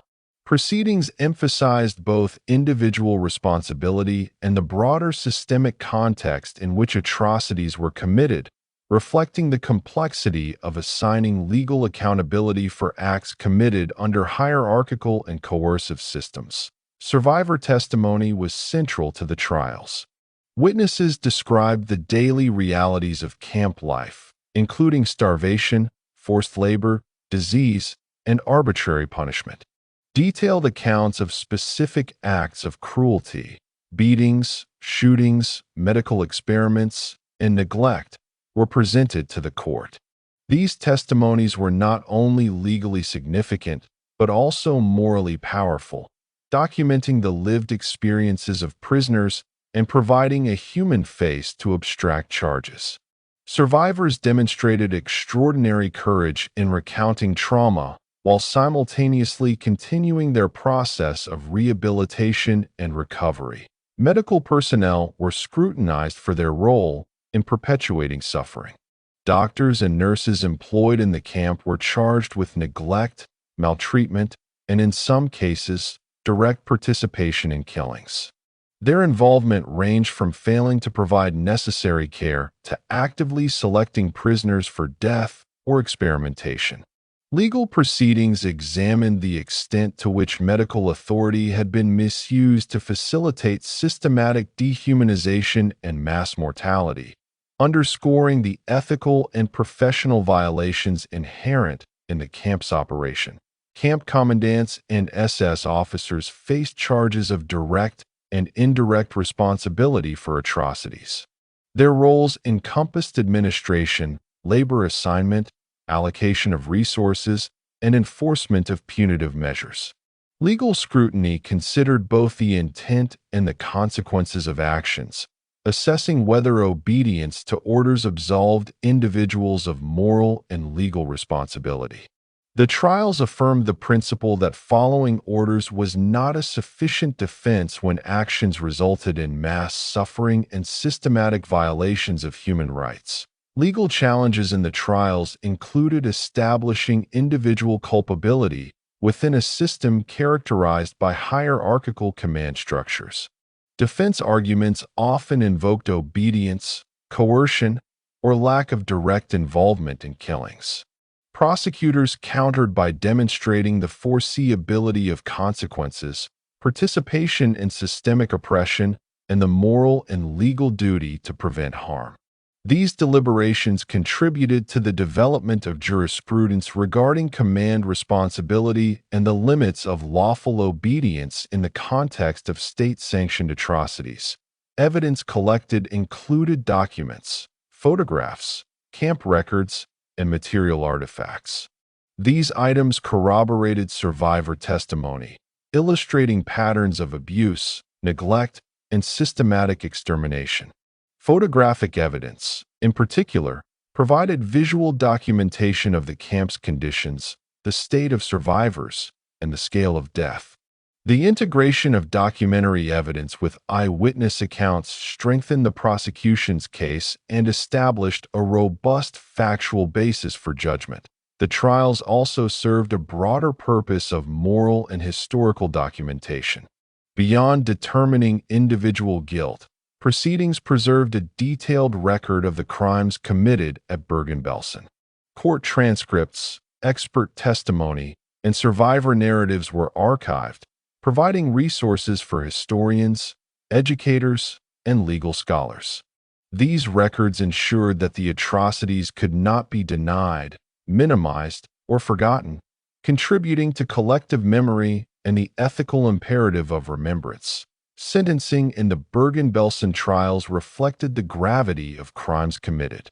Defendants were convicted of murder, abuse, and other war crimes, receiving sentences ranging from imprisonment to execution. The outcomes affirmed principles of accountability, deterrence, and moral judgment, establishing a precedent for subsequent trials and contributing to the evolving framework of international criminal law.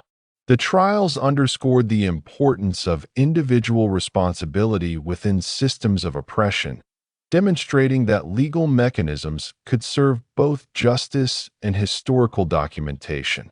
The role of international law was highlighted in these proceedings. The trials at Bergen-Belsen, alongside Nuremberg and other post-war tribunals, contributed to the establishment of legal norms regarding crimes against humanity, war crimes, and genocide. Principles articulated in these cases, such as command responsibility, individual accountability, and the illegality of acts committed under coercion or systemic authority, formed the foundation for contemporary international law and human rights frameworks. Beyond individual accountability, the Bergen-Belsen trials highlighted systemic issues of complicity, hierarchy, and institutionalized cruelty. The camp operated as part of a broader network of concentration and labor camps, where policies of dehumanization, forced labor, and starvation were standardized. Prosecutors emphasized that atrocities were not isolated incidents, but the predictable outcome of a structured system in which camp personnel participated knowingly. This legal framing reinforced the idea that accountability extended beyond immediate physical acts to encompass systemic facilitation of suffering. Survivor testimony illustrated not only the actions of specific perpetrators, but also the broader organizational context of the camp. Witnesses described administrative procedures, allocation of resources, labor assignments, and disciplinary measures, demonstrating how structural policies directly contributed to mortality and suffering. These accounts were essential in establishing both factual accuracy and moral responsibility, connecting individual actions to systemic harm. The integration of structural evidence into legal proceedings advanced the understanding of organized state-perpetrated violence. Medical ethics were scrutinized in unprecedented ways. Doctors and nurses who participated in the camp's operations faced moral and professional condemnation for violating the fundamental principle of do no harm. Evidence revealed instances of neglect, active participation in killings, and the use of medical knowledge to facilitate suffering. Legal proceedings underscored the obligation of medical professionals to prioritize human life, even under coercive or hierarchical conditions. The trials set a historical precedent for medical accountability in contexts of organized atrocity, Legal deliberations also explored the psychological dimensions of perpetration. Some defendants argued that fear, indoctrination, or perceived necessity justified their actions. Courts considered these factors in sentencing but rejected them as absolutes, establishing that moral and legal responsibility persists even under coercive pressure. This principle became a cornerstone of post-war jurisprudence, reinforcing the idea that systemic authority cannot negate individual ethical responsibility. The Bergen-Belsen trials also served as a mechanism for survivor empowerment and historical testimony. By participating in proceedings, survivors contributed to shaping the historical record, validating their experiences, and asserting moral authority over their own narratives. The act of giving testimony provided psychological validation and a sense of agency, countering years of imposed silence, fear, and helplessness. Survivor engagement demonstrated the interconnectedness of justice, memory, and healing in post-atrocity contexts. Documentation collected during trials became an invaluable resource for historians, educators, and legal scholars. Court transcripts, photographic evidence, and material artifacts provided an empirical basis for understanding the conditions, practices, and human impact of Bergen-Belsen. These records continue to inform Holocaust education, ensuring that atrocities are remembered and understood in their historical and ethical complexity. Preservation of evidence reinforced both legal accountability and collective memory. The outcomes of the trials reinforced principles of proportional justice and moral responsibility. Convictions ranged from imprisonment to execution, reflecting the severity of crimes and individual culpability. Legal reasoning emphasized the gravity of direct actions, the consequences of neglect, and the ethical obligations of individuals within coercive systems. Sentencing highlighted the importance of deterrence, accountability, and moral affirmation in post-war reconstruction, signaling to perpetrators and the international community that such crimes would not go unpunished. Beyond immediate legal consequences, the Bergen-Belsen trials contributed to the development of international criminal law. Principles articulated in these proceedings informed subsequent conventions and legal frameworks, including the Genocide Convention of 1948 and the statutes underpinning international tribunals in the late 20th century. The trials exemplified the potential for legal systems to address mass atrocities, articulate universal norms, and codify mechanisms for justice in the aftermath of crimes against humanity. The psychological impact of the trials on survivors was profound. While participation often involved revisiting traumatic experiences, it also provided validation, closure, and a sense of justice. Survivors were able to confront perpetrators directly, assert the reality of their suffering, and contribute to the moral reckoning of the post-war period. The trials reinforced the interconnectedness of justice, memory, and societal healing, illustrating how legal mechanisms can serve both accountability and psychological restoration. The Bergen-Belsen trials also influenced public perception and historical understanding of the Holocaust. Media coverage, survivor testimony, and court documentation exposed the scale and nature of atrocities to the global community. The proceedings highlighted the systematic dehumanization, neglect, and murder that occurred, shaping collective memory and ethical discourse. Public awareness generated by these trials reinforced the imperative of remembrance, education, and vigilance against future atrocities. In conclusion, the trials following the liberation of Bergen-Belsen represented a critical intersection of justice, moral accountability, and historical documentation. British military courts, supported by survivor testimony and extensive evidence, established the culpability of camp personnel while addressing systemic facilitation of atrocity.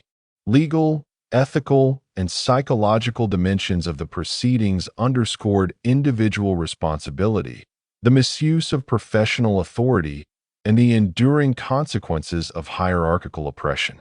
The trials not only delivered legal accountability, but also preserved historical memory, empowered survivors, and contributed to the foundational principles of modern international law. Chapter 14: Memory, Commemoration, and Education. The legacy of Bergen-Belsen extends far beyond the immediate aftermath of liberation and the prosecution of perpetrators. Memory, commemoration, and education play critical roles in preserving the experiences of survivors, honoring victims, and ensuring that the lessons of history remain relevant for future generations. The process of remembrance is not merely ceremonial. It is a moral and educational imperative, reinforcing ethical responsibility, fostering understanding, and preventing historical amnesia. In the immediate post-liberation period, efforts to document conditions, collect survivor testimony, and preserve artifacts were essential for establishing an accurate historical record. British forces, humanitarian organizations, and survivors themselves contributed to these initiatives. Photographs, camp plans, personal belongings, and documents were collected and archived, creating a foundation for both legal proceedings and historical research. This documentation served multiple purposes. It was evidentiary, educational, and commemorative, ensuring that the realities of Bergen-Belsen could not be denied or forgotten. Memorialization began with the need to provide proper burial and recognition for the thousands of victims. Mass graves were marked, and monuments were erected to honor those who perished.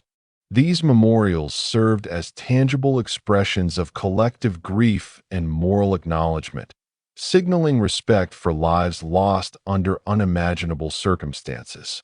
Commemoration at Bergen-Belsen also provided survivors with a space for reflection, mourning, and connection, reinforcing the importance of memory in personal and communal healing. Survivor narratives have been central to shaping memory and education. Accounts of daily life, suffering, resilience, and survival humanize historical records and provide emotional and ethical context to the facts of atrocity.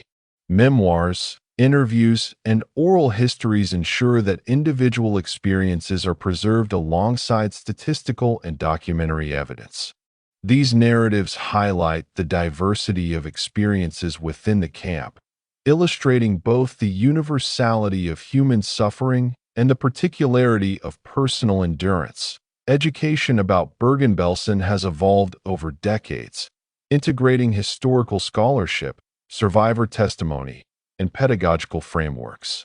Schools, museums, and public programs emphasize the importance of understanding the causes, mechanisms, and consequences of atrocities.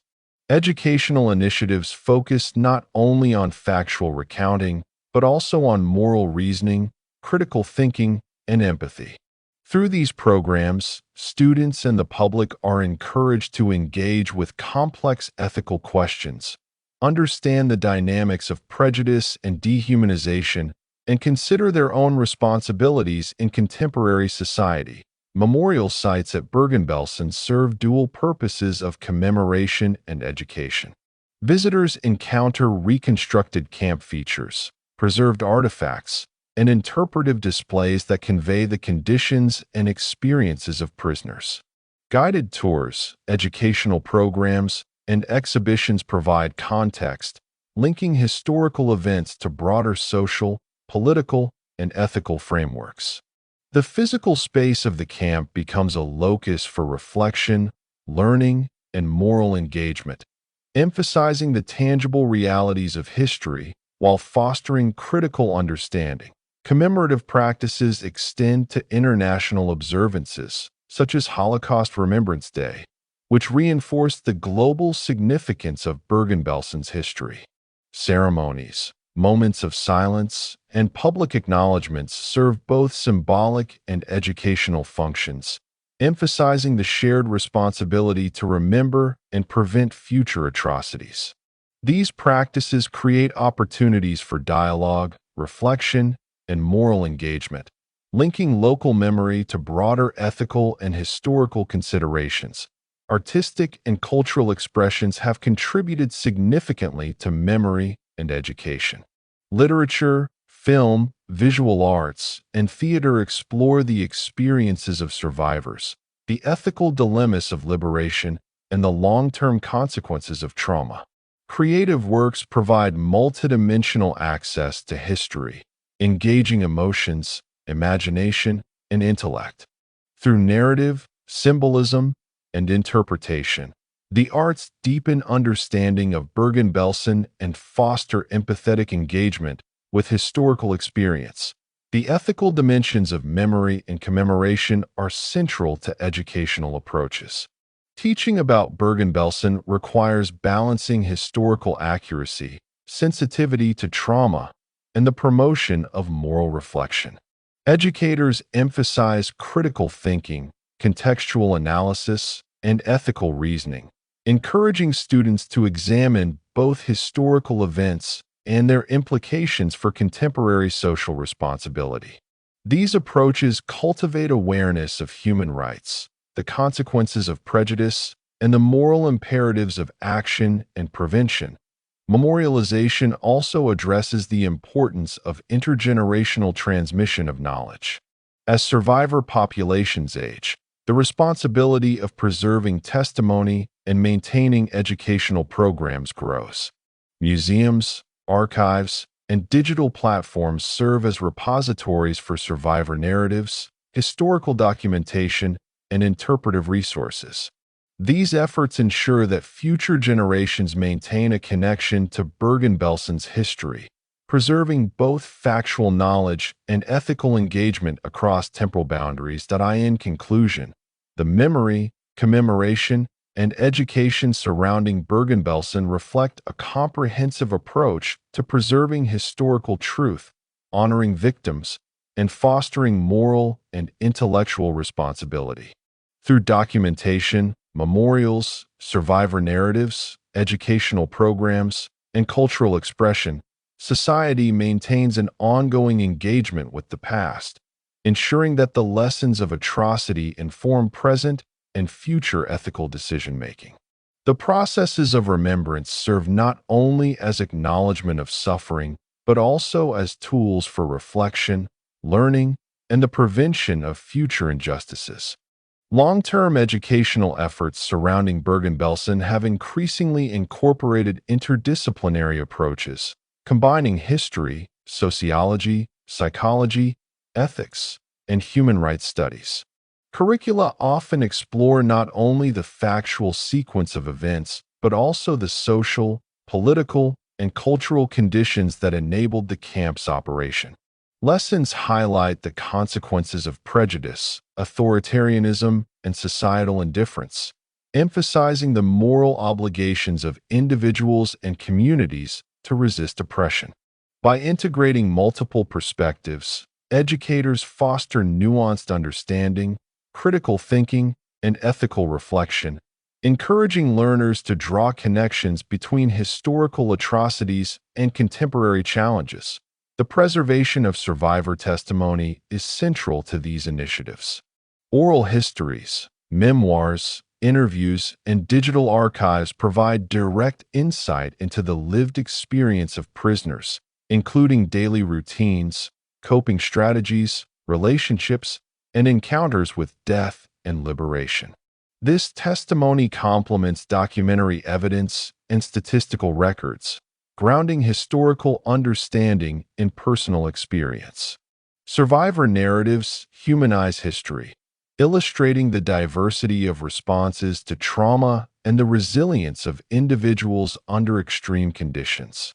Educational programs emphasize ethical engagement with these accounts, encouraging learners to approach narratives with empathy, critical inquiry, and moral reflection. Museums and memorial sites, including the Bergen-Belsen Memorial, serve as tangible sites of education and commemoration. Visitors encounter preserved artifacts, reconstructed huts, burial sites, and interpretive exhibits, creating immersive experiences that convey the physical and emotional realities of the camp. Guided tours and educational programming contextualize these experiences within broader historical, ethical, and social frameworks.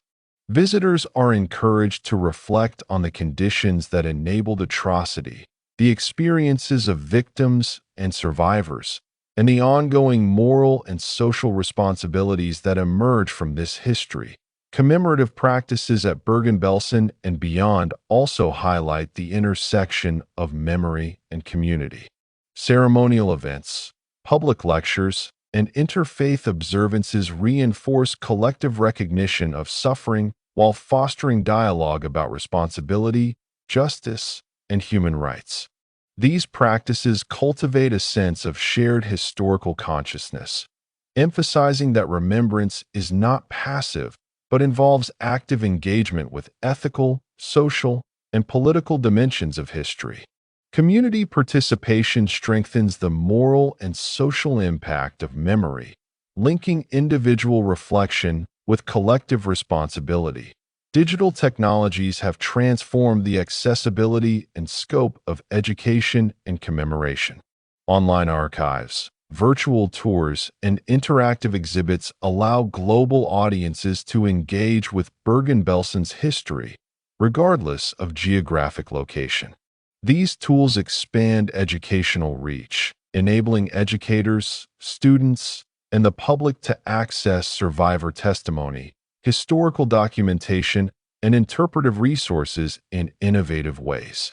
Digital platforms also facilitate long-term preservation of knowledge, ensuring that the historical record remains robust and accessible for future generations.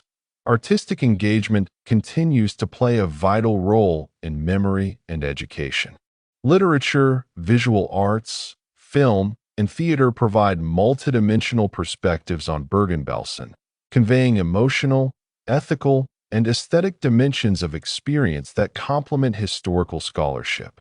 Creative expression allows individuals and communities to process trauma, communicate moral and emotional truths, and engage audiences in reflective and transformative ways. These artistic interpretations foster empathy, critical reflection, and ethical reasoning, reinforcing the moral imperatives inherent in the camp's history. Education about Bergen-Belsen is increasingly contextualized within broader Holocaust studies and comparative analyses of genocide, mass atrocity, and human rights violations. Learners explore patterns of dehumanization, institutionalized violence, and societal complicity, examining both historical and contemporary case studies. This approach emphasizes the universality of ethical lessons while highlighting the specificity of individual and collective responsibility in historical contexts. Comparative studies deepen critical understanding, fostering awareness of historical recurrence and strategies for prevention. Psychological and ethical dimensions are integrated into pedagogy to support both cognitive and emotional engagement. Students and participants are encouraged to explore moral dilemmas, reflect on personal and societal responsibility, and consider the ethical implications of action or inaction in contexts of injustice. This approach fosters moral reasoning, empathy, and social awareness, linking historical understanding with contemporary ethical reflection. By addressing both intellectual and emotional dimensions, educational programs promote holistic engagement with Bergen-Belsen's legacy.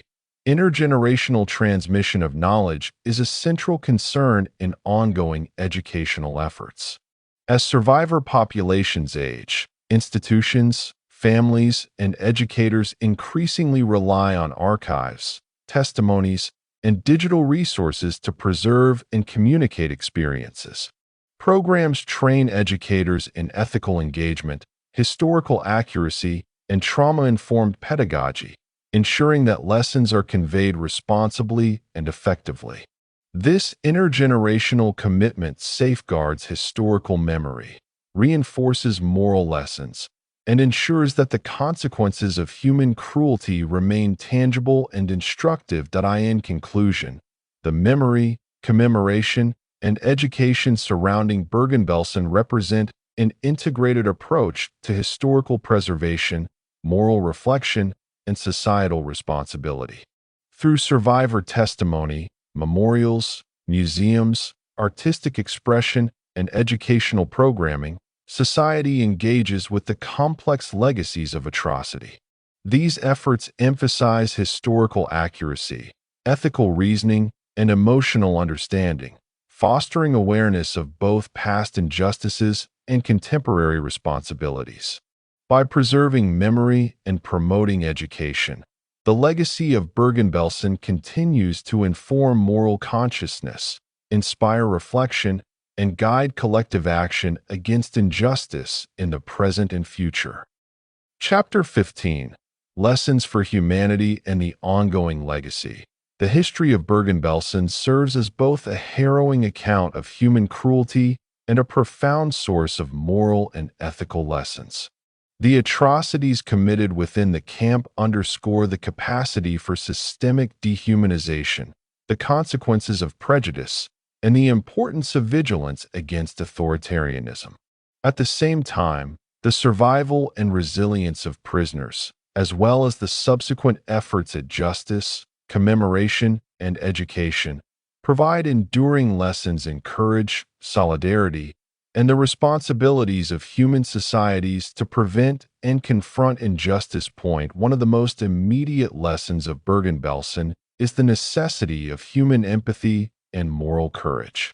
The systematic suffering of prisoners arose not only from explicit orders and institutionalized cruelty, but also from societal indifference, complicity, and normalization of prejudice. Understanding this dynamic reinforces the moral imperative to resist oppression, defend human dignity, and speak out against injustice. The histories of survivors, liberators, and even those who bore witness illuminate how individual and collective choices can either perpetuate harm or foster compassion and protection. Education emerges as a critical vehicle for transmitting these lessons. By integrating historical documentation, survivor testimony, and ethical reflection into educational programs, societies cultivate awareness of the mechanisms that enable atrocity. Learning about Bergen-Belsen and the Holocaust encourages critical thinking, empathy, and ethical reasoning. Students are challenged to consider how prejudice, authoritarianism, and indifference manifest in contemporary contexts, cultivating a sense of responsibility for preventing oppression in their own communities. Education transforms historical memory into active moral engagement, bridging the past with the present and future. The concept of justice is central to the legacy of Bergen-Belsen. The trials of camp personnel demonstrated that accountability is possible even in the aftermath of mass atrocities. Legal proceedings reinforced the principle that following orders cannot absolve individuals of responsibility for crimes against humanity. These lessons inform contemporary frameworks of international law, human rights advocacy, and mechanisms for addressing genocide and mass atrocities. Justice is not only a legal construct, but also a moral imperative, providing recognition, validation, and closure to survivors while reinforcing societal norms against cruelty and impunity. Resilience and human agency are recurring themes in Bergen-Belsen's history. Despite extreme deprivation, prisoners exhibited remarkable adaptability, cooperation, and resistance. Acts of solidarity, sharing food, caring for the sick, maintaining routines, and preserving cultural and religious practices demonstrated the enduring strength of human spirit under oppression. These narratives inspire reflection on the capacity for moral courage and cooperation even in the most dire circumstances, offering lessons that extend beyond historical understanding to ethical guidance for contemporary life. The importance of memory and commemoration cannot be overstated. Remembering Bergen-Belsen ensures that the suffering of victims and the courage of survivors are not forgotten. Memorials, educational programs, and survivor narratives preserve historical truth, challenge denial and distortion, and foster ethical reflection. Commemoration also serves as a moral compass, reminding societies of the consequences of hatred, indifference, and systemic oppression, while encouraging vigilance and ethical engagement in the present. The legacy of Bergen-Belsen highlights the role of humanitarian action in mitigating suffering. The British liberation, subsequent medical response, and coordinated rehabilitation efforts demonstrate how organized intervention can prevent further mortality, restore dignity, and facilitate recovery. Humanitarian principles, care, empathy, coordination, and ethical responsibility remain essential for addressing crises of displacement, starvation, disease, and conflict today. Bergen-Belsen illustrates both the consequences of failure and the potential for ethical action in extreme circumstances. Documentation and historical preservation offer another enduring lesson. Archival records, photographs, and survivor testimony ensure that the factual basis of atrocities is preserved for analysis, education, and moral reflection. Accurate documentation combats denial, supports legal accountability, and allows societies to learn from history. Preserving and disseminating this knowledge strengthens the collective capacity to recognize warning signs, confront injustice, and uphold human rights. The ethical dimension of human responsibility is reinforced by Bergen-Belsen's history. Both the perpetrator's actions and the societal conditions that enabled them illustrate the consequences of moral failure, indifference, and complicity. Conversely, the actions of liberators, humanitarian workers, and survivors illustrate the power of ethical courage, solidarity, and proactive intervention. Studying these examples provides guidance for cultivating moral awareness, reinforcing accountability, and fostering empathy in contemporary societies. Bergen-Belsen also demonstrates the interplay between trauma and resilience. Survivors' experiences underscore the long-term psychological and social consequences of extreme oppression, as well as the strategies for healing and rebuilding.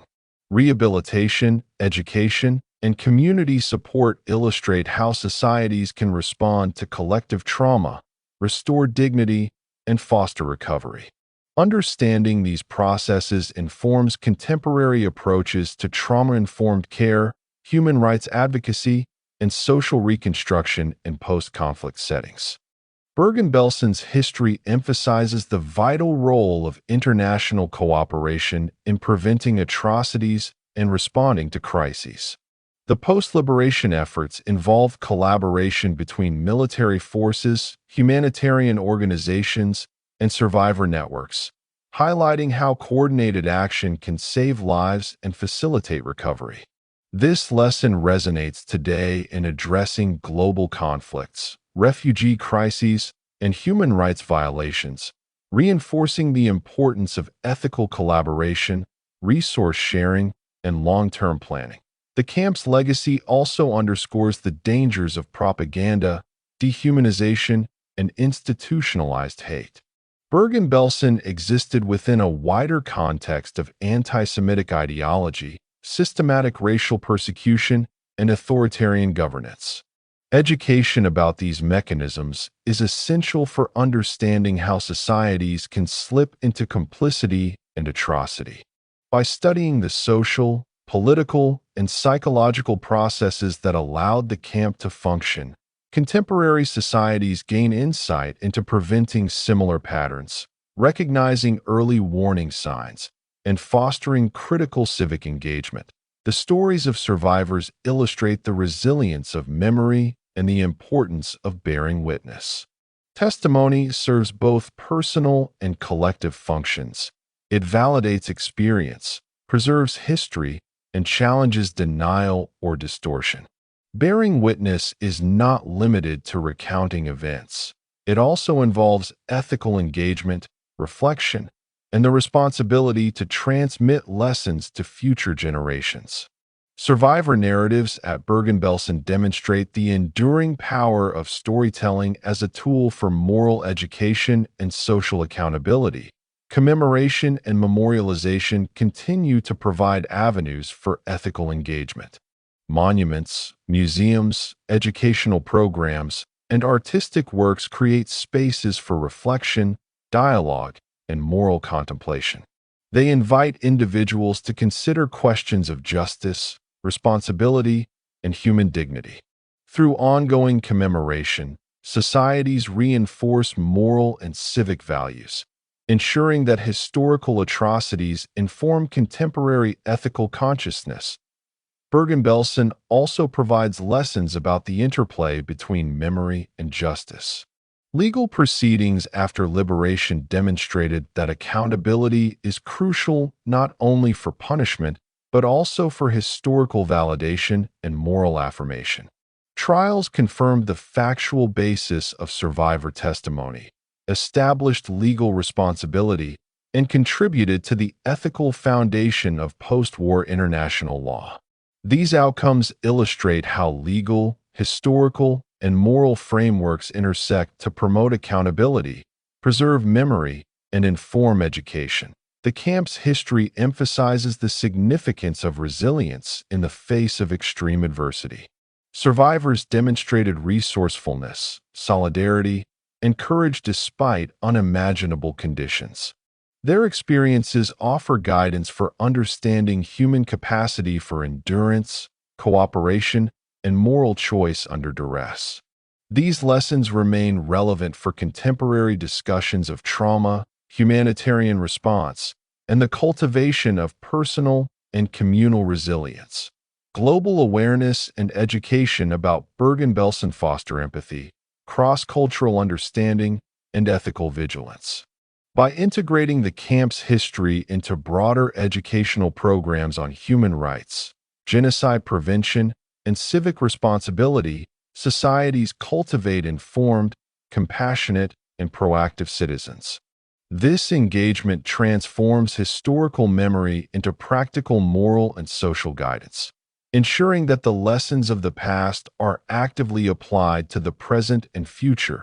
The legacy of Bergen-Belsen also highlights the role of interdisciplinary scholarship in preserving history and guiding ethical reflection. Historians, sociologists, psychologists, legal scholars, and educators collaborate to analyze evidence, interpret experiences, and develop frameworks for understanding atrocity. This holistic approach allows for a nuanced comprehension of both the causes and consequences of human cruelty, and it informs strategies for prevention, rehabilitation, and education. Technological advancements have further expanded the reach and impact of memory and education. Digital archives, virtual reality reconstructions, and online educational platforms allow global audiences to access detailed documentation, survivor narratives, and pedagogical resources. These tools democratize access to knowledge, ensure long-term preservation, and facilitate engagement across geographic, cultural, and generational boundaries. Technology enables the ongoing transmission of lessons, making the history of Bergen-Belsen relevant and accessible to future generations. Finally, Bergen-Belsen imparts a fundamental lesson about the enduring importance of human dignity. The atrocities committed there were not simply violations of law or policy. They were attacks on the essence of humanity itself. Remembering, educating, and reflecting on Bergen-Belsen reinforces the principle that every human life holds inherent value, and it underscores the moral imperative to protect, respect, and uphold that value in all circumstances. This lesson, both timeless and urgent, is central to the ongoing legacy of the camp. In conclusion, Bergen-Belsen's history offers comprehensive lessons for humanity. It illuminates the consequences of dehumanization, indifference, and systemic cruelty while highlighting the power of resilience, ethical action, and collective responsibility. Through education, commemoration, legal accountability, and survivor testimony, societies preserve historical truth and cultivate moral awareness. The camp's legacy continues to inform contemporary understanding of human rights, social responsibility, and ethical decision-making. By engaging with these lessons, humanity is reminded of its capacity for both atrocity and courage, and the enduring obligation to prevent future injustices.